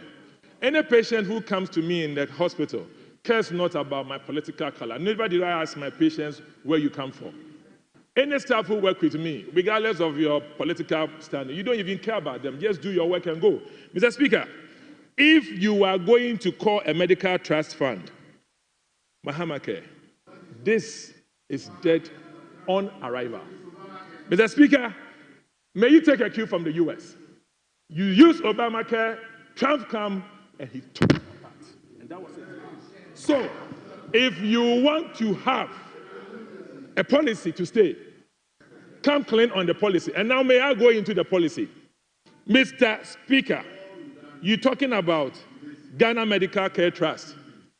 And then when you go to pages 110, it says that the Medical Trust Fund will go into taking non-communicable diseases and the rest of them. Mr. Speaker, I'm here to see the kind of stakeholder sessions they will do to guide them. Yes, I have thought that President Mahama is a moderate person, and we would be in the context of health. Without politics, we are here as a mighty minority to support you, to succeed. But Mr. Speaker, you cannot have a medical trust fund that is going to duplicate the existing institutional structures, their roles, and their allocation. We have departments of non-communicable diseases. So if you are going to say, this is going to take care of lymphomas, it's going to take care of cancers, kidney, and all those things on non-communicable diseases, Mr. Speaker, it is not realistic. We have programs over there, we have directorates over there, we have units over there, and they are responsible for them. If you fully uncap the NHIF like the way the MPP also promised, and you have done, we don't have a reason to say because we did not come to power, we'll pull you down. We are going to support you. Just make the funds available to the institutions and they will run it very well. You don't need a trust. If this goes on, you will duplicate, there will be fraud. Somebody will do it for the order, and somebody will go and take the money for the order. What I propose to them, free for a successful trust, because I'm a Ghanaian, and I'm there to make sure we all succeed, is there must be a trust. If there is a trust, the trust should look at financing. It must look at financing. Mr. Speaker, if you talk about financing, the USAID is going, Gavi is leaving, you are going to be, by the next 3 years, fully responsible for your vaccines. So a certain trust can look into the future, looking at funds to take care of this. Now, infrastructure, maintenance, Agenda 111, ABFA allocation. But if you are coming with the trust, where you are defining the trust here in your language, you limit the trust to, Mr. Speaker, the ministry will prioritize the establishment of the Ghana Medical Trust to support the cost of treatment of cervical, breast, prostate, childhood cancers, hypertension. Mr. Speaker, my trust. This is indicated already in the NHIA benefit package. It is in this house that we approved 57 million, and that was an overall estimated cost of care for kidney-related cases. Not only even for those people in renal failure, chronic renal failure, kidney-related cases. So if you come and put that budget here in January for us to deal with it, and you come 3 months down the line, and you are asking us that a certain trust will take care of this. Mr. Speaker, I'm saying that you are diagnosing a situation and prescribing wrongly. This is a wrong prescription. And if the trust will look at subspecialty, who says that a trust by NDC for us to support us Ghanaians is bad? It is innovation. Government is continuous. So if NDC has seen a vacuum and see that indeed we need to have a trust that will finance vaccines, take care of donors pulling out, take care of subspecialty training, which of course we don't have funds, take care of certain areas which is not there, health infrastructure, we must support them. But taking care of things that are already indicated in the NHIA, we cannot support this. We cannot support this. And it is not good for us to go that tangent. Mr. Speaker, in the same vein, I come to ambulances. You come to paragraph 676. Mr. Speaker, 294 ambulances stations were fully functional, and 16 regional dispatch centers were established nationwide, enabling swift allocation. Mr. Speaker, there was this contention issues during the elections that ambulance spare parts had gone to the former president's relative and co. Mr. Speaker, we took the opportunity after elections for me to go into it because I couldn't speak about it. I always shy away from the media because I didn't understand it. Mr. Speaker, the ambulance service had made it clear that they have written to the Ministry of Health that the vendor has supplied everything and has brought all the parts and must be paid. The fact that a vendor employs somebody who had a child 18 years ago with the former president's daughter, how does it affect the role of a businessman to do his job?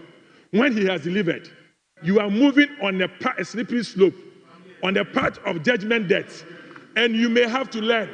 You may have to learn. Yes, you will say family and friends. If somebody had a child with your family person 18 years ago and you have nothing to do with the person, a businessman have a right to employ that person. You need to be educated.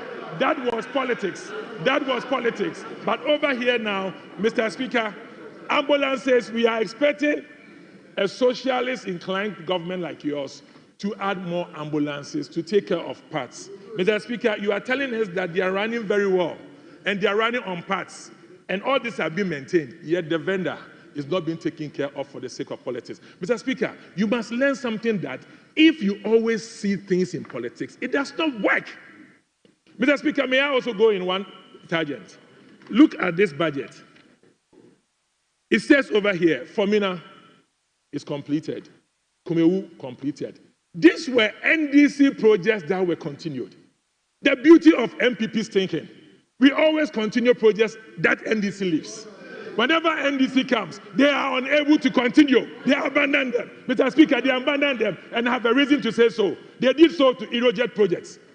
The Irojet projects in Wa, it was left until Akufo-Addo came. They did so also to Afari Military Hospital. It was supposed to be in Kumasi. They tried to move it to Accra. They tried to take it to the north. Eventually, after 3-4 years, it came back to Kumasi. And you are supposed to commission it because very soon they need power over there. And when the power goes to the site, it's fully well. You are supposed to see to it. That's the beauty of it. Continue it. The people of Ghana don't care about your MPP NDC. All they care about is their healthcare and their lifestyle. Must change. So continue it.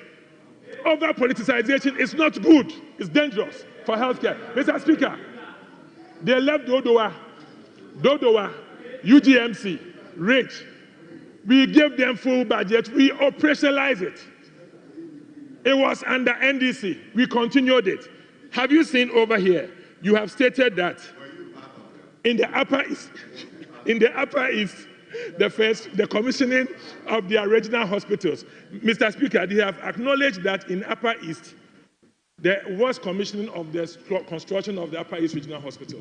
Honourable Member, MPP conclude. does not do things in strongholds. We don't do, in fact, in the Upper East, we lost all the seats. But look at a current government, which made allocation for a hospital there. We don't have to do health care in the spectacle of politics, and that is dangerous. Mr. Speaker, I would want to also say that the enrollment of the NHIA has been good. In 2016, there were 7.5 million people. As of last year, it was 18.6 million.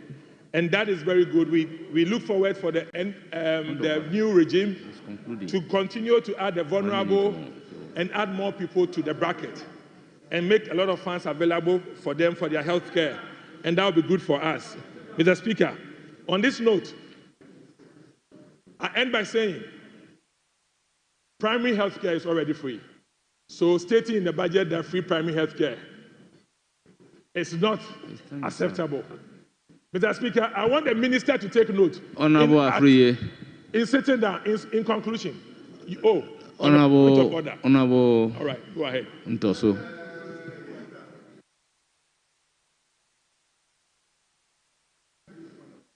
I want to. Thank you, Mr. Speaker. Point of correction. The Honorable said we didn't continue with the Afari project. I want to tell you that by the time we left office in 2017, the project was 65 to 70% complete. The defense minister is here. He appeared before the Committee of Defense and Interior Committee a number of times promising that the project will be completed and operationalized. For 8 good years, he couldn't complete the project. So if you're saying that NDC didn't continue with the project, that is not true. Thank you, Honourable Member. Mr. Speaker, at no point in my 8 years as Minister for Defense Honourable Member, you know the rule. It's misleading the House. The first thing is for you to catch the eye of the Speaker. Oh, Mr. Speaker. Then you can be given the floor to speak. I never did. Honourable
national grid. So this is as simple as that. This is as simple as that. Mr. Speaker, this administration has inherited an economy that is on a downward spiral. Honorable John Jinapo, let me recognize Honorable Nitiwu. Mr. Speaker, the honorable member has misled the House on 2 occasions, and it will not be good for me not to point out to you and the House. First of all, the 9 Eurojet projects, all the parliamentary procedures and parliamentary approvals were done in 2008 under President Kufuor. Not under President Mahama, neither under President Mills. Mr. Speaker, the project got stalled for 6 years. Absolutely. In 2014, before they started, especially the military one. So 6 years, we kept the project down for 6 years because they were changing sites. They changed from Kumasi to Tamale, back to 37, back to Sofo Line, and back to Afari. But more importantly, Mr. Speaker, the honorable member is correcting and giving us information, which he's right, to say that they are going to pay for the plant. That's the decision of the government. It's a good thing, and I don't think that we should argue with it. But to say that capital expenditure is because it's multi-year, no, that is not it. To say that it is captured under capital expenditure because it's multi-year, capital expenditure is capital expenditure. I can award a contract today and finish it before December. It's still capital expenditure. If I'm going to build a house, no. If you are going to do multi-year, then you will need what we call commencement certificate from the Minister of Finance, because you are going to spend a budget that has not yet been awarded to you. All you need to explain is what you have done in the first part. So we'll leave it at that. We are waiting for the estimates to come, and then we'll deal with the rest of the matters. Thank you, Mr. Speaker. Mr. Speaker, I think my good friend is completely misunderstanding the issues. When we say capital expenditure, it doesn't mean that you spend the money more than 1 year. No. I said the economic benefit, is more than 1 year.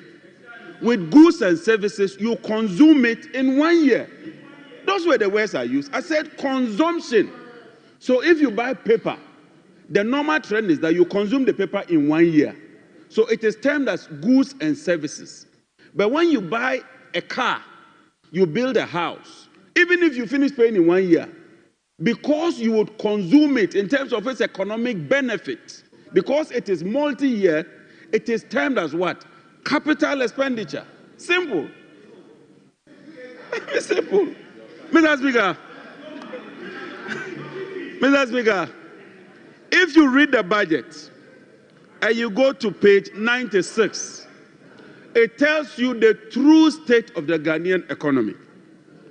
Interest rates, if you look at what this government targeted, they wanted a budget deficit of 3% or below.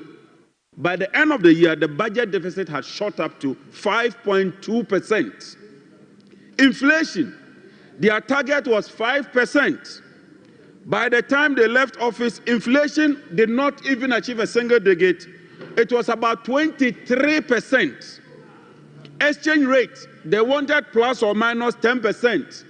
By the time they left office, it had reached 19.2%. Mr. Speaker, the good news, however, is that in just 3 months, under the able leadership of the venerable finance minister, the Honorable Kasiel Atufosin, Doctor, PhD, who has demonstrated tenacity, intelligence, vigor, a sense of responsibility, the interest rates have started coming down in an astronomical manner.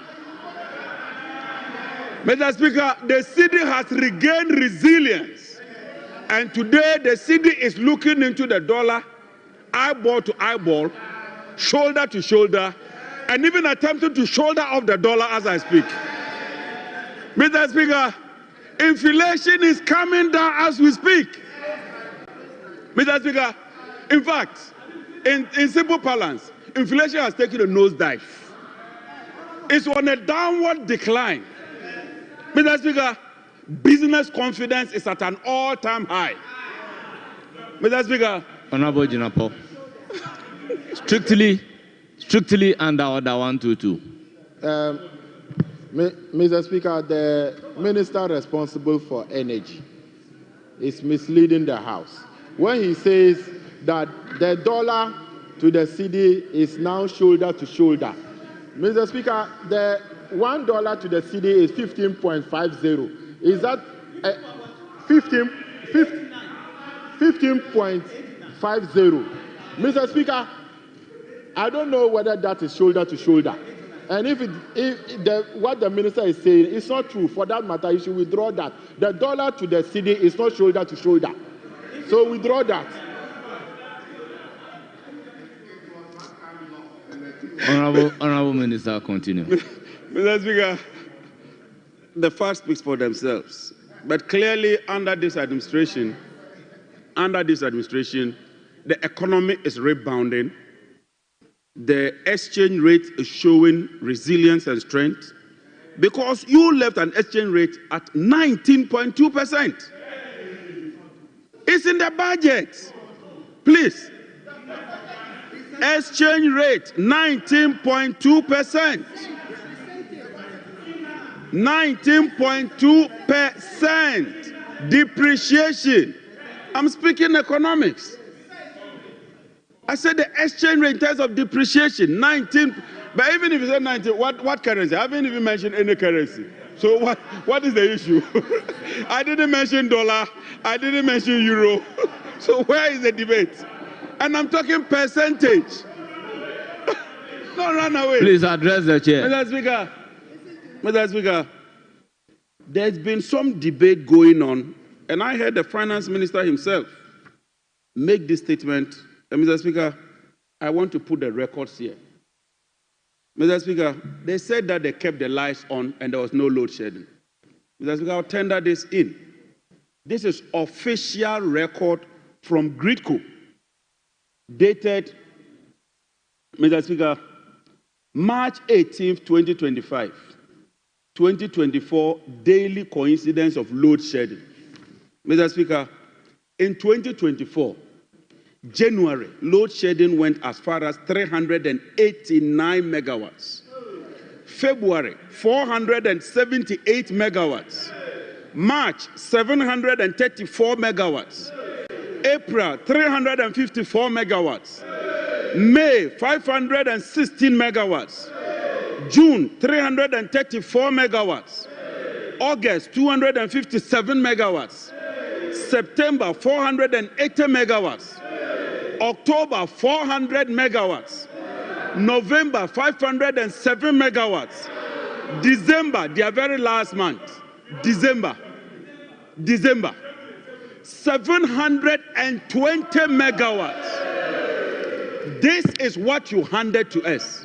But Mr. Speaker, I will table this and tender it in as evidence, as part of the records, and I would wish that the Hansard department will capture this in detail and in total. Mr. Minister, please do. With your permission, I bow and I tender the evidence.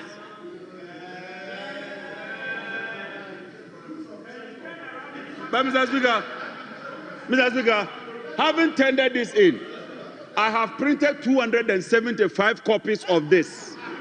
And Mr. Speaker, with your permission, every PG hole shall be sufficiently served.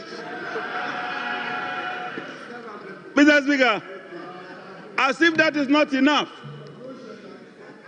I have another document that I intend to, Mr. Speaker, all of us witness load shedding. If there was no load shedding, the minister wouldn't tell us to go and publish our own timetable. If there was no load shedding, your minister would not tell us that we should go and publish our own timetable. Mr. Speaker, it is obvious that this economy is back on track. It is obvious that we are doing the right things. Mr. Speaker, I was in Kumasi just 2 days ago. For months, the people of Kumasi had erratic power supply.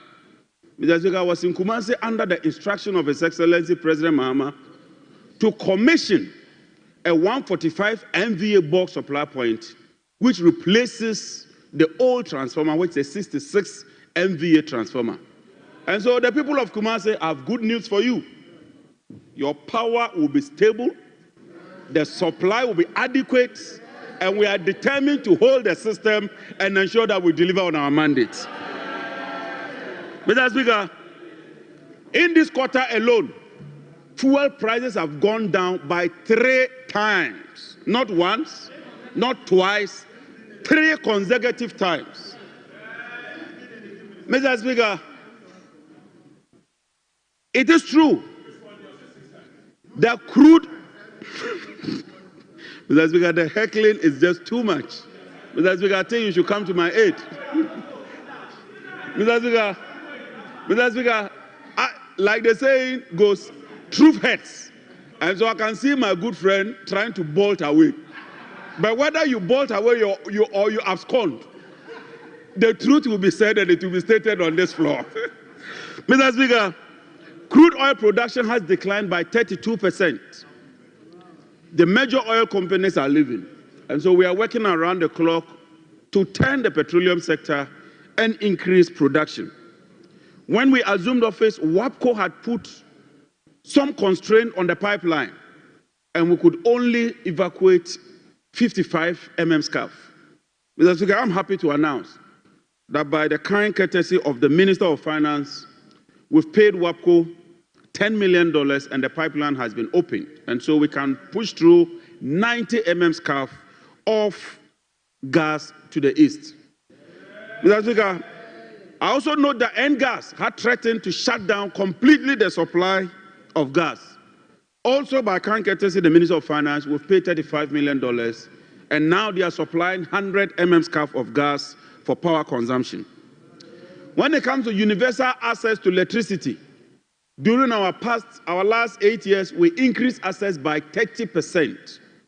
This government, in their 8 years, increased access by less than 8%. So we did 30, they have done less than 8. We are determined to ensure, Mr. Speaker, that we achieve universal access to electricity by the year 2030, and we are determined to do that. Mr. Speaker, we are talking of the Renewable Energy and Investment Fund. The drive now is to move into what you call the energy transition. And Mr. Speaker, in about 10 years, whether we like it or not, we are going to see a lot of electric vehicles in this country because we depend on so much second-hand cars. But our European counterparts, our American counterparts, they are moving towards EV vehicles. And so we want to be ahead of the curve. And so, Mr. Speaker, what we are going to do is to convert most of our filling stations and take some space and put in place charging stations. And today, with technology, in just 5 minutes to 10 minutes, you can charge your car and continue to move. We are also going to deploy, you don't know, BYD, the Chinese company, has come up with a new technology. That new technology, in 5 minutes, your car is fully charged. I am the Minister of Energy and Green Transition. And so when I speak on authority. I'm not a businessman. I'm the minister. So please listen to me. Mr. Speaker, we are also going to deploy solar street lights.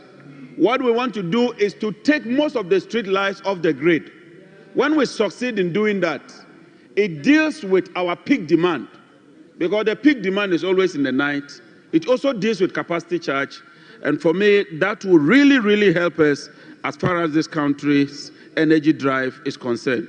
We are working with the Ministry of Energy to put a lot of institutions in the education sector, such as schools, on solar panels.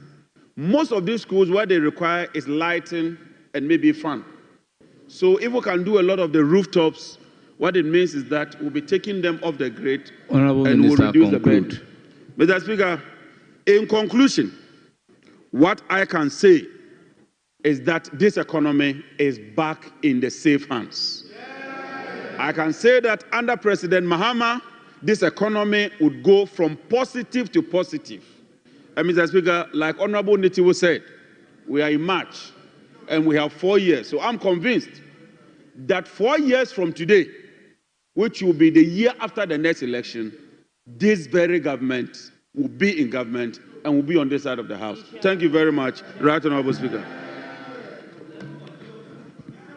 Honourable members, I direct that the document tabled entitled 2024 Daily Coincidence Load Shedding on the letterhead of GridCo dated March 18, 2025 should form part of the record.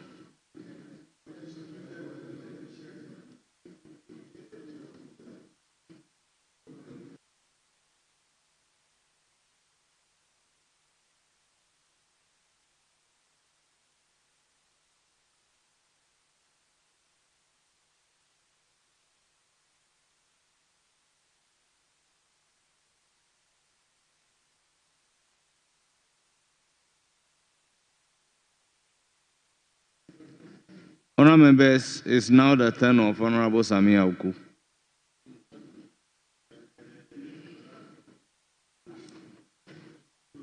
Right Honourable Speaker, thank you for the opportunity to comment, contribute, and forcefully make a point on President Mahama's budget statement and economic policy. Mr. Speaker, I would like to turn my attention more to page 9, where I realize the Honourable Minister for Energy and Green Transition selectively cited figures that favors his government. But one thing that will be clear at the end of the day is that we are comparing records and also looking forward to an approach that will enhance our democracy and give our people hope. The criteria set by the ECOWAS community to enable the ECOWAS community come to a firm conclusion and realization of launching a common currency. That's what they call the convergence criteria. It's what I believe that my colleague also tried citing and selecting some of the information from it. Mr. Speaker, it is clear that when the NDC left office in 2017 January,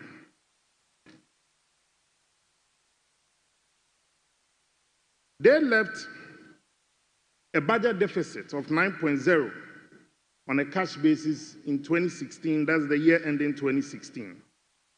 It is true that the NPP also left our budget deficit, as he cited, at 5.2. But in fact, the target set by ECOWAS, and for which he was eloquently speaking on, was 3%. But I do not need a teacher to also refer me to the fact that 5.2% is closer to 3% than 9.0 in their own words. Again, it is clear that comparing these two, we obviously left a stronger economy than what the NDC led for the NPP in 2017 January. Mr. Speaker, on the issue of inflation that he spoke about, that the NPP administration left it at 23.8%.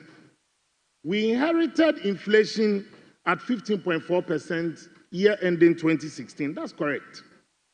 But again, the Akufo-Addo administration brought down inflation to its lowest for the first time in 28 years to 7.6%. And this was in 2019, if you want to refer. Unfortunately for us, we faced our own tragedies, and that with the COVID and the Ukrainian war. Mr. Speaker, not just Ghana. Germany, for the first time, experienced inflation for the first time in 70 years, the highest inflation that they also had to face. The United States, for the first time in 40 years. So Ghana cannot be an exception to the rule in the face of that global economic situation. So if you are citing the fact that we left 23.8%, you should also be modest to admit that before the pandemic and before the Russian-Ukrainian war, we took it down to the lowest for the first time in 28 years, and this is a matter of record. And since it's a house of record, it's important that we also state this. And it's also true it's also true, Mr. Speaker, that the benchmark set by ECOWAS during that period, and in fact, as one of the convergence criteria, also did put it at 5%. In any case, it is clear that both parties, even on that score, did not achieve that. You also mentioned the issue of the gross external reserves. If you look at also, that's page 9 and table 4 of President Mohammed's budget statement and economic policy. In their own words, the NPP left 4 months import cover, 4 months. Mr. Speaker, if I take you back to what the NDC also left us, NDC left us with 2.8 months. That's $6.1 billion of import cover. We left them with $8.98 billion of import cover. So if you come to make selective application of what you have also put to your own budget, this is not a budget presented or prepared by the NPP Communications Directorate or NPP minority. It was prepared by the NDC side and in their own words. Right Honorable Speaker, I would like to also speak to one interesting matter, which for me set my heart at peace and at ease. The same benchmark and convergence criteria set by ECOWAS, they obviously put that criteria when it comes to the public debt to GDP ratio not exceeding 70%. The NDC left us with 73.1% in 2016. The NPP left them with 61.8%. So if in your own words, the health of an economy can only be measured by these macroeconomic indicators. So if your own words, we left this health for you, you cannot accuse that same government of 1, being reckless in the management of the economy, 2, in the words of Felix Kwachofosu, my colleague, Honorable MP, economic atrocities, 3, mismanagement of the economy for 8 years. When in your own words, the benchmark set by ECOWAS, out of the 6, NPP met 3. NDC's period for 8 years, out of the 6, they only met 2. Right Honorable Speaker, let me also turn your attention, and with your leave, page 84 of the same budget statement. Mr. Speaker, with your leave, I read, that's point 478. In 2025, government will implement the following measures to keep the wage bill within sustainable levels. 1, and in capital letters, fully implement the net freeze on employment. Fully implement the net freeze on employment by immediately putting on hold all recruitment, replacement into the public service. Mr. Speaker, this is a party and government that campaigned on the back of creating more jobs for the people. This is a party and government that campaigned on the back of creating more economic opportunities for the young people of Ghana. And if we can put in black and white, then that means you are obviously shutting the door to every young Ghanaian who more or less toyed with the idea and the adventure of voting for the NDC, and now you're telling them that they cannot find space within the public sector of our country. For this, I believe it's not just unfair, it's a stab in the back, but it's also another rude awakening that clearly elections have consequences. What we will advise government to do, instead of closing the door to the many young people who desire to work, and also as part of their constitutional right to work and to be gainfully employed, it's not to close this door, but to create more avenues within the public and the private sector, so that we can absorb the teeming youth that we continue on daily basis, train, and also get them involved in contributing to nation building. I believe that this is also a slap in the face of our colleagues. Honorable Uku, let me recognize the minister.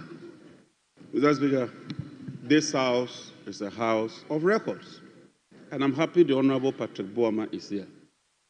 The Honorable Samia Oku says that in 2016, we left a debt to GDP of 72%.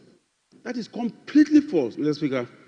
I refer to the 2019 Annual Public Debt Report, page 3, table 2, recent macroeconomic performance 2015 to 2019. 2016, Bank of Ghana is public record here in this chamber. Mr. Speaker, gross public debt as a percentage of GDP, 2016, 56.8%. This is public knowledge. And it's here in this chamber. So where from the 72%? This is official record here in this chamber. Mr. Speaker, I think we should learn to say what is right and what is proper. Simple, Mr. Speaker. Right Honorable Speaker, I'm sure my colleague is referring to the rebasing when it was done. But then, let's also be factual. In the budget statement prepared in 2017, it is trite knowledge and for matter of public record that the NDC left our public debt at an astronomical height of 73% plus. That's fact. That's fact. That's fact. Mr. Speaker, Honourable Member, conclude. Right Honourable Speaker. Conclude. Right Honourable Speaker. Again, I'm also surprised that my colleague also did not come back on the essential point that we also raised in the same convergence criteria. What? Can you allow him to Honourable Speaker, my colleague was allowed, in fact, uninterrupted, to also express it. Oh, uninterrupted. Honourable Minister, please. One thing that you also did acknowledge was that facts and truth are sacred. And what I want to put on record, that if today, Mr. Speaker, rebasing is done, it will not change what President Akufo-Addo did for as a matter of record. The figures might change, but what was presented to this House as at March 2025 is a matter of public record. So rebasing is a different topic we can come to. And Honourable Minister, I'll be willing to engage you in that debate. Thank you very much, Mr. Speaker.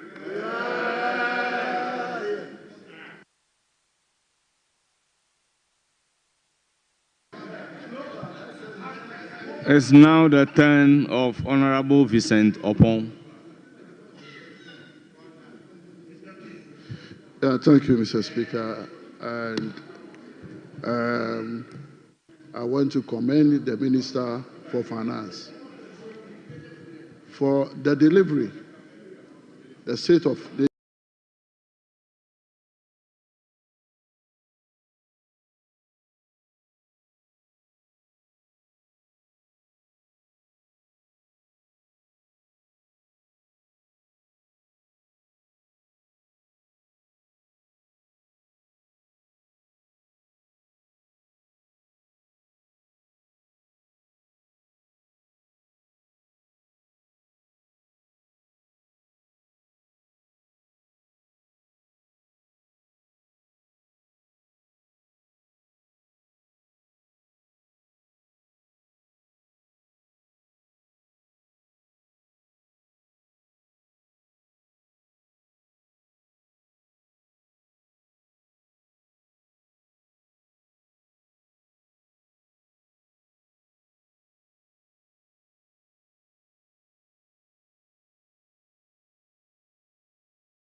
Patriotic Party.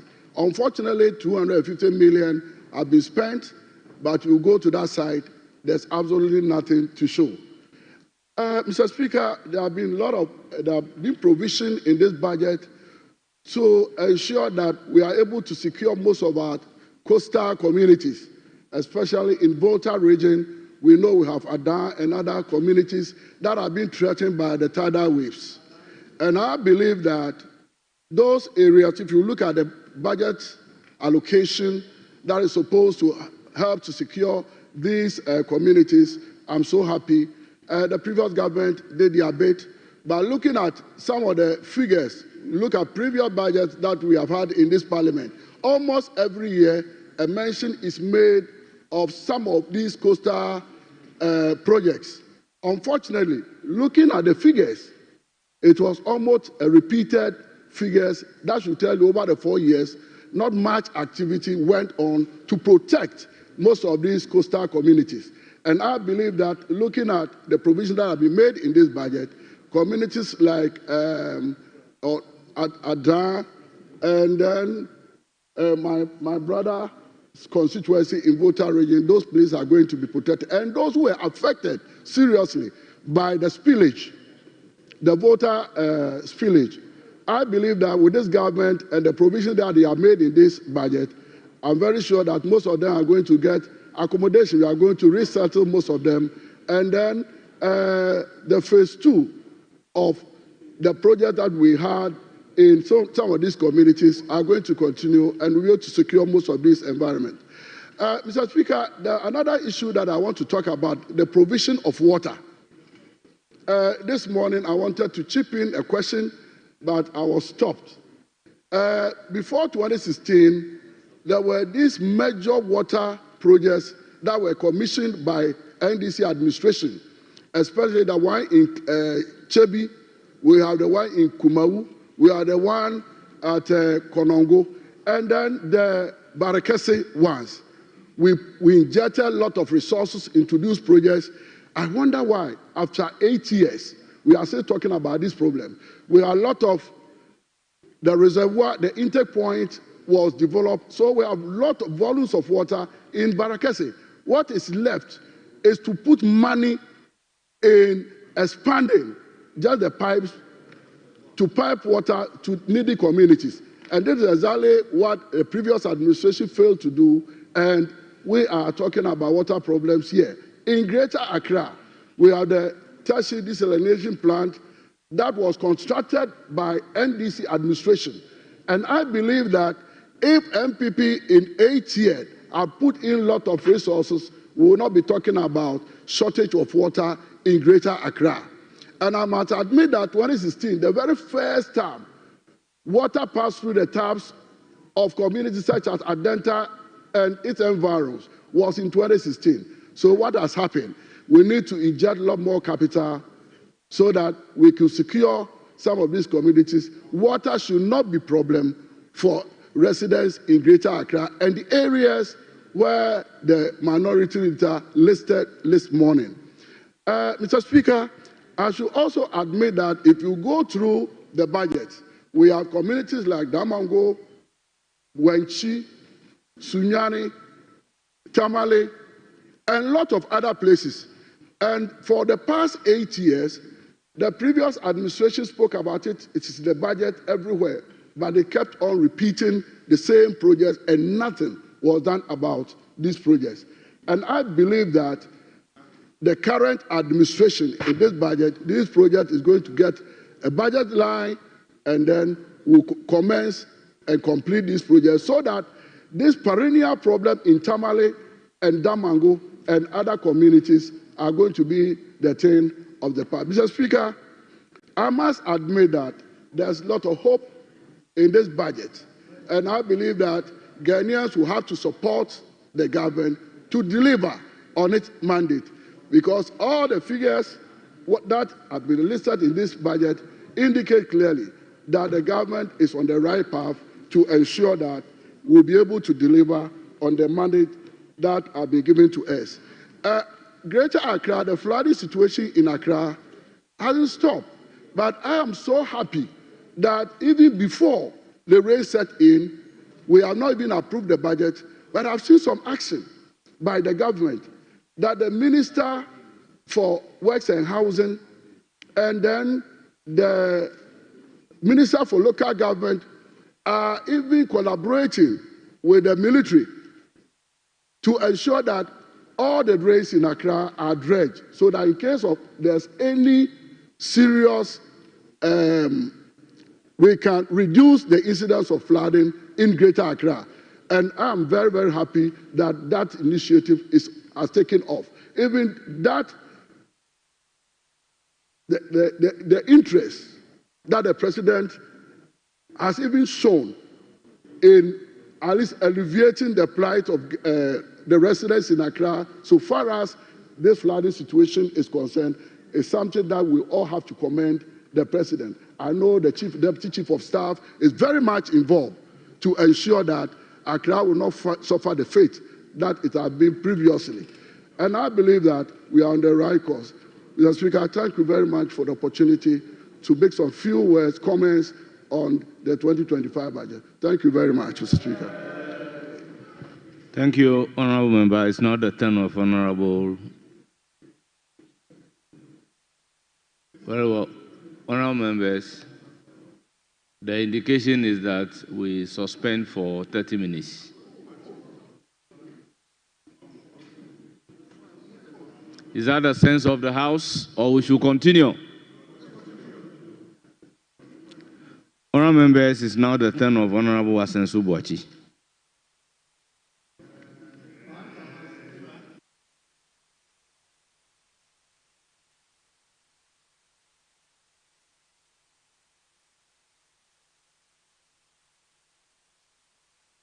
Thank you, Mr. Speaker.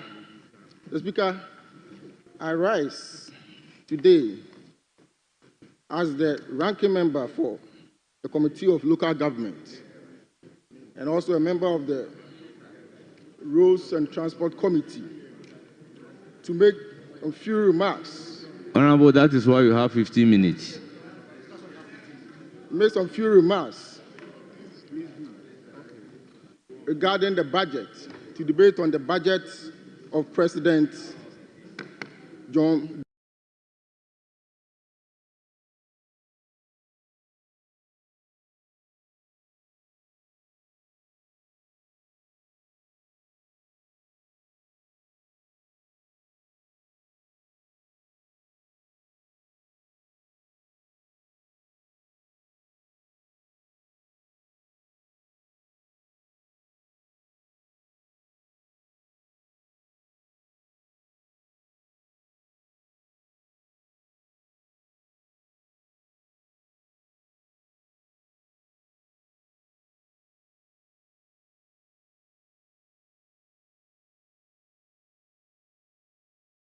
Dramani Mahama, unprecedented investments were made in coastal protection,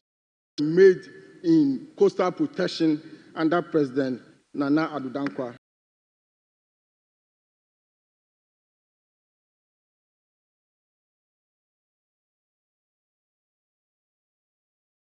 Akufo-Addo.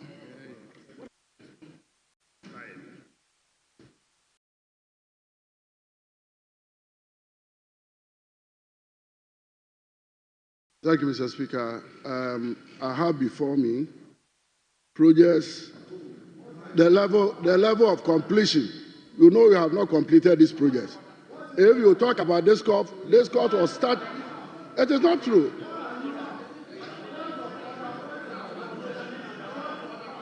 Order. I'm starting order 122. Mr. Speaker. Mr. Speaker, why are you on your feet? You are not the Speaker. Why are you on the speak? Honorable Member, address the chair. Mr. Speaker, we have this project was started in 2015. As I speak with you, the level of completion is 42%. Are you proud of this? For 8 years, Minister, are you proud of this? You are talking about Ningo Pram Pram. You did not start Ningo Pram Pram. The level of completion is 80%, 8 years. Are you happy with this, Mr. Minister? You did not start Anumabo, that most of the projects, you did not start them, and you are not even completed. And you were saying that your record is unprecedented. Mr. Speaker, that is your record. It is here. You can have a paragraph 5A7. You can go there and read it. That is your record. You don't have any good record, Mr. Speaker. I'm sorry. Honorable Patricia Piaget. Right, thank you, Mr. Speaker. Mr. Speaker, I thought honorable member was coming under a point of order, but he started speaking and debating. Please, I would like to appeal to you with all respect. Honorable member, honestly, I allowed him to make his point because when the former Minister for Roads was making his submission, he said the former president has done the following roads. And then his point of order is that the following sea defense. And his point of order is that what you say has been done is at a level of 42%. So for the purposes of the record, I think this is good. Honorable Speaker, I think we needed to find out exactly what order he's coming under. Because if it is a point of information, then we know he can't just butt in and then start speaking. What I could gather from the intervention. Thank you very much for the guidance, and I'm going to go strictly by that. Right, thank you. Honourable Member, you have the floor. Thank you, Honourable Speaker. Honourable Speaker, I still maintain the point that under the Akufo-Addo administration, unprecedented investments were made in the area of coastal protection, more than any other government in the history of Ghana. And for my colleague to say that a project has achieved 42% completion rate, so it's not worth talking about, that's quite unfortunate. The people of Discoff appreciate what Nana Akufo-Addo and his administration did, and the project is still under construction. It is the duty of the current government to provide resources and complete it. Mr. Speaker, I would like to concentrate my intervention on 4 critical areas of national importance. 1, the completion of the Accra-Kumasi Highway Dualization Project. 2, the completion of the 13 ongoing interchanges in the major cities in the country. Enforcement of strict land use planning regulations to prevent planning, and also the strengthening of fiscal decentralization and properly funded decentralization process, the MMDAs. Mr. Speaker, we all can understand that we are going through fiscal constraints. If we are not even going through fiscal constraints, Ghana as a developing country does not have the adequate funds to finance all its development programs. But Mr. Speaker, when it's like that, even in economics, the basic economics tells us that resources are scarce. And when resources are scarce, you will draw scale of preference and you will deal with the most important project first. And there are certain projects that even in era of austerity, you don't delay those projects, because when you delay, its repercussion in the future will be too much to bear in the country.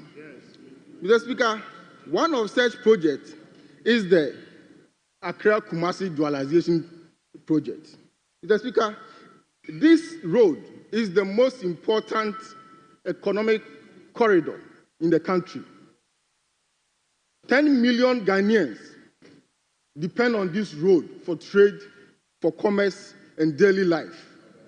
Mr. Speaker, it will interest you to know that 10 million Ghanaians is equivalent to a third of the Ghanaian population. The importance of this road can therefore not be overstated.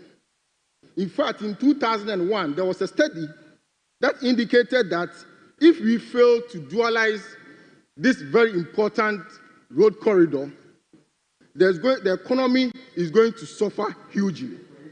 And as a result, President Kufuor and his administration embarked on major intervention on this road.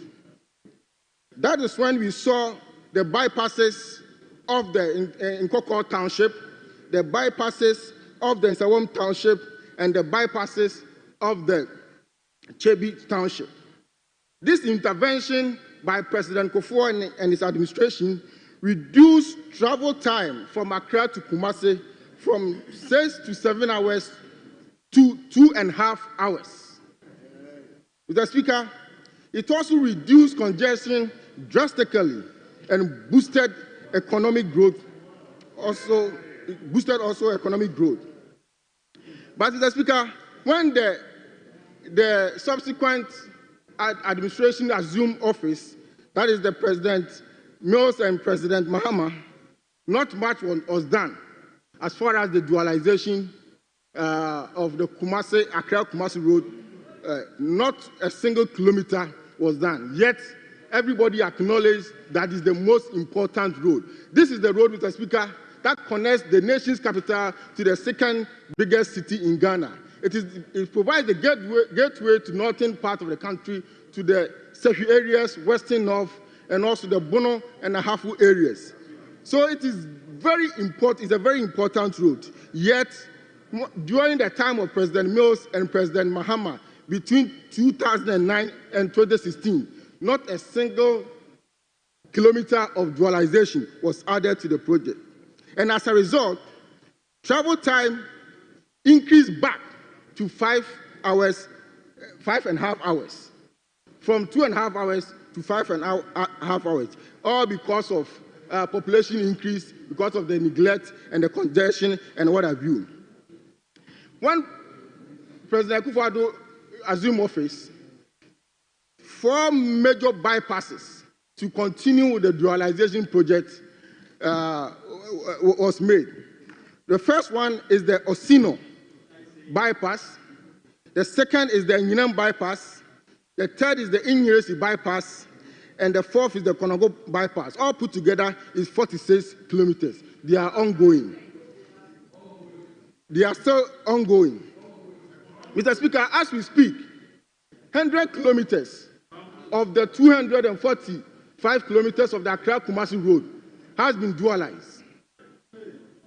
46 kilometers is currently under construction, and we have 94 kilometers yet to be dualized.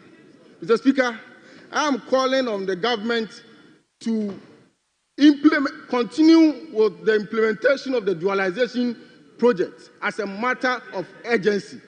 This is the most important transportation project in the country, and the government must find resources to complete that.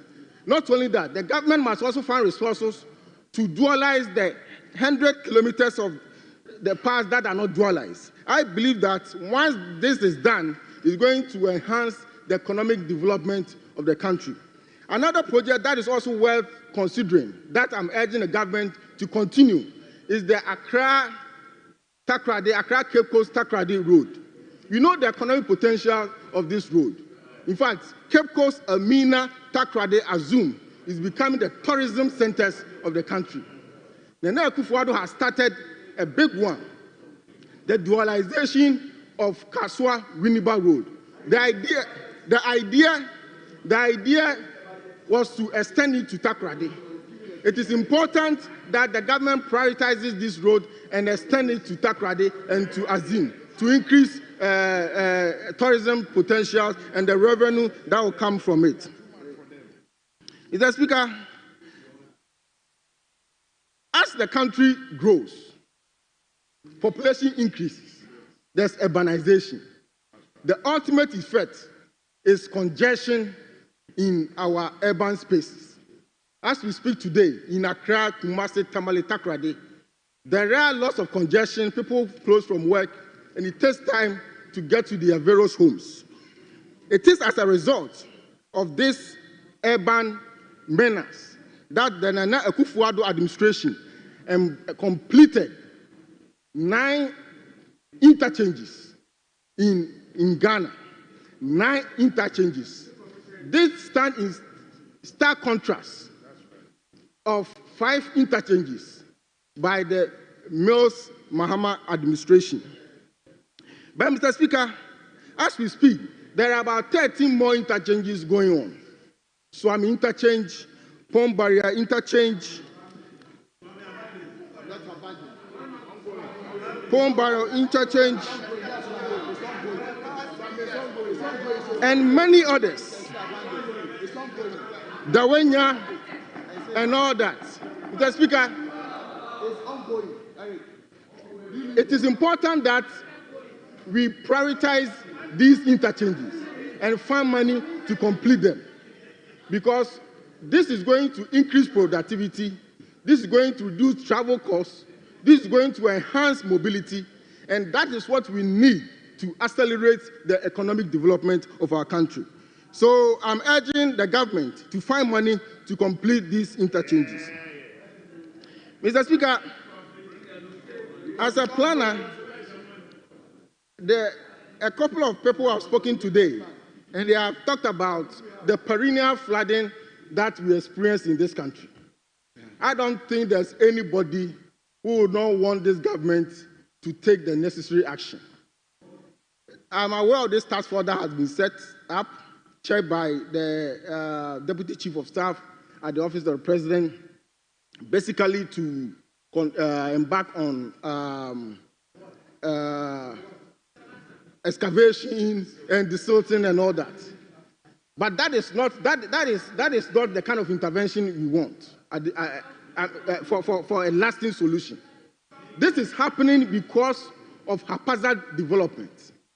And as a ranking member of local government, I'm very much concerned of how the district assemblies have been issuing permits haphazardly.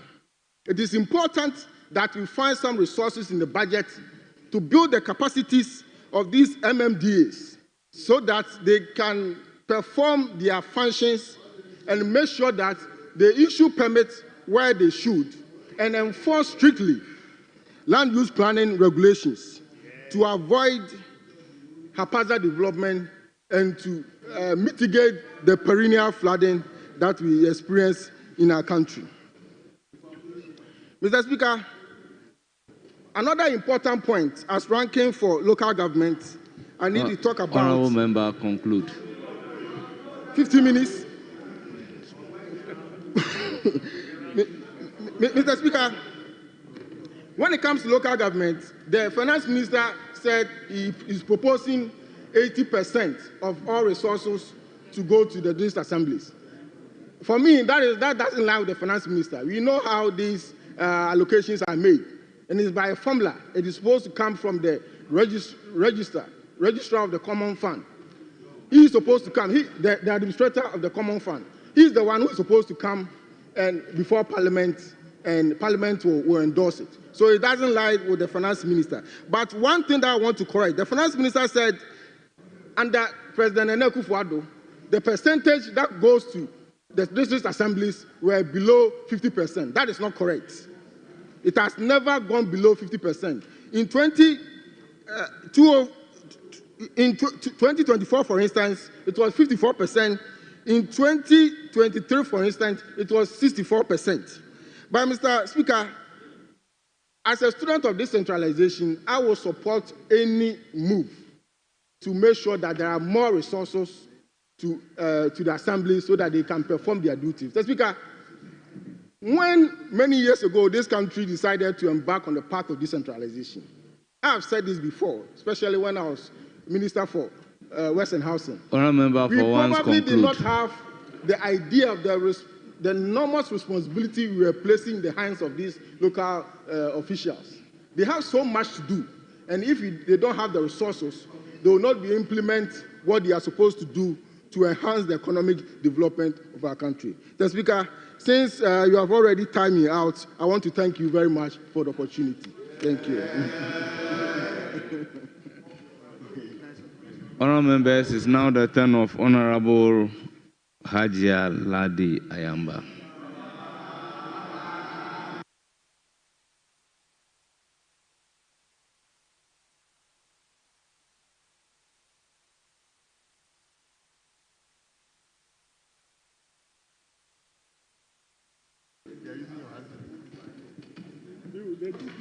Thank you, Mr. Speaker, for the opportunity to contribute to the budget statement. Mr. Speaker,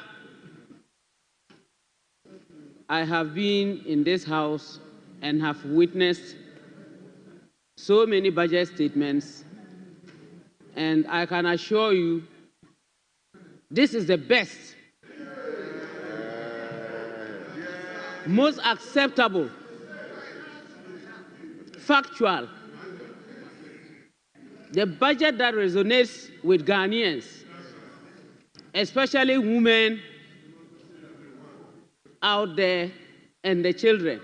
Mr. Speaker, I cannot be much happier than the day I was listening to the Minister for Finance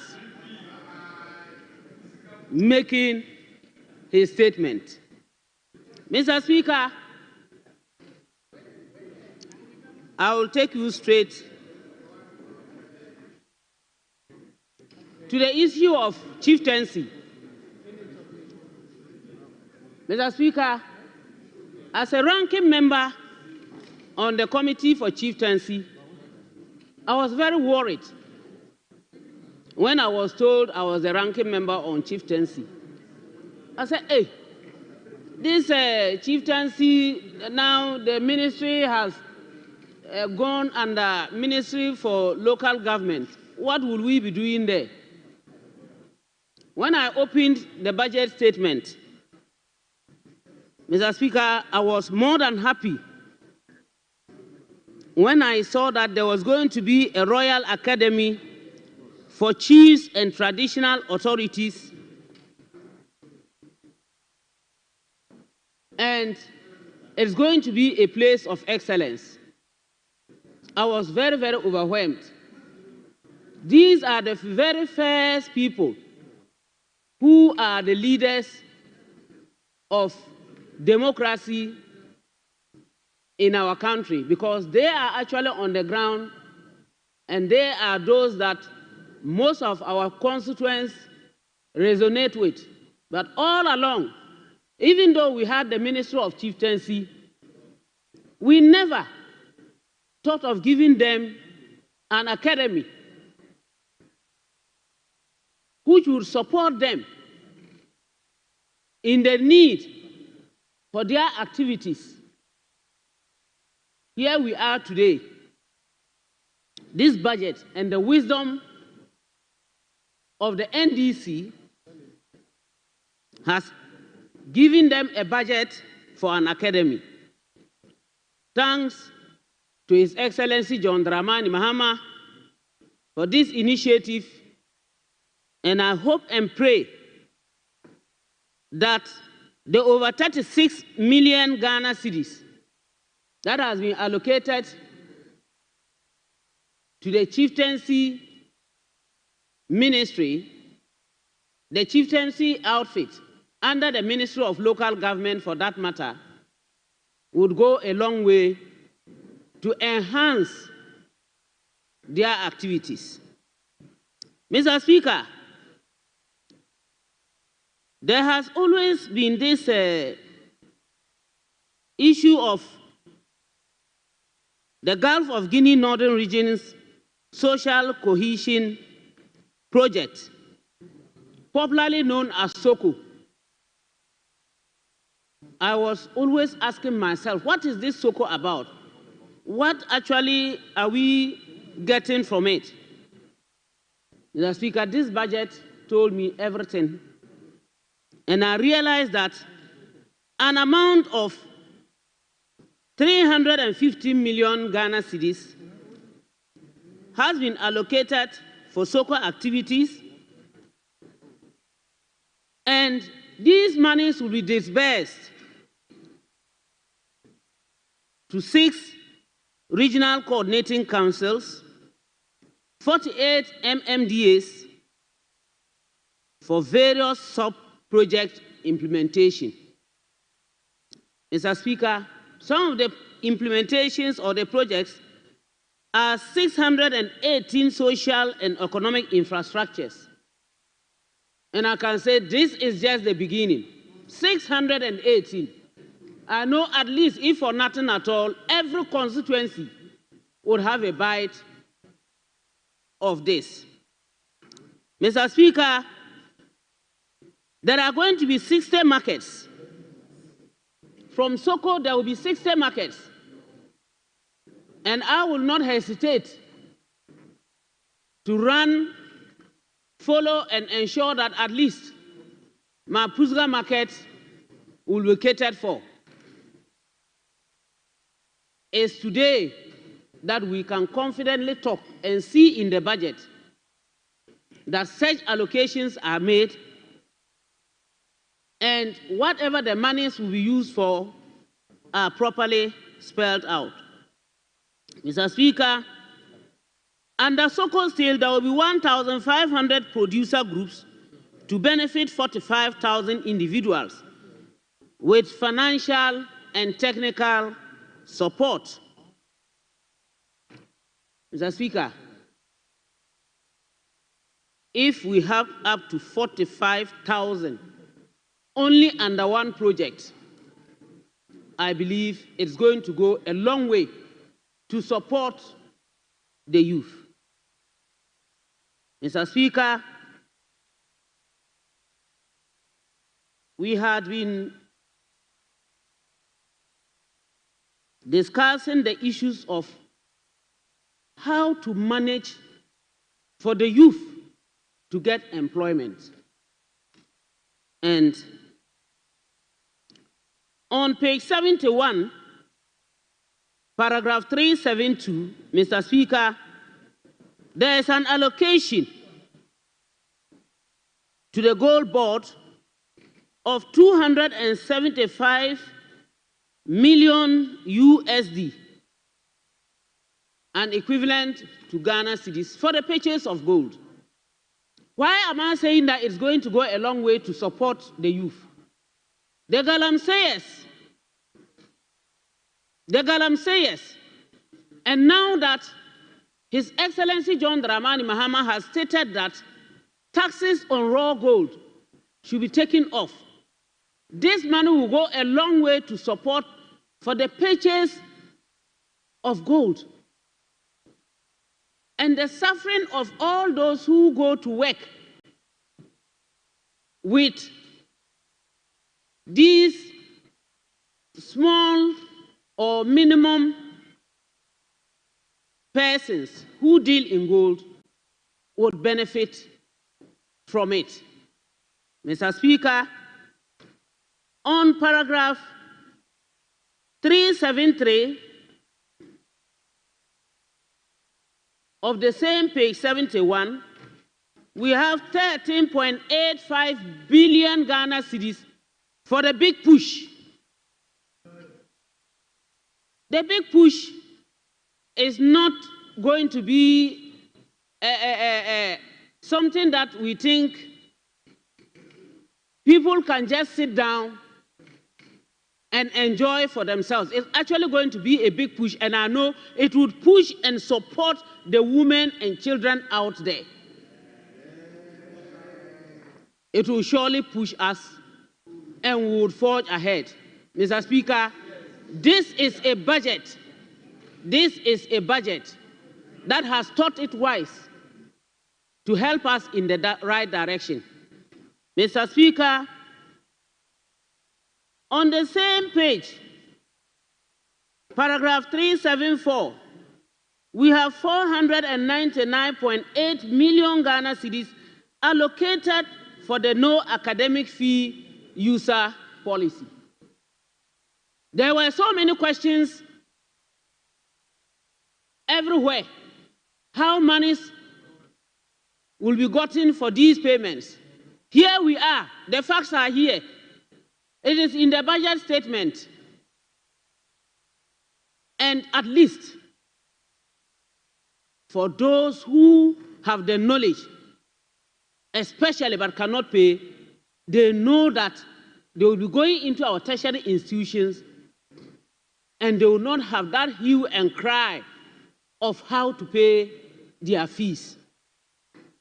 Mr. Speaker, what will we want more than this for these youth that are going into institutions and do not have money to pay.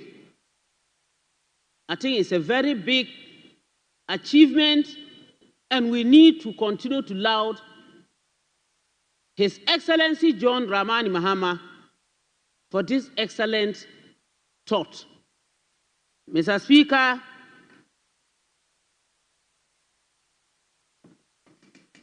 uncapping of the GET fund. We all know what happened when the previous administration capped the GET fund. It became a very big problem. They even went to the extent of using the GET fund to take a loan. Contractors were not being paid. All projects came to a standstill. And sometimes you just wonder. Most schools, you could see school projects not no more going on, and children sitting under trees. Mr. Speaker, the uncapping will go a long way to help pay all these contractors, and also the school feeding. I overheard some people talking that why will they uncap GET fund and use it to pay or for the senior high school feeding? What are we really talking about? Why? Is it not part of education? Is it not for the projection? Is it not for the enhancements of education? If the money is under GET fund and part of it can be used for school feeding, what is wrong with that? I asked myself severally. Well, that is the thinking of another person who maybe doesn't think well about the goodness of our students. Mr. Speaker, let me thank His Excellency John Dramani Mahama once more for ensuring that he nominated a woman as a running mate. And eventually, today as we speak, we have a woman as the Vice President of the Republic of Ghana. He hasn't ended there. He hasn't ended there, Mr. Speaker. All along the 8 years, we had been talking about sanitary pads for girls both in primary and JHS, because we saw girls selling eggs in order to buy sanitary pads. Some of them stopped schooling. A lot of absenteeism. Nobody paid heed to us. Today, provision has been made for the purchase and distribution of sanitary pads to our schools. For the girl child. Honourable Member, conclude. Mr. Speaker.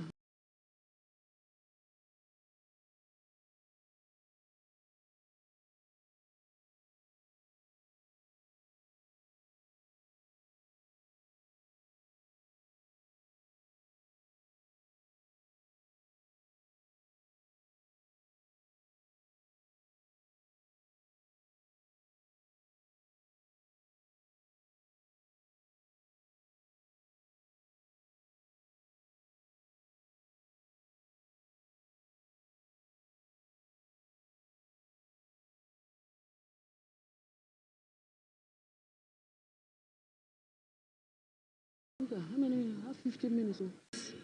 To help in claim payment,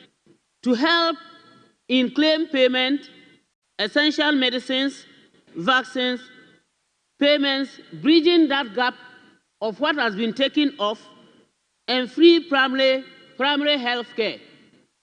Mr. Speaker, this budget is what we women of Ghana should carry shoulder high and know that at least our backs are being kept safe because of the support the NDC government is giving us and the recognition that has been given to we women. Mr. Speaker, on this note, I wish that we all support this budget statement and go along with it, because it is the best that we can ever have. I thank you very much, Mr. Speaker. Thank you, Honorable Hajalade. It's now the turn of Hassan Tampuli. Deputy Ranking, you have 10 minutes. Thank you very much, Mr. Speaker. I rise to make some few remarks about the budget statement and economic policy of the government of Ghana for the 2025 financial year. Mr. Speaker, I have just a while ago described this budget as a Kosciuszko budget that is dealing with supposedly lean government but a very big stomach. Mr. Speaker, the President promised us 60 ministers. And thus far, he's short of 4. Mr. Speaker, the whole idea of having a lean government is for us to be able to spend less in terms of maintaining governments. Mr. Speaker, in this case, and as far as all the discussion has taken place in this hallowed chamber, Mr. Speaker, it is so evident that the Office of Government Business has consumed everything in this budget. Mr. Speaker, we have, heard colleagues from the other side, make arguments to the effect that it is not what we are seeing in the budget. Mr. Speaker, we have only one budget. And the numbers that are stated in the budget do not lie, unless, of course, we are being told that the numbers that the Minister for Finance himself gave to us is incorrect. Mr. Speaker, I'd like to, at the outset, respond to a few things that the Minister for Energy stated whilst he was here. He said that price of petroleum products have gone down 3 times already. Mr. Speaker, that is true. There is a reason for that. Mr. Speaker, price of petroleum products are determined by 3 factors in this country: the price on the international markets, the taxes, levies, and margins on the petroleum products, as well as the forex. Mr. Speaker, what is influencing the current decline in the price of petroleum products is the price on the international markets, which has seen some decline in the last couple of weeks. Mr. Speaker, one of the reasons why we still have this current price or the tumbling of the petroleum prices is also because of the gold for oil deal, the policy that was launched by the S.W.L. Nana Addo Dankwa, Dr. Mahmoud Bawumia governments. Mr. Speaker, as we speak, only last week, BOST discharged the last cargo that they brought under the gold for oil deal. The gold for oil deal has been one of the main reasons why we still have this stability in the price of petroleum products. At some point in 2022, Mr. Speaker, prices had gone up to 23 Ghana cedis. And by the singular intervention of the gold for oil deal, we have seen a remarkable decline, all the way to sometimes even 13, 14 Ghana cedis. And currently we are hovering within 14 and 15 cedis, depending on which product you are buying, whether you are buying RON 91 or you are buying RON 95. So, Mr. Speaker, the minister should have been telling us what intervention government had made, like we did in 2017. In the maiden budget of His Excellency Nana Addo Dankwa Akufo-Addo in 2017, we took positive steps, Mr. Speaker, to revoke the excise duty on petroleum products. We did that here in this chamber. Mr. Speaker, we also reduced the taxes on the petroleum products from 17.5% to 15%. Mr. Speaker, we further took steps because this had made it ad valorem. And so it compounded the price. So if the price increases, it goes 15% of the price. So, Mr. Speaker, we took steps to nullify the percentage and then reduce it to specific amounts. That gave us some comfort and stability and some amount of predictability in terms of the price of petroleum products in this country. So, Mr. Speaker, when the minister spoke, I'm not sure what the government has done in terms of efforts at stabilizing the price of petroleum products. Zilch, nothing was done.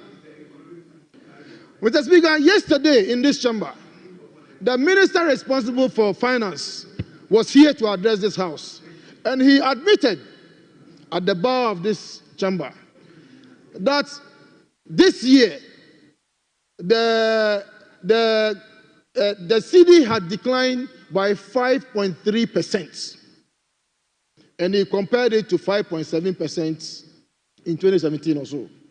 Mr. Speaker, so that means that even the exchange rate has not been stable. So what exactly has the government done in terms of policy to be able to stabilize the price of petroleum products? Like I said, Mr. Speaker, there's nothing on record. Mr. Speaker, it takes me to the issue of electronic buses. God bless Nana Addo Dankwa Akufo-Addo, former President of the Republic of Ghana. Mr. Speaker, he has brought in electric buses into this country.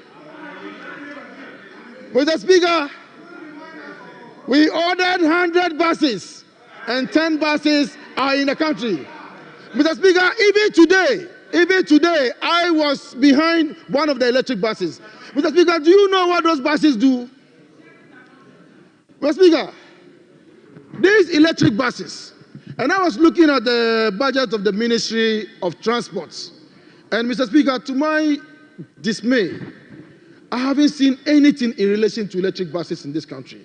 Mr. Speaker, our carbon footprints will be significantly reduced if we invest heavily in the electric bus ecosystem. Mr. Speaker, one time I went to a bus, factory in the Netherlands. And Mr. Speaker, they were manufacturing buses for Metro Mass Transport Company. And I asked the factory manager how many buses were electric and how many were internal combustion engines. To my dismay, I was told that 99.9% were electric buses. Mr. Speaker, the world is going very far. We cannot be stagnant where we are. So, Mr. Speaker, I want to encourage the Minister for Finance to provide funding to the Minister for Transport to be able to procure more electric buses in order for us to be able to reduce our carbon footprints. Mr. Speaker, they are in the country. They are moving Mr. Speaker, there are 100 buses. Mr. Speaker, there are 100 buses. We have shown the way. And under Article 37.5, one government is enjoined under the Constitution to continue.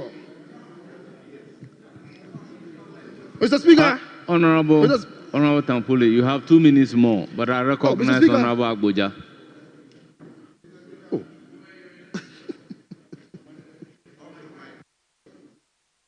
Mr. Speaker, this House should have facts. I went as far as checking the buses that were registered at DVLA. Only 10 of those buses were procured. They kept saying they bought 100 buses. Where are the 100 buses? You bought 10 buses. Look, I'm listening. I'm saying that stop using 100 buses because on record, you have only bought 10 buses. And even that, Mr. Speaker, where those buses can be charged, where those buses can be charged are very limited. If those buses get stuck in traffic longer than certain hours, they'll be stuck in the road because we don't even have enough places to charge them. So why do you keep using the word 100 buses when you have only 10 buses? 100 buses, have you paid for it? Ordered. Mr. Speaker, they have an MOU with a Chinese company. MOU is what they have. You have an MOU with a Chinese company and you say you bought 100 buses.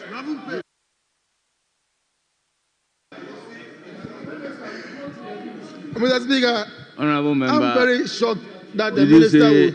100 buses were bought Mr. Speaker, or 10. we entered into an agreement to supply 100 buses. Mr. Speaker, and 10 buses have arrived in this country and they are on the road. Mr. Speaker, those buses were inaugurated in November last year, and they are currently at the disposal of the Ghanaian people, and they ran Adenta to Accra. Mr. Speaker, I have also seen in the budget statements that the government intends. Should I direct that Mr. Speaker, it's not we ordered 100 buses be expunged? Oh, we ordered 100 buses. Mr. Speaker, no, how? Mr. Speaker, we ordered 100 buses doesn't mean that they supplied 100 buses. They have supplied 10, and they're in the process of supplying the rest. Mr. Speaker, there is no contradiction in what I'm saying.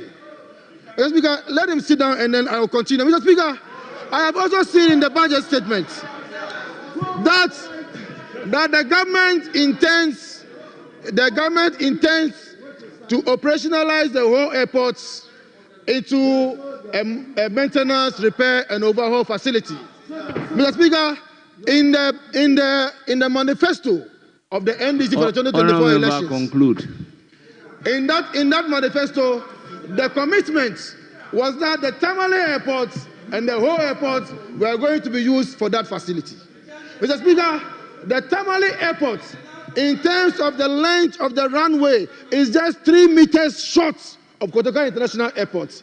Mr. Speaker, it has one of the best facilities, and on several occasions you'll find the Germans, you find the Americans, you find the British doing training at the Tamale International Airport. Mr. Speaker, I encourage the minister to, as much as he's looked at Ho, to also consider Tamale because it has most advanced facilities in the country.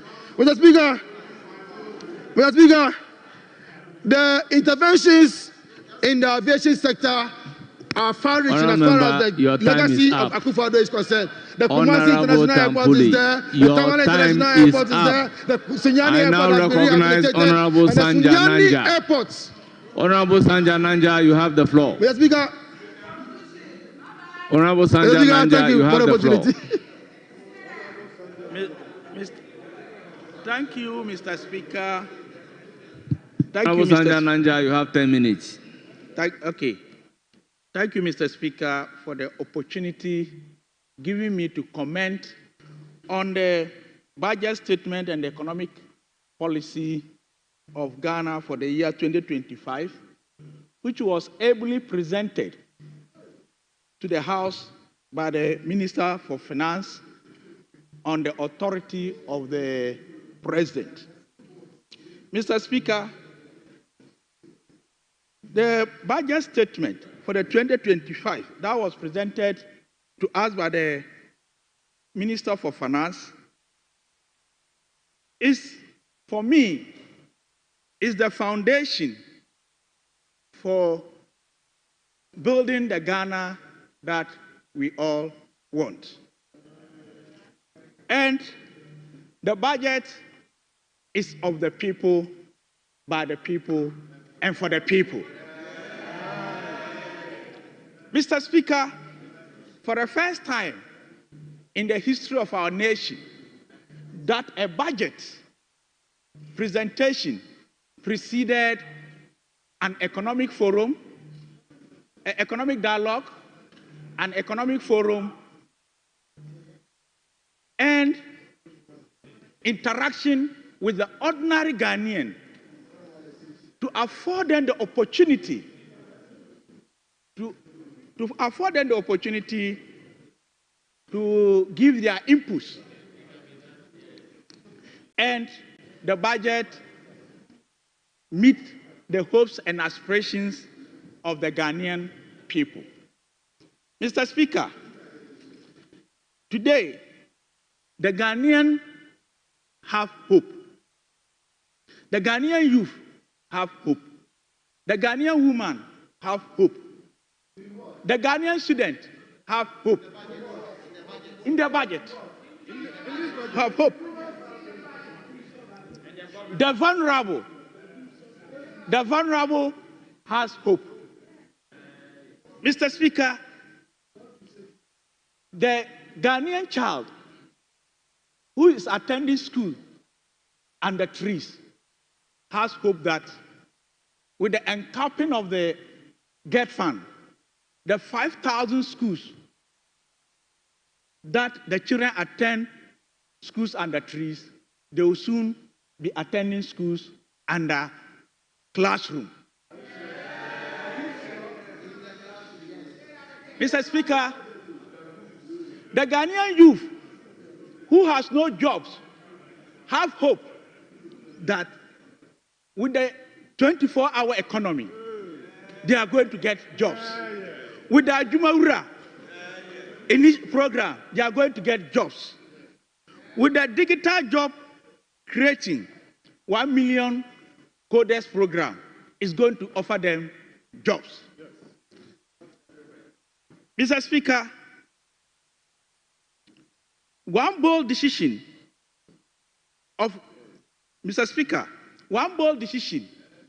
that this government has taken is to maintain the free senior high school and to deal with the problems, that is, the challenges that are associated with it.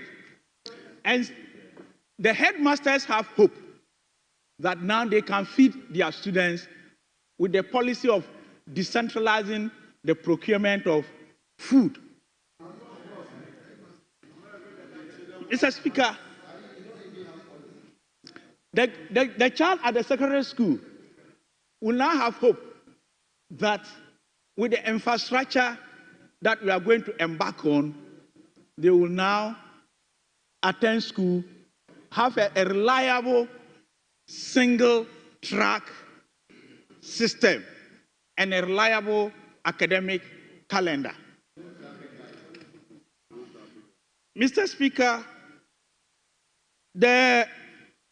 one of the problems that is facing the whole country today is illegal and irresponsible mining, aka galamsey.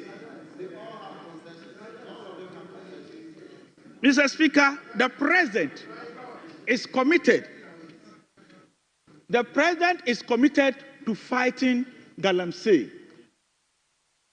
The fight for galamsey is almost a lost one, but President John Dramani Mahama has assured us through the budget and the initiatives that we are putting in place to fight galamsey without fear or favor.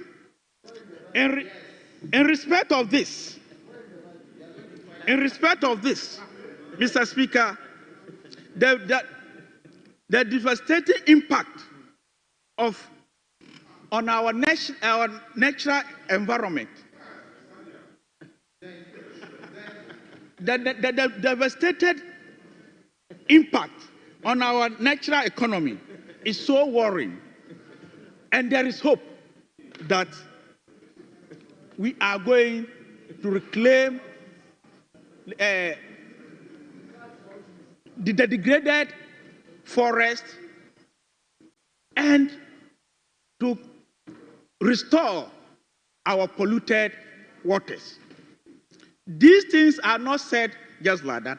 Substantial allocations have been made to combat this canker. Mr. Speaker, the Blue Water Initiative is going to ensure that our waters are restored. The fear, if we don't put measures in place, is that we are going to import water for this country. And His Excellency John Dramani Mahama will not just look on.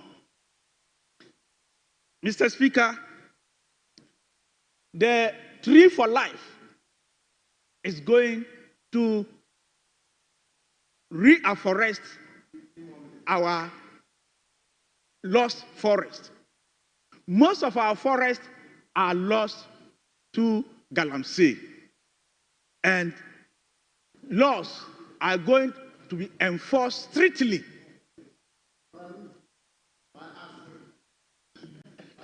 The laws are going to be enforced strictly, irrespective of whoever is involved.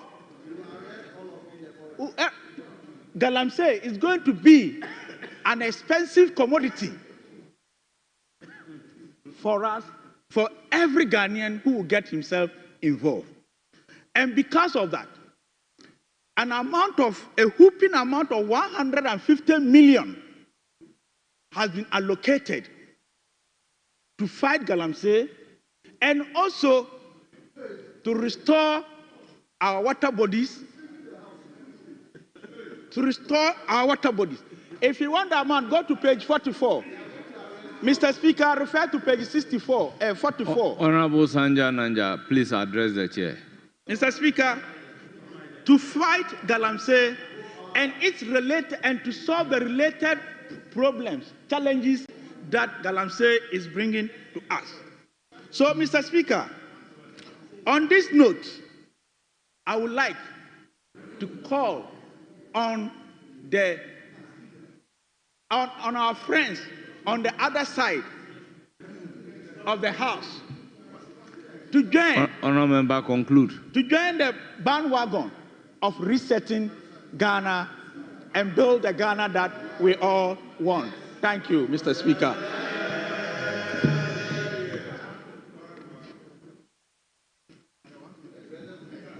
Honourable members, it's now the turn of Collins Adomako. Deputy Ranking, you have 10 minutes. Thank you, Mr. Speaker, for the opportunity to comment on the budget statement as presented. Mr. Speaker, one of the few people I love to listen to during debates is Mr. John Jenapo. But today, Mr. Speaker, I was a little bit disappointed. He says he went to Kumasi, and Mr. Speaker, I monitored him when he went to Kumasi. He visited two places. First, he went to the residency, and then he went to Menchia.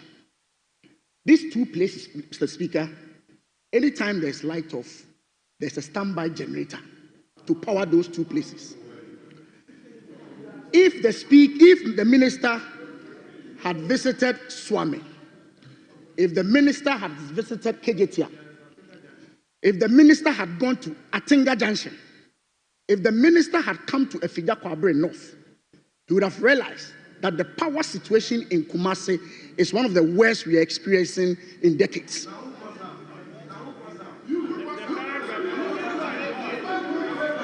Mr. Speaker,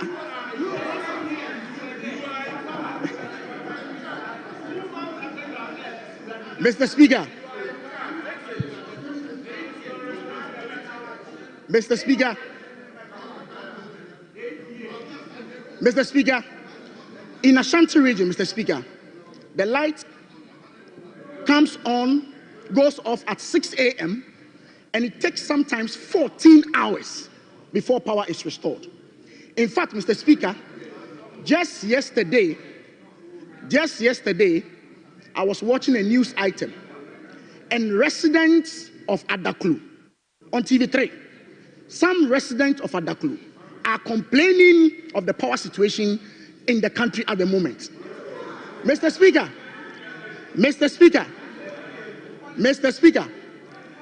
some members of parliament, even from their side, have had cause to go on social media to complain bitterly about the power situation we are having in Ghana. Mr. Speaker,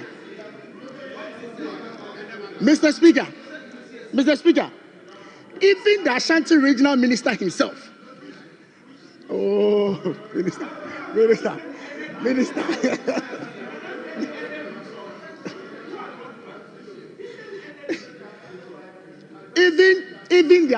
even the Ashanti regional minister, during the visit of the minister himself, had cause to complain about the power situation in Ashanti region. I was hoping that when the minister was on his feet debating, he would have sympathized with the businessmen who are having their costs of business go up. I was hoping that he would sympathize with them and give us concrete solutions to resolve the problem. Oh, relax. I was hoping that he would give us some concrete solutions to deal with the matter. Mr. Speaker, it was even my hope. Oh, Mr. Speaker, please protect me, Mr. Speaker. Honorable member, if you will not address the chair and you want to be responding, I'm addressing you. You are eating into your own Mr. time. Speaker, I'm addressing you, but the heckling is becoming too much. So I'm just pleading with you to protect me.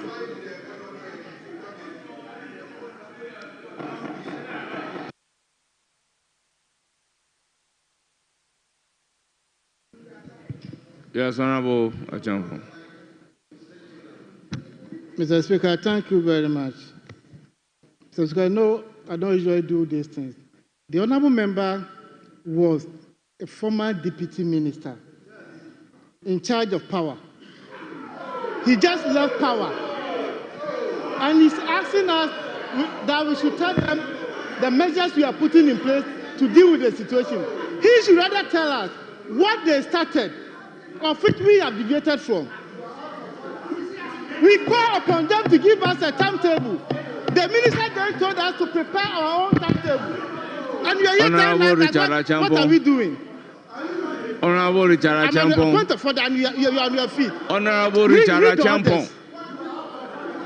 Honorable Richard Achampong. Habib. Honorable Richard Achampong. I am your senior in this house. Honorable Richard Achampong. Sit down. Honorable Deputy Whip. Please, Mr. resume your Speaker, seat. I'm addressing you. Please resume your seat. They failed to resolve the energy Honorable issue. Richard Achampong, please resume your seat. Thank you very much, Mr. Speaker. Honorable Habib, you should also resume your seat. Honorable Collins, you have the floor. Mr. Speaker, no amount of heckling will change the reality on the ground.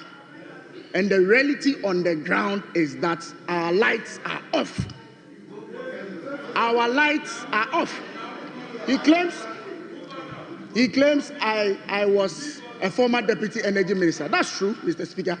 And that is why I did not contribute to any light off in Kumasi. That is why I kept the light on. I assisted my minister to keep the light on in Ashanti region.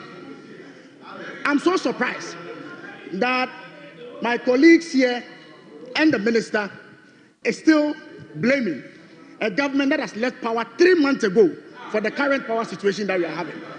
Mr. Speaker, their job now is to give us the solution and fix the problem. When the minister was in this house just last week, Mr. Speaker, he was here in answering a question and said that we are not shedding any load. Indeed, Mr. Speaker, I have in my hand a publication of February 7th, 2025, where the minister said, WAPCO shut down, government fixes power deficit, procures alternative fuel to keep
I am also mindful of the fact that a lot has been said with regards to the figures that look behind us.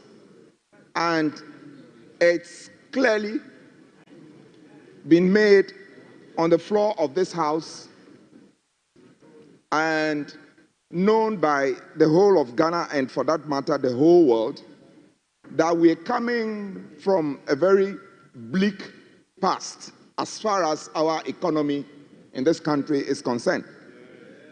Indeed, the entire country passed that judgment when they voted to elect the 9th Parliament. And it is in no doubt that we sit the way we sit in this House. Mr. Speaker, this budget statement is about resetting the economy to create an economy that we all want. And clearly, it's been hinged on 3 pillars. And that was well articulated to us when the Honorable Minister of Finance came to present the budget to us. He made it clear that it's about restoring hope in our democracy, offering a trusted hand to the vulnerable, particularly women and the youth, and stimulating demand to make us patronize made in Ghana products. And that is what is linked firmly to what has become a household name in Ghana, known as the 24-hour economy.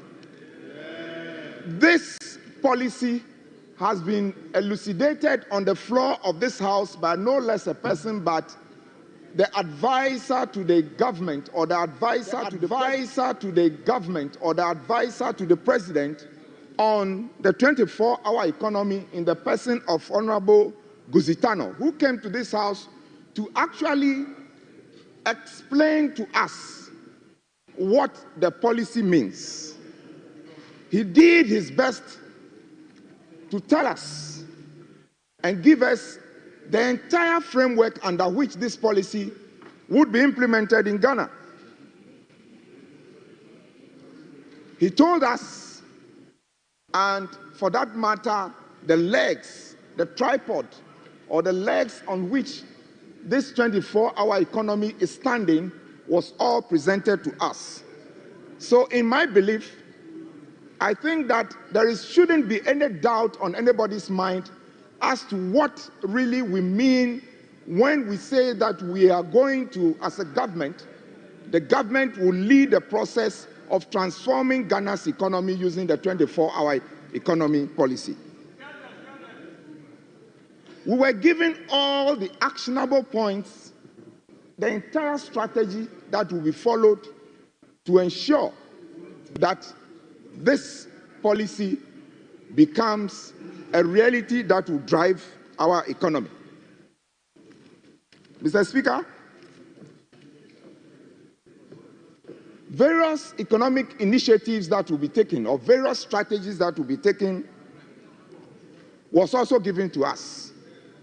And let me use the opportunity to reiterate the fact that it was pointed to us that our SMEs will be focused on, agribusiness will be given a boost, manufacturing would have a very serious focus, supply chain enhancement would feature, there will be innovation and creativity as far as our industry to drive the real sector of our economy is concerned,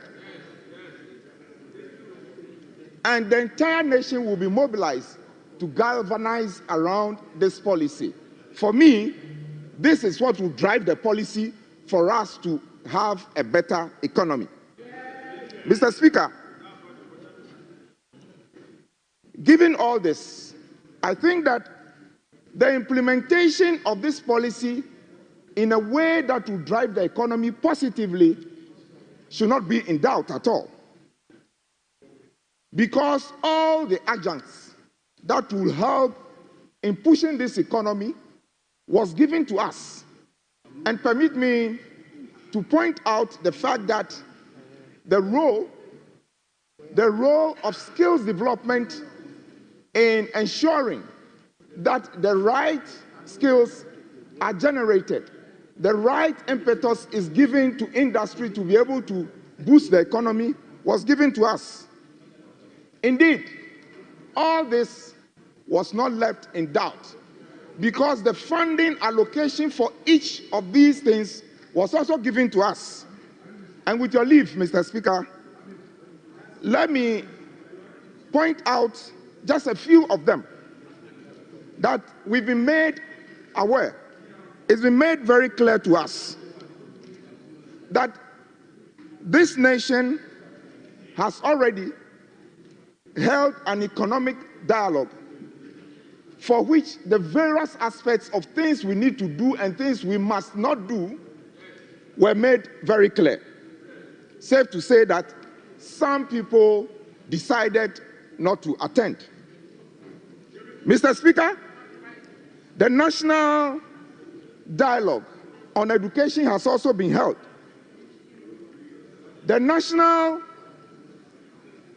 Some aspects of what we need to do to drive the economy have also been pointed out to us, and they find great expression in the budget. The National Apprenticeship Program has clearly been mentioned as a way of driving our informal sector, our informal economy to be able to generate the necessary skills that will drive the economy or the drive industry and the economy for that matter. Various programs like the school feeding program that has become a part of our educational system in Ghana was mentioned as one that would receive a boost in the budget from the previous position of 134 million to 178 million Ghana cedis. Free SHS will be continued. Get fund will be uncapped. Capitation grant will be increased from 84 million to 148 or 145 million Ghana cedis. Free sanitary pads will be supplied, and a budget of 295 Ghana cedis, no million cedis, has been made as provision. Honourable Member, my conclude. Friends who are entering university for the first time, first-year university students, would have this for free. There would also be a provision of 203 million Ghana cedis for teacher training allowances, and nursing training allowances will also have 480 million. Mr. Speaker, with all this, myself and my constituents from Pando constituency are very much happy, and they have expressed 100% confidence in this budget. The budget is indeed a document that I am happy with, my constituents are happy with, because they know that under the big push, the road from Pando town to Toko will be done. The landing beach at Pando Toko, which serves between Pando Toko and then Afram Plains, will be done. They know that all the arterial roads that go to farming centers within the municipality will be done under the big push. They know that what buffer stock has been doing and has been deficient and fraught with a lot of problems, it will be curtailed because there will be decentralization on procurement of food stuff for all our secondary schools. So my constituents have absolute confidence in this document. Your time is up. I thank you for the opportunity, and I say this with emphasis that this is the budget. It's now the turn of the budget. Thank you very much. Honorable. Very well, Honorable Achampong. Mr. Speaker, respectfully, I want to seek your leave and the indulgence of the House to vary the order of business for the Finance Minister to lay some papers. Yes, there is an application that we should vary the order of business to lay. Mr. Speaker, when Honorable Achampong a while ago was saying that I'm his senior in, so when you want to make an application, you should actually either you are seeking the leave of the Speaker or the House. But if you say both, it means the Speaker needs to let the House. But I have no objection to it, except to guide him that I have been a leader more than 4 years. He's just been here 2.5 months. So let me teach you procedure, then you know. So I don't have a problem. I'll teach you procedure so that you know how the procedure is done. So, Mr. Speaker, we have no objection to that. Honourable members. Yes, Honourable member. I'm very grateful, Right Honourable Speaker. I wish to draw your attention to Order 64.1 of our standing orders. Order 64.1 of our standing orders. I believe we don't form a quorum to be able to handle a business of this nature today. I have personally taken account, and we are less than 65 members. Look at the kind of business we ought to conduct. Look around, and where are your members? We don't form a quorum.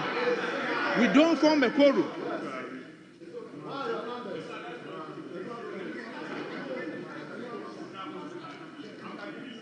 Honourable members.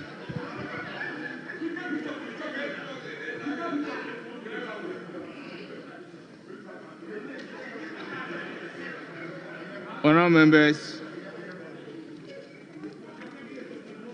Accordingly, we vary the order of business to take the item numbered 9 at commencement of public business. Order paper addendum. Addendum 2.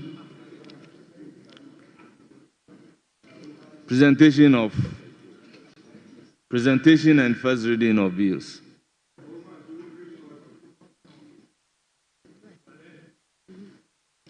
An act to establish the Ghana Gold Board to oversee, monitor, and undertake the buying, selling, and export of gold, promotes value addition to the gold resources to the country and the responsible sourcing of gold, support and accumulation of gold reserves by the Bank of Ghana, generate foreign exchange, and provide for related matters. Honourable members, the Ghana Gold Board Bill 2025 is presented and read for the first time and accordingly referred to the Finance Committee for consideration and reports.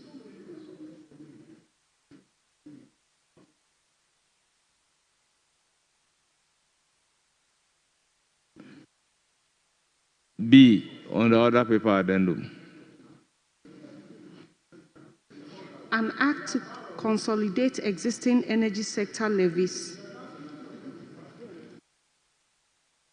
Mr. Speaker, the addendum paper 2, the gold board.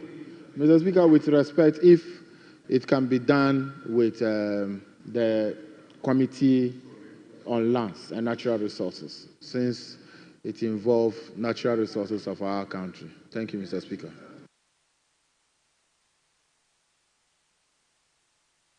Majority Leader, the application is that it be referred to the Joint Committee, Lands and Natural Resources and Finance Committee.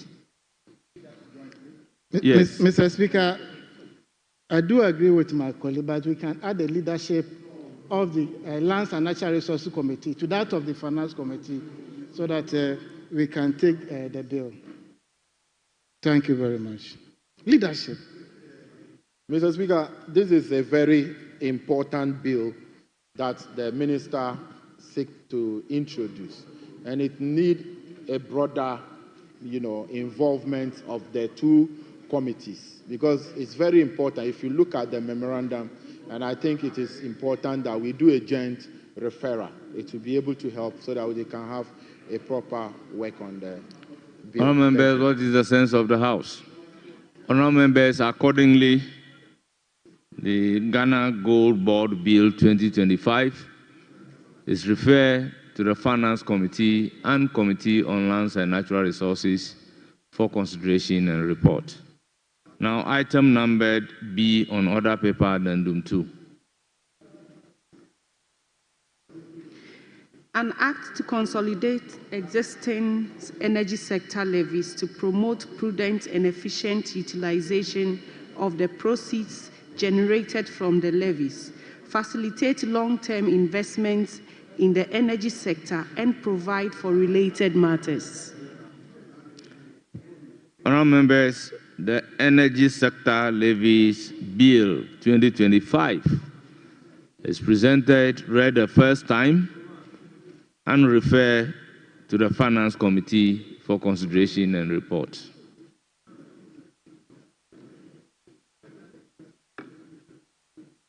Yes, Honourable Habib. Mr. Speaker, I rise under Standing Order 1633 in reference to Order Paper Addendum A, the Ghana Gold Board Bill 2025. If the Minister can give an explanation to this bill. Well, Honourable Member, this order has to be invoked immediately. The item is under consideration, but not after the consideration of the item. So your issue is not raised timeously. Take a cue, and probably next time you can raise it timeously.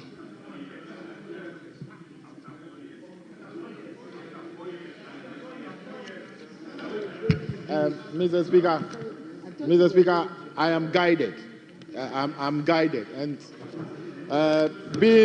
Mr. Speaker, if you read the set standing orders that I referred to, 1633, it states that after the presentation of a bill, a member may ask the sponsor to offer a short explanation statement on the bill, and the sponsor shall comply. Mr. Speaker, even though it is not too clear that if it is itemized, when the first item is mentioned, because it was all in an addendum. That was my thinking. But Mr. Speaker, presiding, we are masters of our own rules, and you can actually. No, member. Let's get it clear. The first item numbered A is Ghana Gold Board Bill 2025. The paper was presented, and after the presentation, you could even invoke the standing order before the referral to the Committee for Consideration and Report. But in this case, that has been referred to the Committee for Consideration and Report after your application that it be referred to Committee on Natural Resources and Finance Committee, which application was granted after due consideration. Then we moved from that item to item numbered B, that is Energy Sector Levies Bill 2025. And you are making the application after even the referral of this Energy Sector Levies Bill. Very well.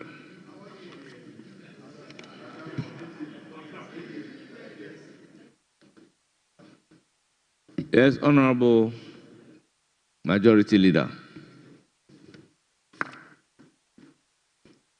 Right, Honourable Speaker, I'm sure you are aware that these new standing orders are the subject of ongoing familiarization.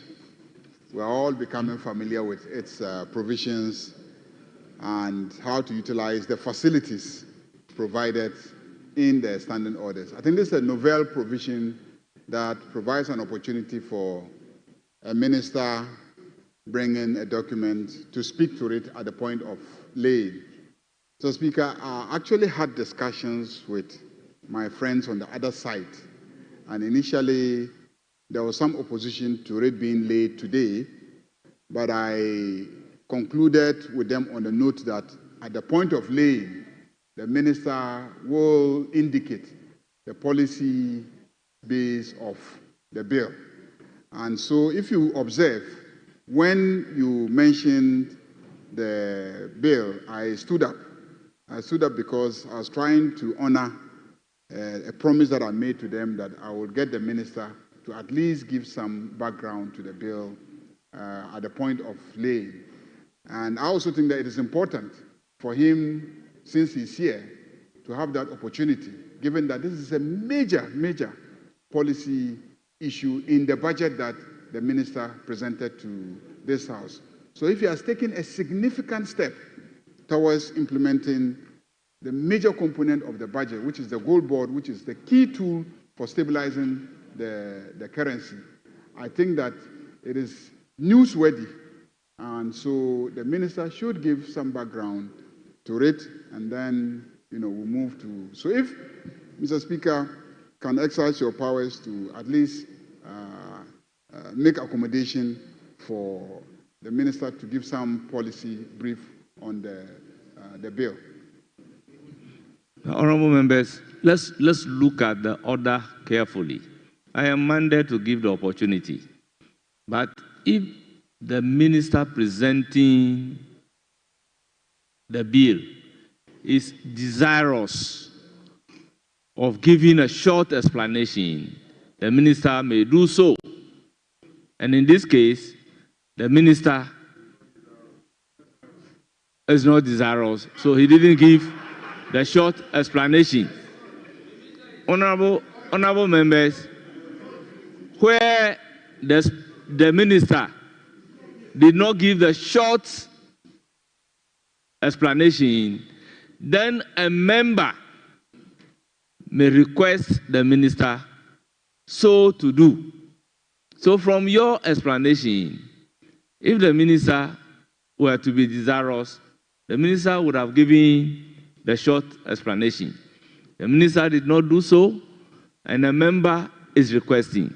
And the point that I'm making is that the request should have come and at the time that item was under consideration, not after the consideration of that item and consideration of another item. But well, we are masters of our own rule. I'll give the opportunity to the minister.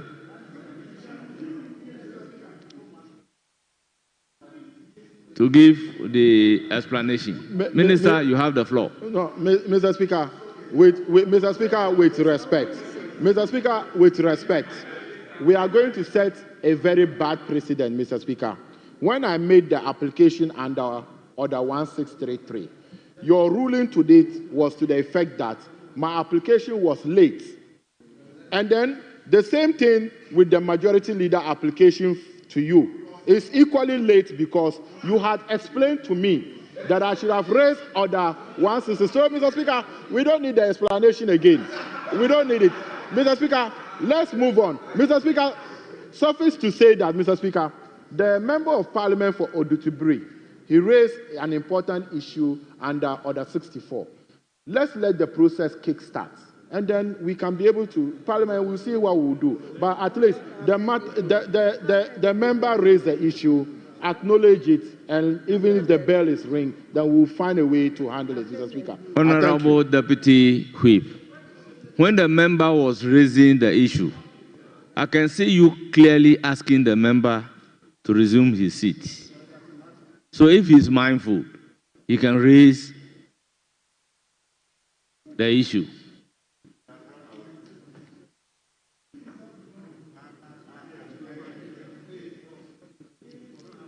Honorable Majority Leader.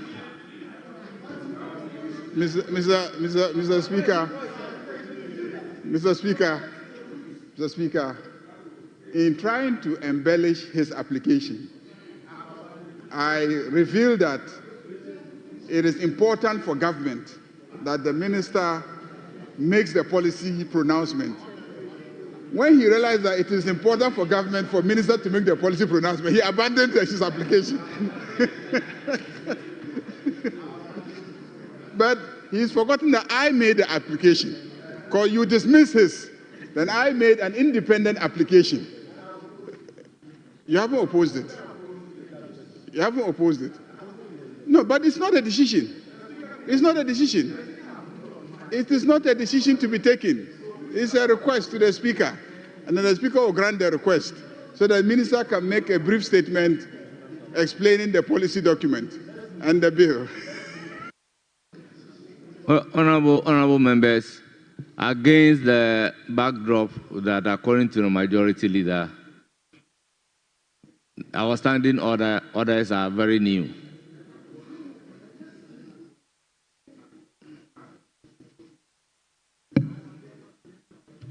Very well, very well. Honorable members, we move to the item numbered 8 and continue with the debate. It's now the turn of Honorable Akwesi Akwa, Deputy Ranking. Before then, let me hear the Honorable Member. I'm very grateful, even though the issue of quorum was raised and ignored. I will go ahead and raise it once again. Just keep quiet and listen. Yes, Mr. Speaker, I am fortified by Order 64, Rule 1 of our standing orders. With your kind permission, if I may read, it says, a quorum of Parliament, apart from the person presiding, is 1/3 of all members of Parliament. Mr. Speaker, as I earlier informed the House, I have taken account myself, and we don't even have 70 members here. I believe we are 65. That is if nobody has entered, and considering the nature of the business that we are yet to embark on, I don't think we are setting a good precedent. Mr. Speaker, with your kind permission, I would pray that the rules, that is particularly Rule 4, A, B, C, D, under 64, be strictly applied. I'm grateful.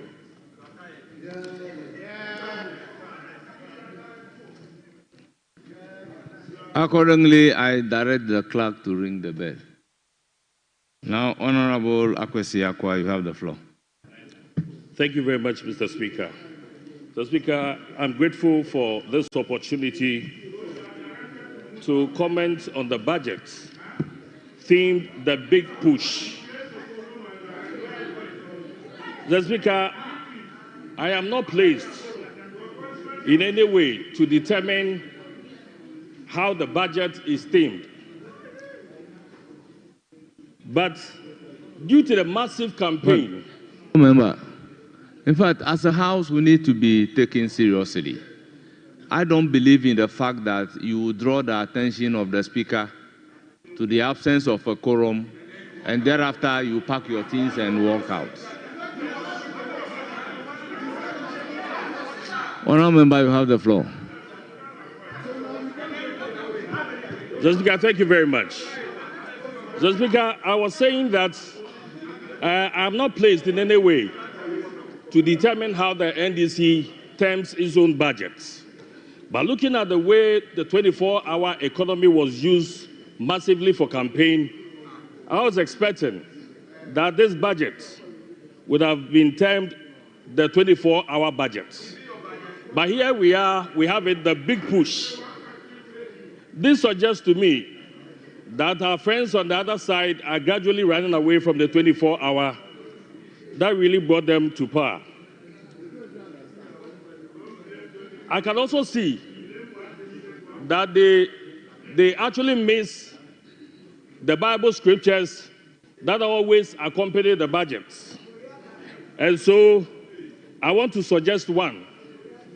Go with me to Luke 14:28. Luke 14:28. Which of you, intending to build a tower, doesn't sit down and count the costs, whether the project can be completed or not?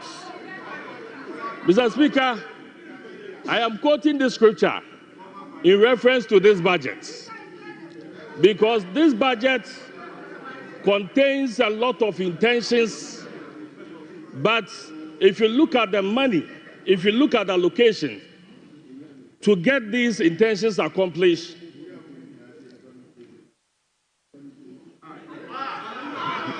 if you look at the allocations,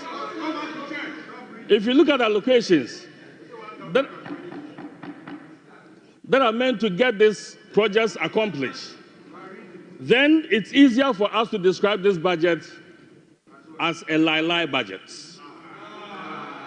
Mr. Speaker, I want to prove that from two sources.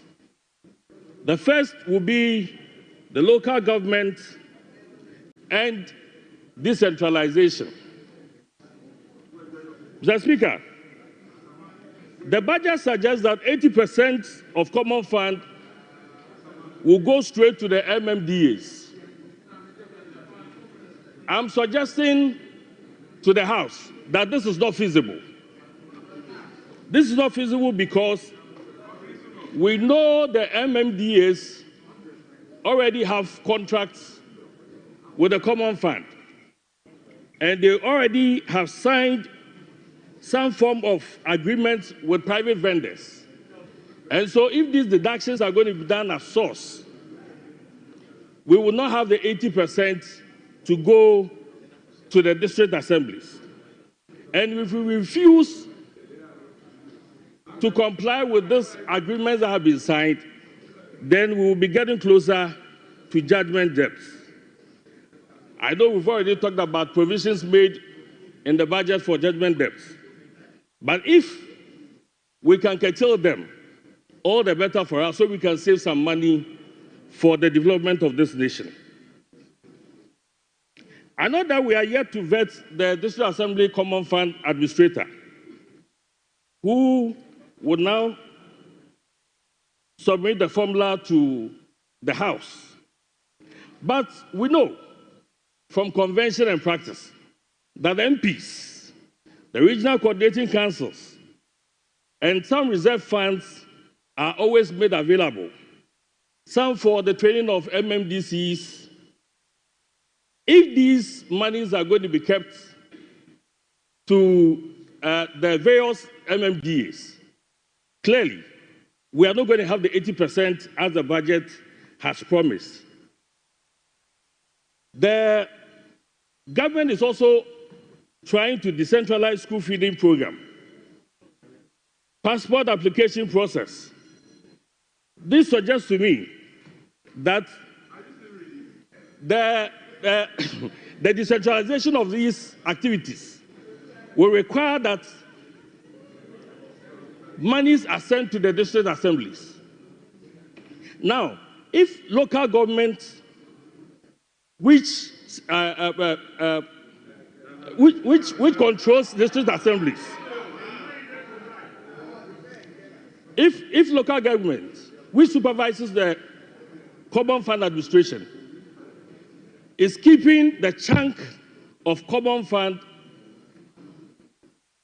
at the headquarters, common fund, they may not have money to practice the decentralized activities, like the school feeding, passport application, and all that the budget is suggesting.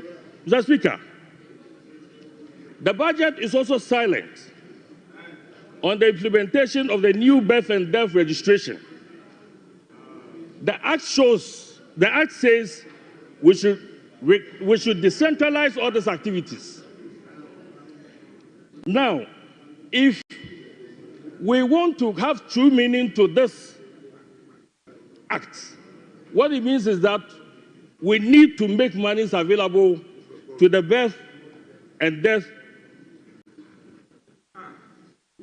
activities so that we can have accurate data for national planning.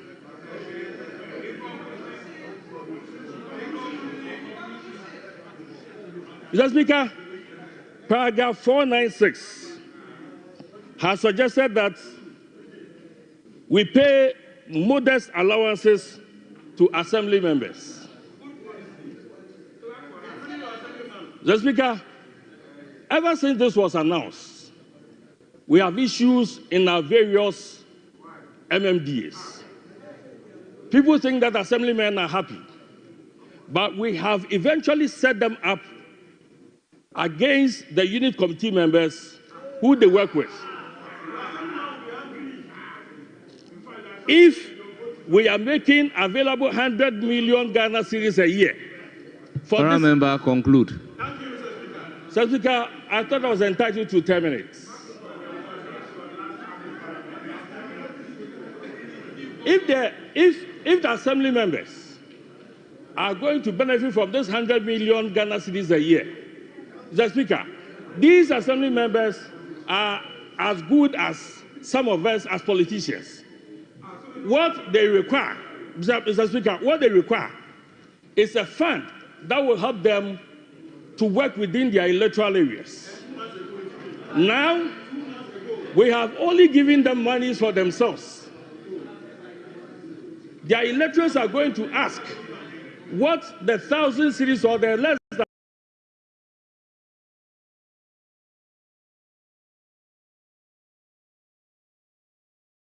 I will proceed to give the floor to Honorable Professor Hamza Adams. Thank you very much, Mr. Speaker. Honorable Professor Hamza Adams. Thank you, Mr. Speaker, for the opportunity. Honorable Professor, you have 10 minutes. All right. Thank you for the opportunity, Mr. Speaker, to contribute to the budget statement and economic policy. Mr. Speaker, our colleagues opposite are jittery and full of fear because of the robustness of the kind of budget that has been provided. Mr. Speaker, what they don't know is that the budget was teased out from People's Manifesto. A manifesto that was developed by the people who are supposed to be beneficiaries of the implementation of this budget. Mr. Speaker, our colleagues are also very jittery in the sense that they know that what is contained in NDC's manifesto, by the time we finish implementing the manifesto promises, MPP would have collapsed. So because of that, they are afraid. Mr. Speaker, the budget that has been presented stands out from all angles.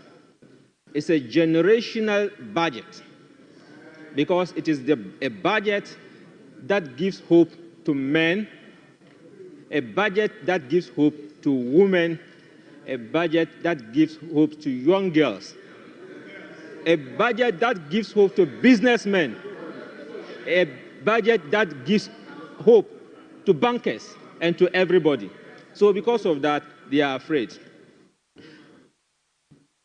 The electorate, Mr. Speaker, are the best people to judge your performance. It is not about the data that you throw out. Your abysmal performance in the last elections is a clear testimony that you were underperforming. And so they gave the NDC overwhelming majority to come and redeem this country. And we are here to do just that, Mr. Speaker. Mr. Speaker, the one issue that is very, very important to deal with and to look at, Mr. Speaker, is the issue of Galamsey. Galamsey is causing serious havoc to this country, Mr. Speaker.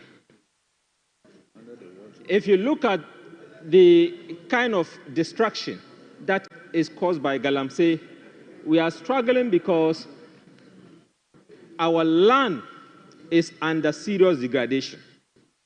Our water is seriously under pollution. Our forest is under serious destruction. It is a menace that we have to collectively look at and address as a country. Otherwise, we risk our future collectively. Mr. Speaker, unfortunately, our colleagues opposite failed abysmally. They failed woefully to tackle the issue of Galamsey. Mr. Speaker, the 500 excavators that got missing from the disassembles are yet to be found. Where have they been to? I believe strongly that this is an important matter that should catch the attention of ORA. Mr. Speaker, we and our colleagues opposite, their government formed inter-ministerial committee to look into the matter of the Galamsey. Taxpayers' money was channeled into that committee's activities. Resources were channeled into the activities. They came together, and the chairman came out with a very comprehensive report. What has happened to the report? The report has been ditched. The taxpayers' money must be refunded. And I think this is also another matter for the attention of ORA, Mr. Speaker. Mr. Speaker, NDC has put in the manifesto, and a few has been teased out in the budget to tackle the issue of Galamsey head on, Mr. Speaker. We promised in the manifesto that we will ensure that we would draw the LI 2462. We are in the process of doing just that. So we will deliver on this as well. We also promise that we're going to ensure that we have comprehensive program that will look at the enforcement of environmental and safety standards to mitigate the destructive effects of the illegal mining. We are introducing, in this budget, is captured, we are introducing Blue Water Initiative, and that is training 200 guards to protect our water bodies. If you go to the page 95, paragraph 562, you will find that. Mr. Speaker, one thing that is also we are not looking at, and it's affecting our Galamsey, is alternative livelihood. The people must survive. They must have something to live on, Mr. Speaker. The hope of the people is coming because we have the 24-hour policy, which is going to bring about massive job opportunities for the youth. We can leverage on this to reduce the menace of the Galamsey. We have, Mr. Speaker, we also have the big push.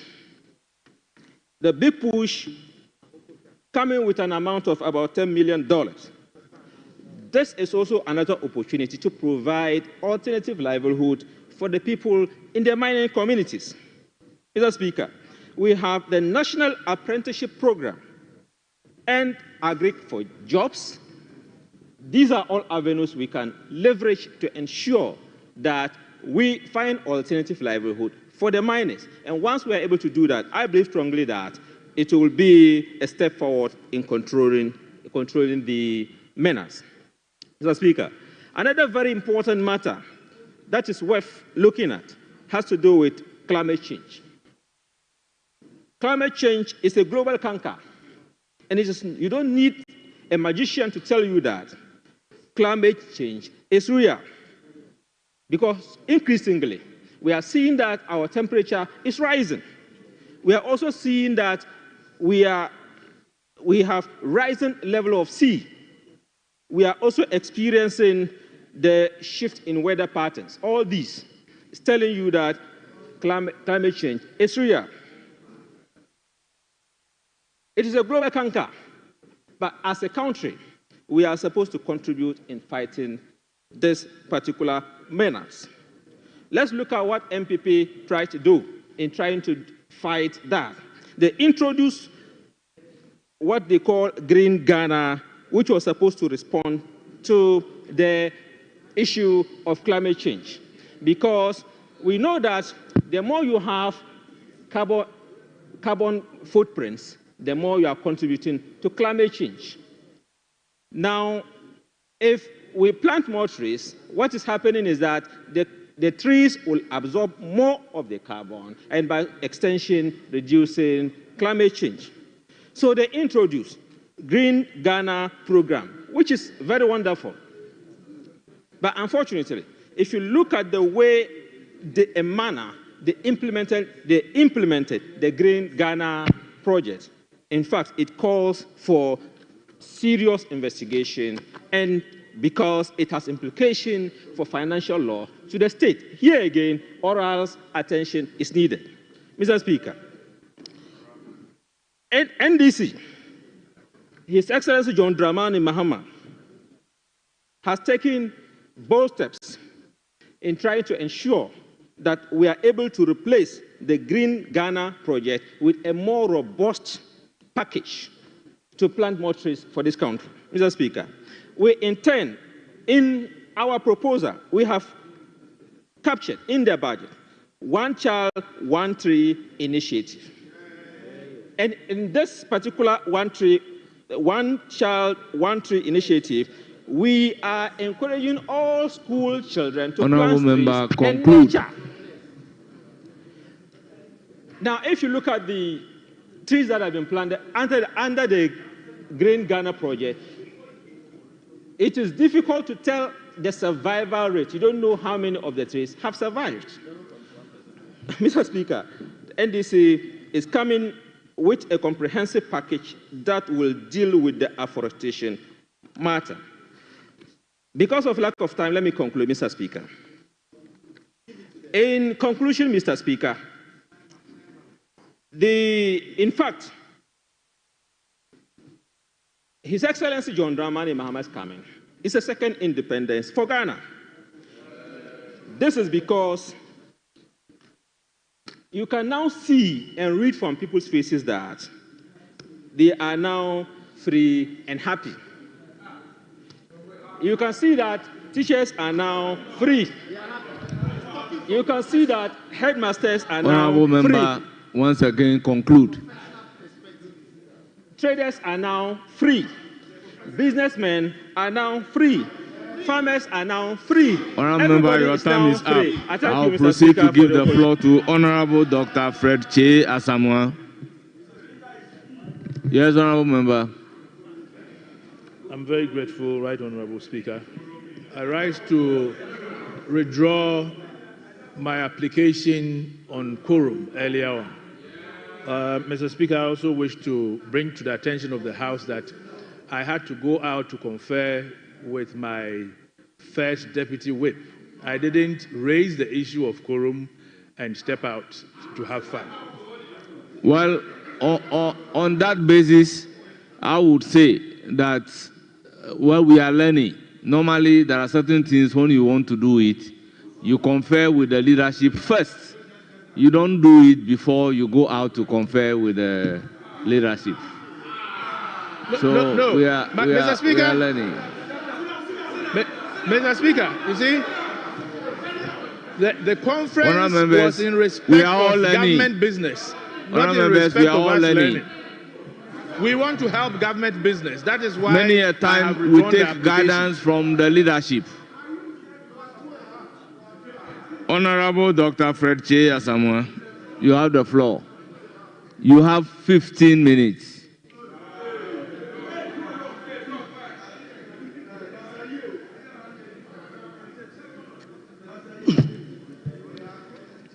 Thank you, Honorable Speaker. I'm excited to contribute to the budget statement and the economic policy. Honorable Speaker, I believe we are all aware of the animal called chameleon. Chameleon changes color whenever it changes position or location. Honorable Speaker, I think we are also aware of what we call chronic flip-flopper. Why am I saying that? Honorable Speaker, if you look at the budget statement, on paragraph 383, it mentioned 203 million for teachers' allowance. But when you go to Appendix 4A, it's saying 207 million. Which one is which? The Ghanaian will have to judge. Honorable Speaker, when you go to the same paragraph 383, nursing teachers' allowance, 480. But you go to Appendix 4A, it says 770 million. Honorable Speaker, is it a chameleon or is it a chronic flip-flopper? The Ghanaian will have to judge. Honorable Speaker, then of course, when you go again to paragraph 392, it says we have committed 300 million, but this 300 million that has been committed for National Apprenticeship Program. Honorable Speaker, when you go to Appendix 4D, under the Ministry of Trade and Industry and Agribusiness, it's mentioned 555 million. Honorable Speaker, which one is which? That is a typical chameleon, a flip-flopper. Which one is the Ghanaian looking at? It tells us the kind of budget that we are looking at. Honorable Speaker, credibility is very important. I refer to Honorable Speaker's contribution during the 2017 budget debate. And the Honorable Speaker referred to 419. I don't know, and he was trying to define what 419 is. And he has found the meaning of 419 from Nigeria. Honorable Speaker, I'm not saying this is a 419 budget. Neither am I saying this is a chronic flip-flopper budget. Neither am I saying this is a chameleon budget. But Honorable Speaker, the data doesn't align. So which one are we telling Ghanaians? Honorable Speaker, the budget also talk about establishing National Apprenticeship Program. Honorable Speaker is a member, used to be a member of the Education Committee, and he is aware the National Apprenticeship Program was established and was launched, and we have a National Apprenticeship Policy. Honorable Speaker, per the same budget, this same budget that we are talking about, it has been stated that a total of 25,058 beneficiaries have already benefited from the National Apprenticeship Program. But the question is, now we are going to establish National Apprenticeship Program. What is informing it? What is the mind behind this? What is the intent? Question for Ghanaians to think about. Honorable Speaker, we are learning from the best, and we know any country that can develop has to pick up where the previous government left. Governance is continuing. In fact, the German government has been implementing a national apprenticeship program for over 200 years. And anytime any new government comes into place, they continue from where they've left off. So the question is, what are we talking about in terms of going to establish a new apprenticeship program. Honorable Speaker, then we come to education. It's no news because if you look at the new Patriotic Party's manifesto for 2024, it talked about going to uncap the government get fund allocations. In fact, Honorable Speaker, when it comes to education financing, there's a need for innovation because get fund is already there, capping it. You put the rest, the remaining into the consolidated fund. But you are uncapping, it's the same fund that is coming in. So assume there's a shortfall in revenue. How do we finance education? It's very important. These are questions that we will have to interrogate when it gets to appropriation. Honorable Speaker, then also we're talking about education and improving education. We know Honorable Dr. Asamoah, I know your position in education. So let's carry the house along. Ghanaians are made to pay 2.5% VAT towards education. They are made to pay 2.5% VAT towards national health insurance. The money is paid towards that specific object. Then the projection is 9 billion.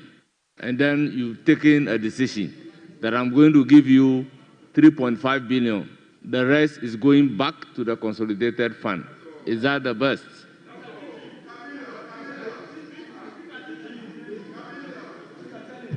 Thank you, Mr. Speaker. I believe I still have my time available to me. Honourable members, I am not debating. I just want to understand. You are debating him. You are debating the Speaker. Honorable Speaker, in fact, education financing is very critical and we need more innovative approach in addition to just uncapping get fund.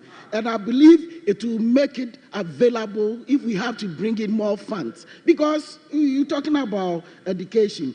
TVET, if you look at the TVET budget allocation, in this budget, it's woefully inadequate because it costs 3 to 4 times to train one person in a skill area as compared to grammar education. So if you look at that allocation that has been given to technical and vocational education, it's woefully inadequate. In fact, it's worth noting that the previous government worked on to establish the Ghana Tertiary Education Commission for TVET and in addition, the Ghana TVET service, so that we can make sure we provide the skills that we need. In fact, Honorable Speaker, if there's a fire in your house, you don't go to the next house to go and quench their fire. We are talking about exporting skills. The question is, what kind of skills do we want to export? And what kind of budget allocation are we putting to these skills that we want to export? If you are talking about a whole day economy, that you are talking, you need your local people to be skilled to be able to support your local industry so that you will be able to generate the 224 billion that you have projected to generate. Honorable Speaker, we are talking about the fact that this economy that has been inherited by the NDC government is an ill economy. Meanwhile, this ill economy, Honorable Speaker, is what is giving the NDC government the ability and the opportunity and the willing to be able to create and to be able to generate 224 billion Ghana cedi. This is not a ill economy. Honorable Speaker, let's come back. Because of the time, we have to cut short. Let's come back to the health budget. Honorable Speaker, the budget is talking about free primary care. Then it's talking about the Ghana Medical Trust Fund. Honorable Speaker, in fact, it's unfortunate to even list somebody's name as the. It's not right. It's not right, so we don't go there. But Honorable Speaker, you know what is happening? If you look at the NHIL, then you look at whatever is going to the National Health Fund, which is about 9.9 billion. Honorable Speaker, the unfortunate thing is we have some outstanding that need to be cleared by the NHIS. Then, of course, you are talking about primary care. Primary care, because we already have the NHIS, we can calculate and estimate that if you want to look at 30% commitment to the free primary care, you are looking at a minimum of 1 billion Ghana cedis. But we are not telling us how are we going to fund this primary care, primary health care. Moreover, the worst thing is the Ghana Medical Trust. It's going to lead to what we call corruption. Why? Because if you look at the Ghana Medical Trust, it doesn't tell us where does the trust end. Because you say we're going to treat chronic diseases. We already have NHIS, which is taking care of general care.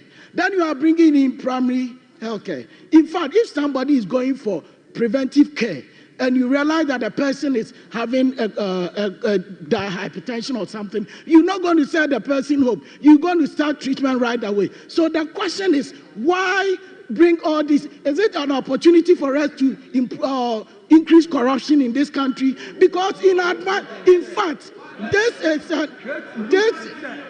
is an opportunity for people to take advantage of the system and to take money. Why? Because in advanced countries, this thing has happened and it keeps happening. You can never reinvent the wheel. You can never reinvent the wheel. Honorable Dr. Chair Samuel, I recognize Honorable Achampo.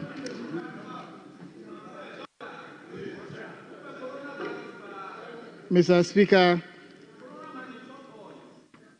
area speakers made same statement on the floor of the House, of which the Speaker asked them to withdraw those unparliamentary choice of words and that kind of statement. But if you impugn wrong motives, that is it the case that this arrangement is geared towards corruption? Mr. Speaker, our rules are very clear.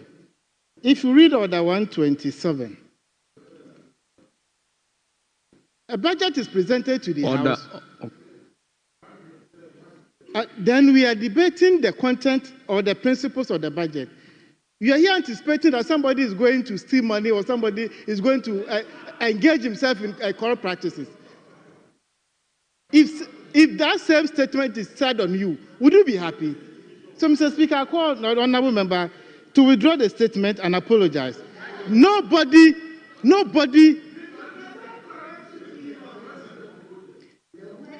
He did not say corruption in passing. He made reference to.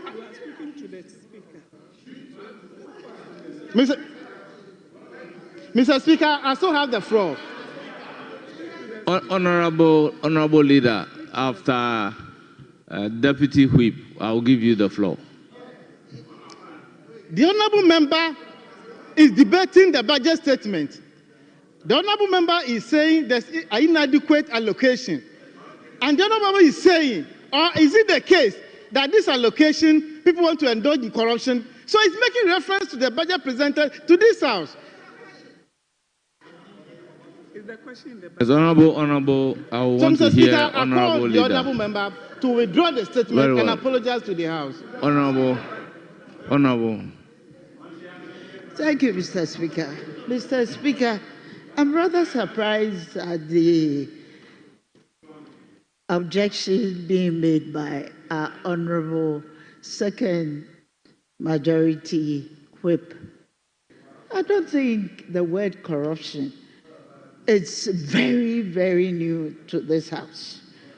We've had the case where members have even accused people of being corrupt, and nobody raised any objection. Here is a case where a member is making a statement or passing the comment and is asking a question. It is not a definite statement where you will require the member to withdraw that statement. He's making a question. You can decide to answer whether it is the case or not. I don't think that is made a definite statement that requires the withdrawal at this point in time, Mr. Speaker. Honorable Honorable members, let's look at the relevant standing order. Order 1, 2, 3, talking about content of speech,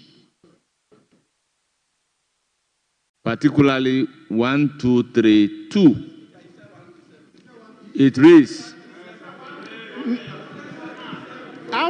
order. Honorable members, in accordance with our rule, when the speaker is speaking, all members are supposed to listen to the speaker in silence. That is what the rule says. Honorable members, that is what the rule says. All members are supposed to listen to the speaker in silence.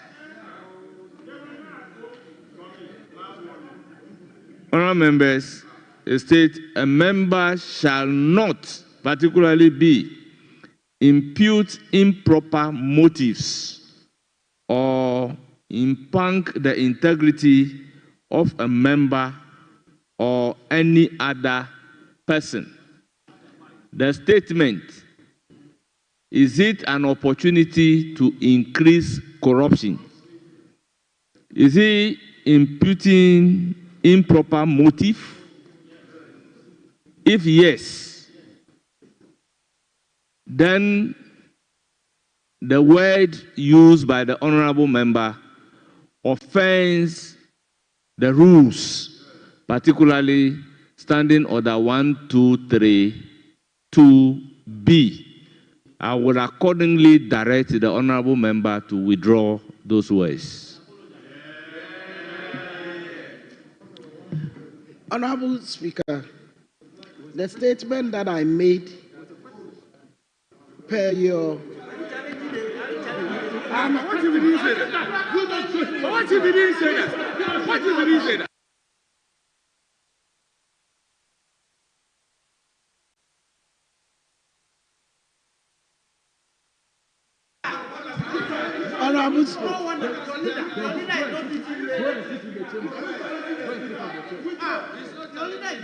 Honorable Speaker. Honorable Speaker, I am guided, but I want to restate that these three funds that we're talking about, the primary care, general care, and the Ghana medical care. Honorable member. I'm not using the word. Honorable member, I'm guided by the I speaker. am requesting you to withdraw. Mr. Speaker, I'm guided.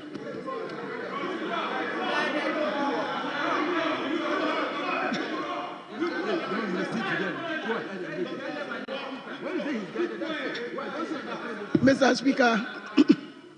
Speaker, I'm guided, and I withdraw. I just stated, Mr. Speaker, I'm guided and I withdraw. But Mr. Speaker,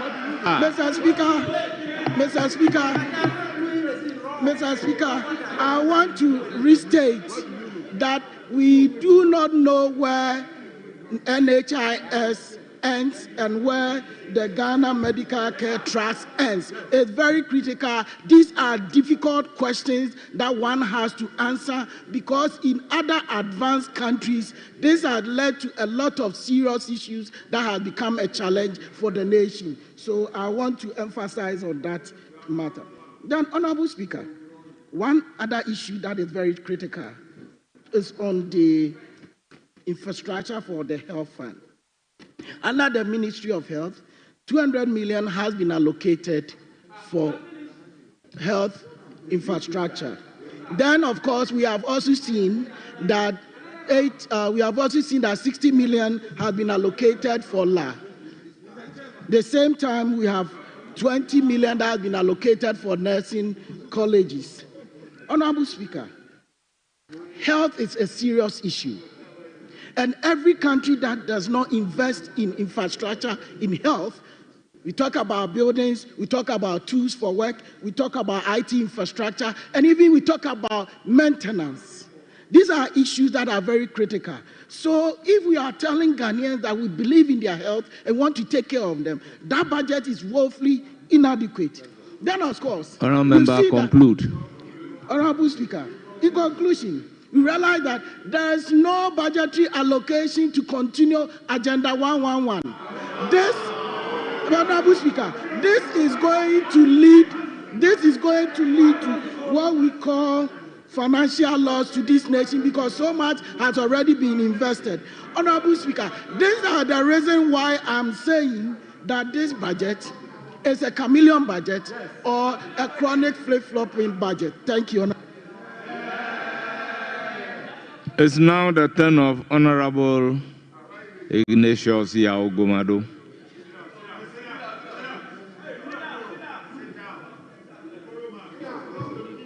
Mr. Speaker, I seek to correct my name. My name is Ignatius. My name is not Ignatius. My name is not Ignatius, so please get that corrected. I'm Engineer Yao Gomado. Well, that is what I have here. Yeah. So, Honorable Yao Gomado, you have the floor. Yeah, Mr. Speaker, thank you for giving me the opportunity to comment on the budget as presented to us by our Finance Minister, Dr. Kesilatu Folsom. Mr. Speaker, I choose to call this budget a transformative financial plan. It is indeed a budget for transformation and sustainability because it outlines several strategic initiatives aimed at strengthening the nation's science and technology sector.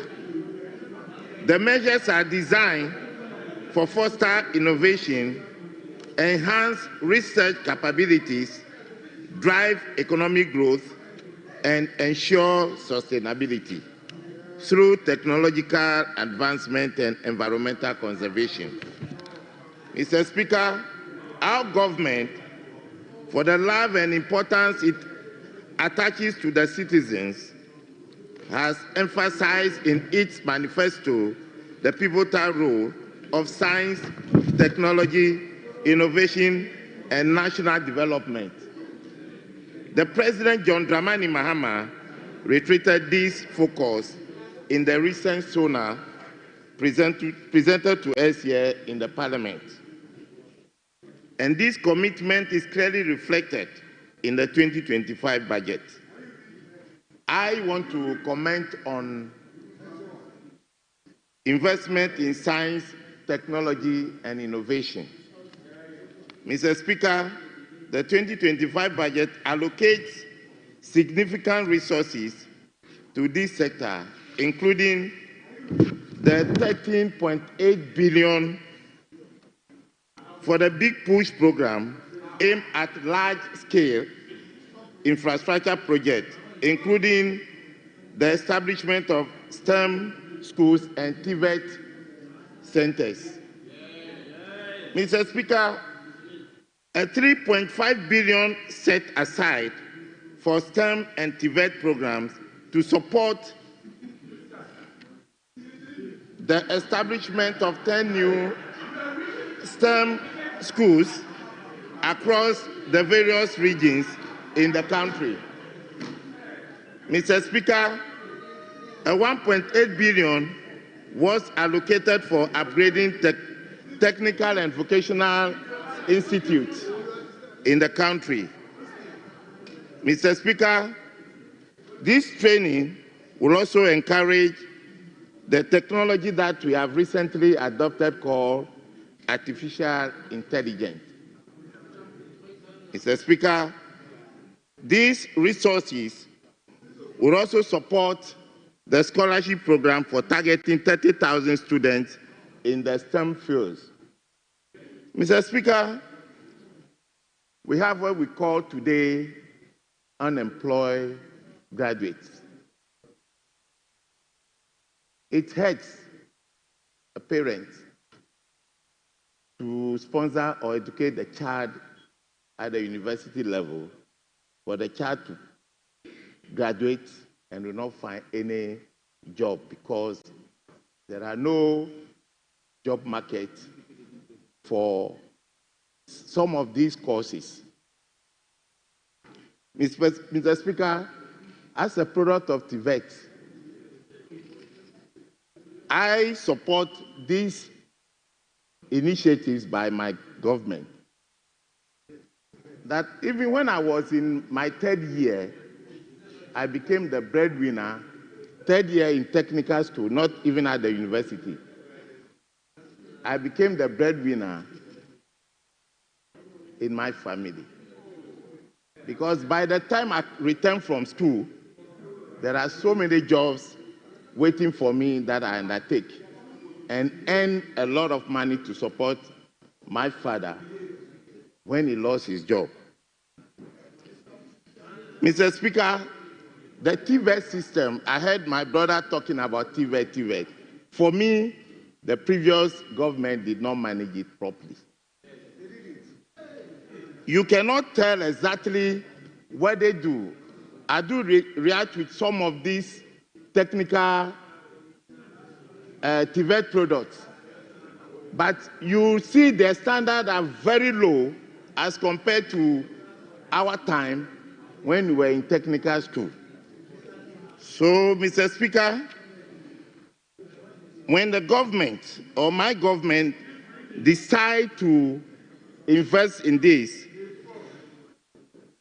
I see that the budget is going to expand the STEM programs at all educational levels to equip students with globally relevant skills.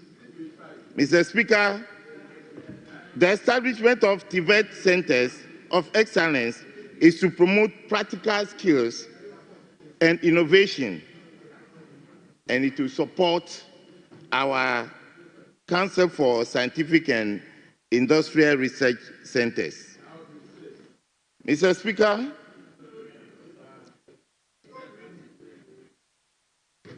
by investing in this science and technology, we will create more jobs in the STEM, education, and digital transformations.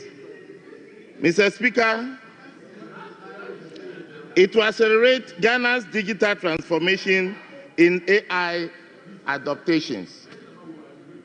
Mr. Speaker, I will urge my colleagues on the other side to support this life-saving budget as it is a critical step in resetting the agenda for scientific progress, economic growth, and environmental sustainability. Thank you.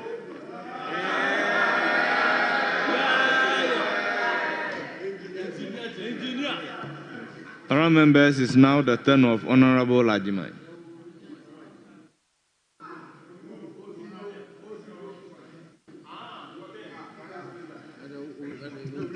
Thank you very much, Right Honourable Speaker. Thank you for the opportunity to make a few commentary on the 2025 budget. It is of a common knowledge that the wealth of a nation is its health. Therefore, a healthy nation means a wealthy nation. I believe the NDC was minded by this. That was why in their 2024 manifesto, chapter 5, they made very audacious thematic areas, 8 of them, teasing out 33 policies of health interventions out of these 8 thematic areas. So they had the endorsement of the Ghanaian people, which meant that the Ghanaian people entrusted the health of the nation into their hands. Mr. Speaker, a careful read of the 2025 budget, referencing page 109 to 112 of the 2025 national budget. Mr. Speaker, out of these 33 policies or health proposals or interventions that the NDC's manifesto posited on the Ghanaian people, I'm sorry to say that just 6 of them were captured in this budget. Even these 6 that were captured, I'm being very charitable to the data. It is only 2 that were fully captured, which means that 27 out of 33 policies were not captured in this budget. This, Honorable Lukuto. This represents just 18.81% of your proposal. It means that 81.82% of your proposal was not captured in this 2025 budget. Mr. Speaker, I'm very much concerned because we can't play politics with our health. Yes. It is very dangerous to play politics with our health. The various allocations that have been made or propositions that have been made in the budget clearly shows that the budget did not take into cognizance the health of the nation. I'm going to avert the mind of the House to 2 key thematic areas that is of grave concern. As captured in your 2024 manifesto, chapter 5, you said to the Ghanaian people that you were going to increase access to mental health care. Mr. Speaker, I said chapter 5 of your manifesto. Mr. Speaker, mental health is a very great concern to all of us.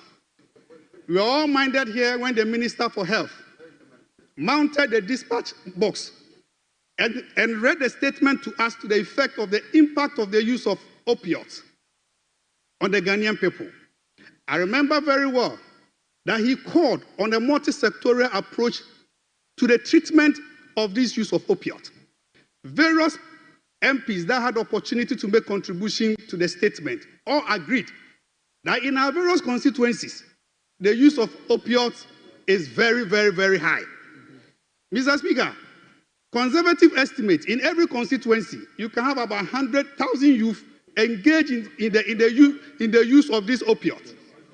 So we have about 276,000 youth have been exposed to this use of opioids. Mr. Speaker, rhetorically, Mr. Speaker, the new opioid substance is what we call red. Mr. Speaker, who named red? Who named red? It is the new opioid substance that is being abused. However, this mental health issue that was boldly stated in the manifesto of the NDC did not find expression in the national budget. We are all at risk. You intend creating a lot of jobs for the youth.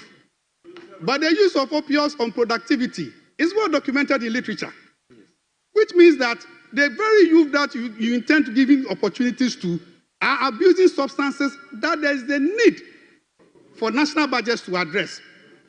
Mr. Speaker, the second thematic area that I want to avert our minds to has to do with your budget, with your manifesto. You did indicate that you were going to bring about provisions or proposals that will support public health emergencies and pandemic preparedness. Through this, you intended to establish what you called the Ghana Center for Disease Control and Prevention. Mr. Speaker, pandemic, if we don't know anything at all, knowing what we have known from COVID, Mr. Speaker, and the way COVID treated all of us were at risk. All of us were at risk. Mr. Speaker, for a national budget on health that did not make provisions for pandemic, Mr. Speaker, is very worrying. Oh, Finance Minister. It's very, very much worrying. Especially when we have had bitter lessons from COVID. Mr. Speaker, I wish to draw the attention of the House that this abysmal 18.18% of manifesto proposals that has found expressions in the national budget is woefully inadequate. I appeal to the Minister for Finance I'm reliably informed that there's precedence. The deputy is here. I'm reliably informed that there's precedence where amendments could be made before the budget is what? Is approved. This is the health of the nation. Yes. Mental health.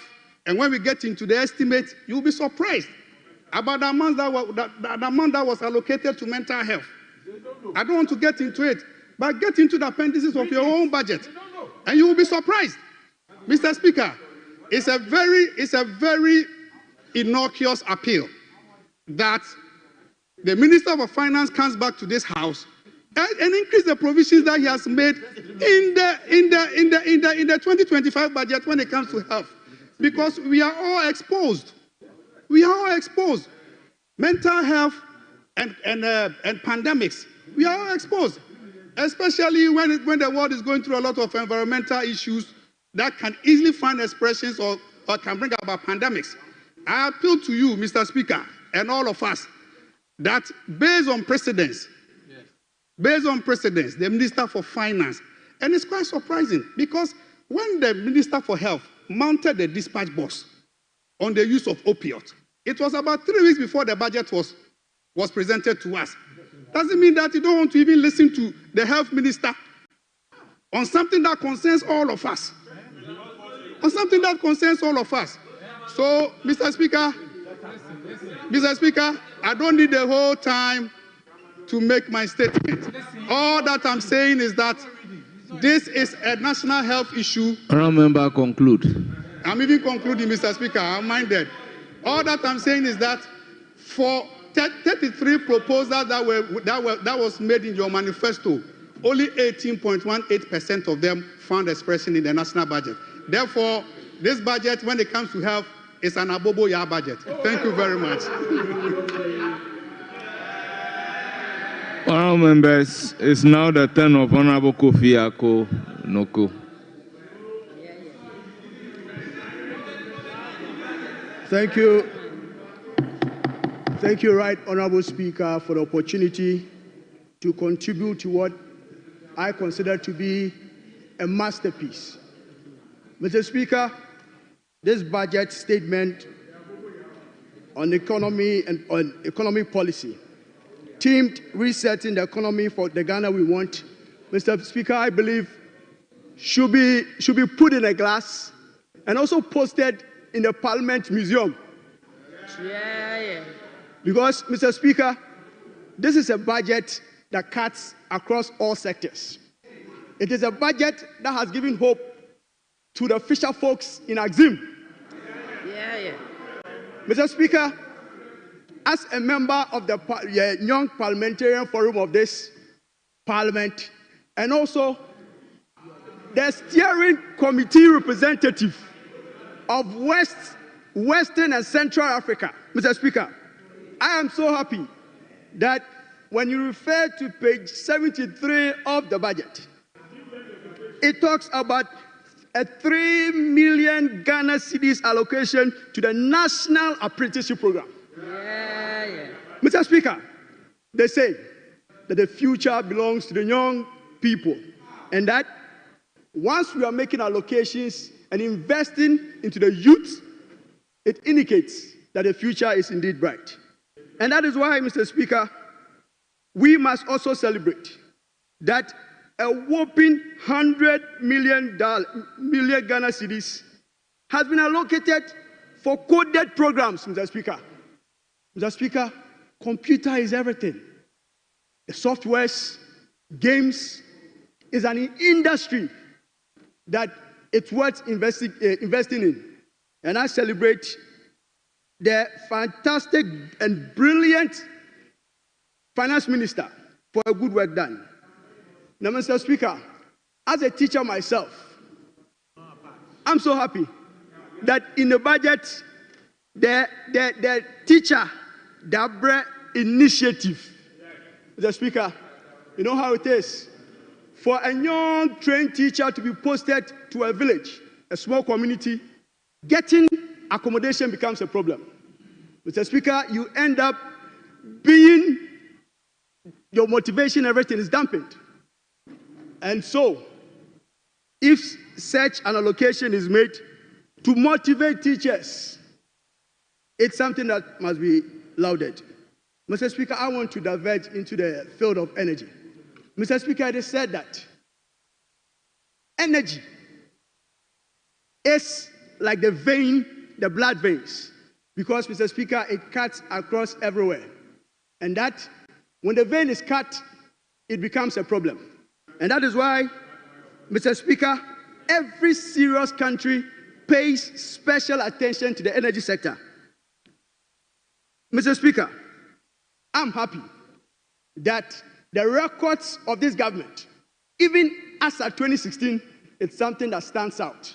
Mr. Speaker, in 2016, before we left power, Mr. Speaker, energy accessibility, Mr. Speaker, in my community, in my constituency, which is Evalua Jomojura, it is only during the NDC era that about 50, 60 communities, which makes about 70% of the constituency, had electricity.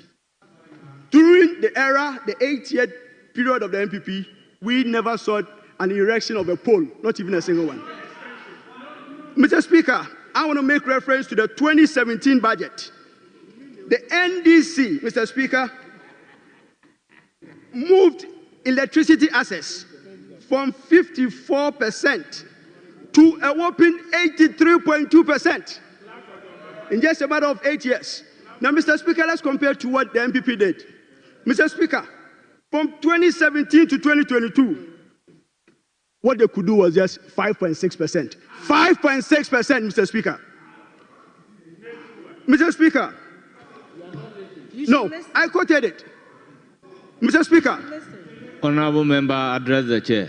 It is for every government to ensure that we have stable energy, energy security, and efficient one.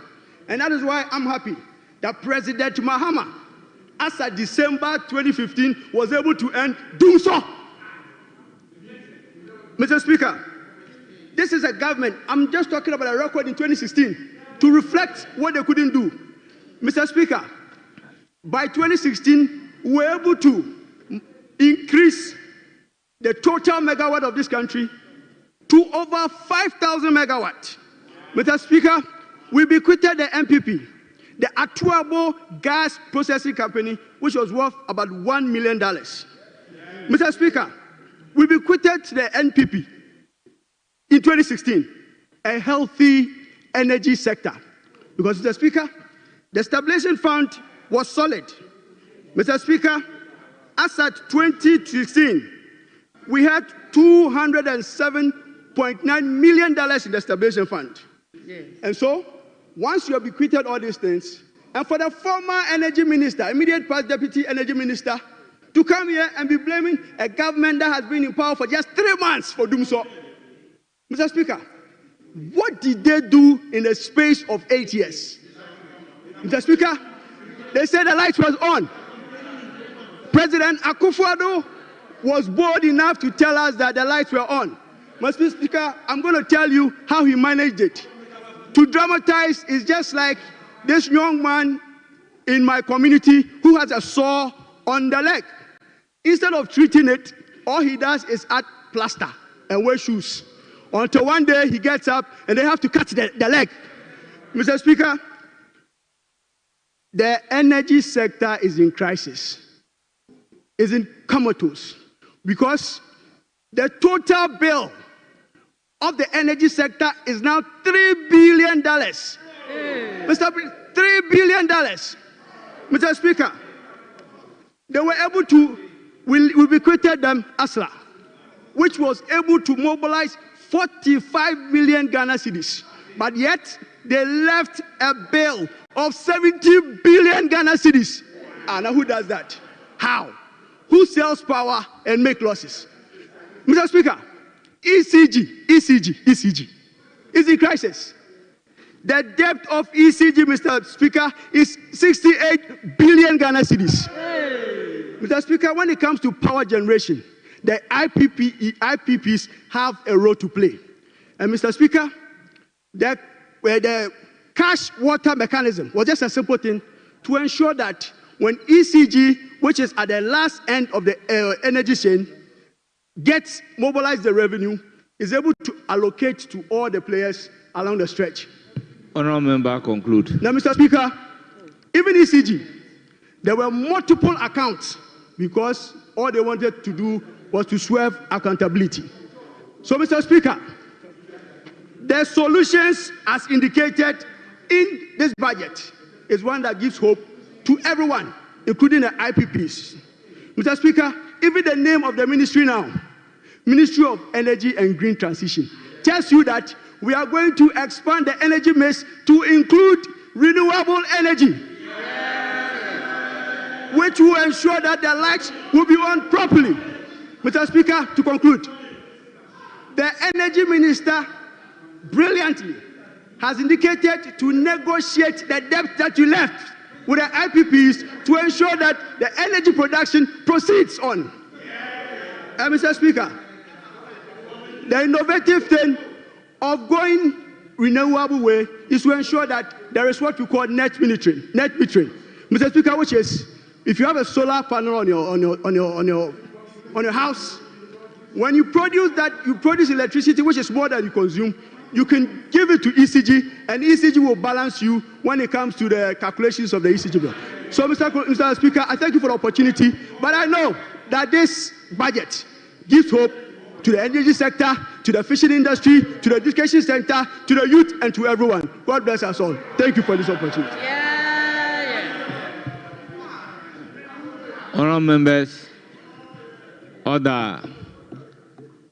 Honourable members, a few minutes ago, I stated that by our own rules, anytime the chair is speaking, we listen to the chair in silence.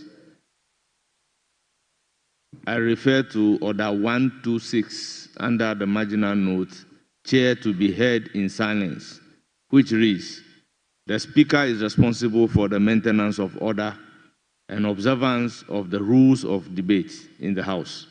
2, whenever the Speaker addresses the House, any member standing shall immediately resume the member's seat, and the Speaker shall be heard in silence. 3, whenever the Speaker rises in a situation of disorder, any member standing shall immediately resume the member's seat. 4, a member shall not leave the member's seat whilst the Speaker is addressing the House. So, honourable members, take note accordingly. Clearly, Standing Order 126. Everybody can read it and apprise himself. Honourable members, it's now the turn of Honourable Kenneth Addo.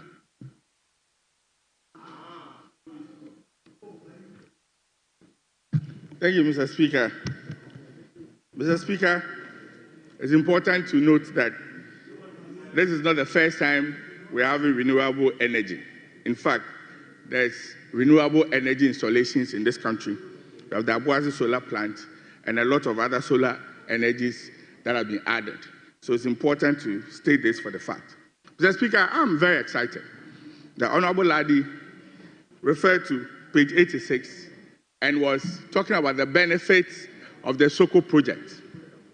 Unfortunately, what she failed to mention is that the Soko project was one of the positive inheritance that they had from the previous administration, which is a $450 million project facility that was launched in 2022 by Dr. Mahmoud Bawumia, at the time where my predecessor, Honorable Damboche, was the Minister of Local Government.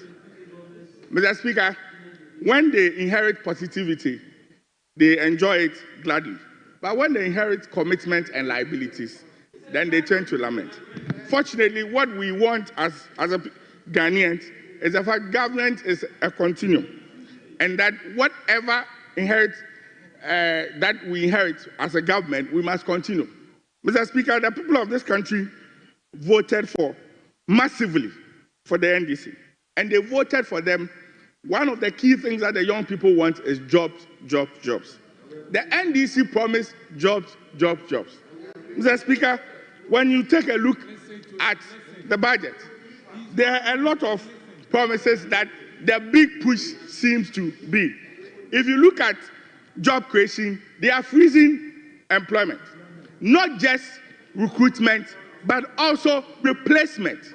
So, Mr. Speaker, over the years, most of the policies and IMF programs that we do to check our fiscal discipline is that we may freeze employment recruitment, but we do replacement. But, Mr. Speaker, this government is not just freezing recruitment, but they are freezing replacement. And I said that to understand where they are creating the employment. Mr. Speaker, beyond that, Mr. Speaker, they claim that the big push is what is going to be the panacea for all the things that they attempt to solve. Mr. Speaker, page 69, paragraph 6368 indicates that the 10 billion big push will be the government's policy strategy for infrastructure development to open up the country and drive sustainable economic growth transformation and also create jobs, Mr. Speaker. Mr. Speaker, the minister went ahead to indicate that there's a $10 billion allocation over the medium term. And Mr. Speaker, the NDPC talks about defined medium term as a 4-year period where government has to do a strategy and allocate resources. Mr. Speaker, if you look at the budget allocation, you realize that they phase it out for the 4-year term.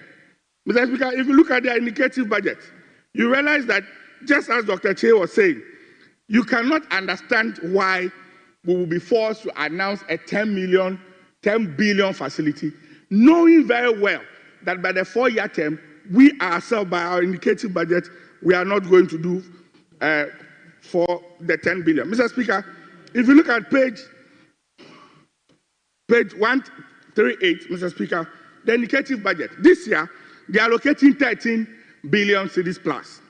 And then next year, they are going to allocate 17 billion, 19 billion, and 21 billion. And some of this is giving us 71 billion. Mr. Speaker, that's about $4.6 billion. That is not even up to $5 billion. It's not even 50% of what it is that they promise that they are going to do.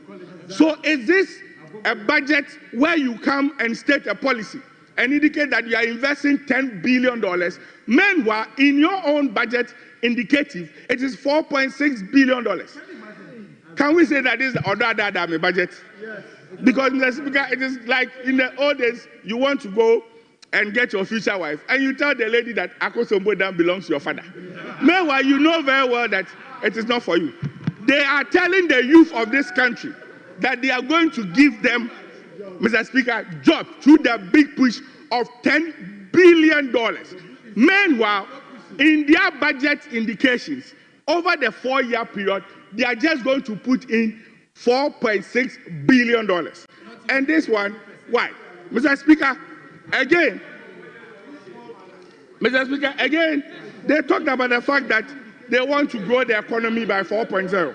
Mr. Speaker, we cannot accept setting low standards for ourselves. We need to push that. We are a developing country. We need money to create jobs for the youth. Mr. Speaker, we inherited a growth of 5.7, yet we are telling ourselves that we want to grow at 4.0. And even in the medium term, the whole 4 years, they are saying that on average, they want to grow this economy by 4.8. And Mr. Speaker, that is not acceptable. Why am I saying so? The finance minister indicated that. Ado, I recognize the deputy finance minister.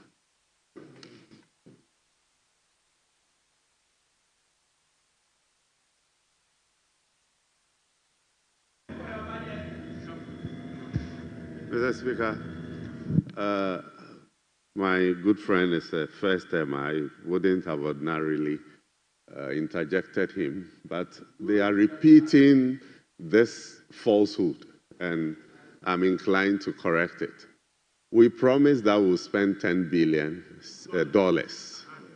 under the big push. We never said anywhere that that $10 billion will be distributed equally over the 4-year period. We never said that. So the fact that we have allocated 13 billion plus this year does not mean that every year that is the amount we are going to allocate towards the big push.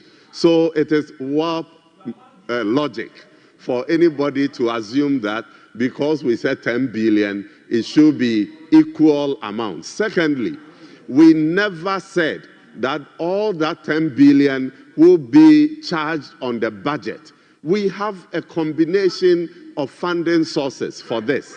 And so just take your time. Just take your time.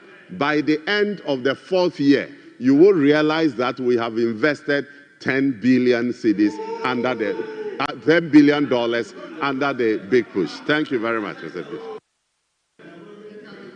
Honourable member, take note and proceed. Mr. Speaker, thank you very much. Mr. Speaker, I was not conjoined, and I thank my senior for giving me a better opportunity to even explain further. Mr. Speaker, I did mention all the figures that the budget has given us indication. Mr. Speaker, page 69, and I read, Mr. Speaker, indicated that the big push agenda involving a rollout of $10 billion for rapid infrastructure development to job creation added is a medium-term program. Mr. Speaker, medium-term means 4 year development plan. Mr. Speaker, in their budget, page 138, they indicated capital expenditure, big push, year 1, 13 billion plus, year 2, 17 billion plus, year 3, 19 billion plus, and year 4, 21 billion plus. Exactly so. They have not indicated that they are going to do equal allocations.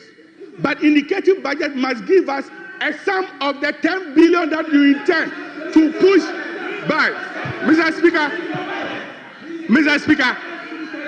Speaker, you cannot have incoherencies in your promises and your budget. When you are doing indicative budget, you are saying that within a space of 4 years, you are going to inject 10 billion. When you are doing the spread, the 10 billion must reflect in your 4 year spread. And that it is not.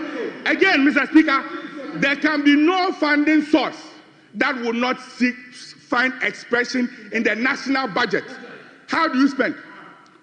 Mr. Speaker, how do you spend? Because the Constitution indicates that Parliament is the only one that can levy, Parliament is the only one that can approve generation of revenue, and Parliament, through the appropriation, would grant ministries and the government to spend. So how can a minister tell me, that the deputy minister, that you can have other funding sources? Those funding sources were not indicative. And this is the big push. It is not a revenue source. Mr. Speaker, if protect me, Mr.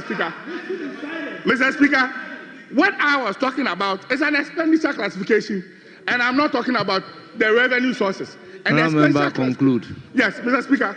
In concluding, Mr. Speaker, the Honourable Deputy Minister took my time, Mr. Speaker, and I've not been able to touch on a lot of. But, Mr. Speaker, what I want to say is that, in concluding, it is simply not acceptable that this government wants to reduce the bar and tell us Ghanaians that within the 4 years they want to grow this economy at 4.8, and this year they want to do 4.0, when they inherited a 5.70. We cannot accept such mediocrity so that the youth of this country cannot hold them to task. We voted massively for them, and whatever promise they gave, we are going to demand that promise. Honourable member, your time is up. Thank you very much, Mr. Speaker. I will now give the floor to Honourable Ashai Odamti.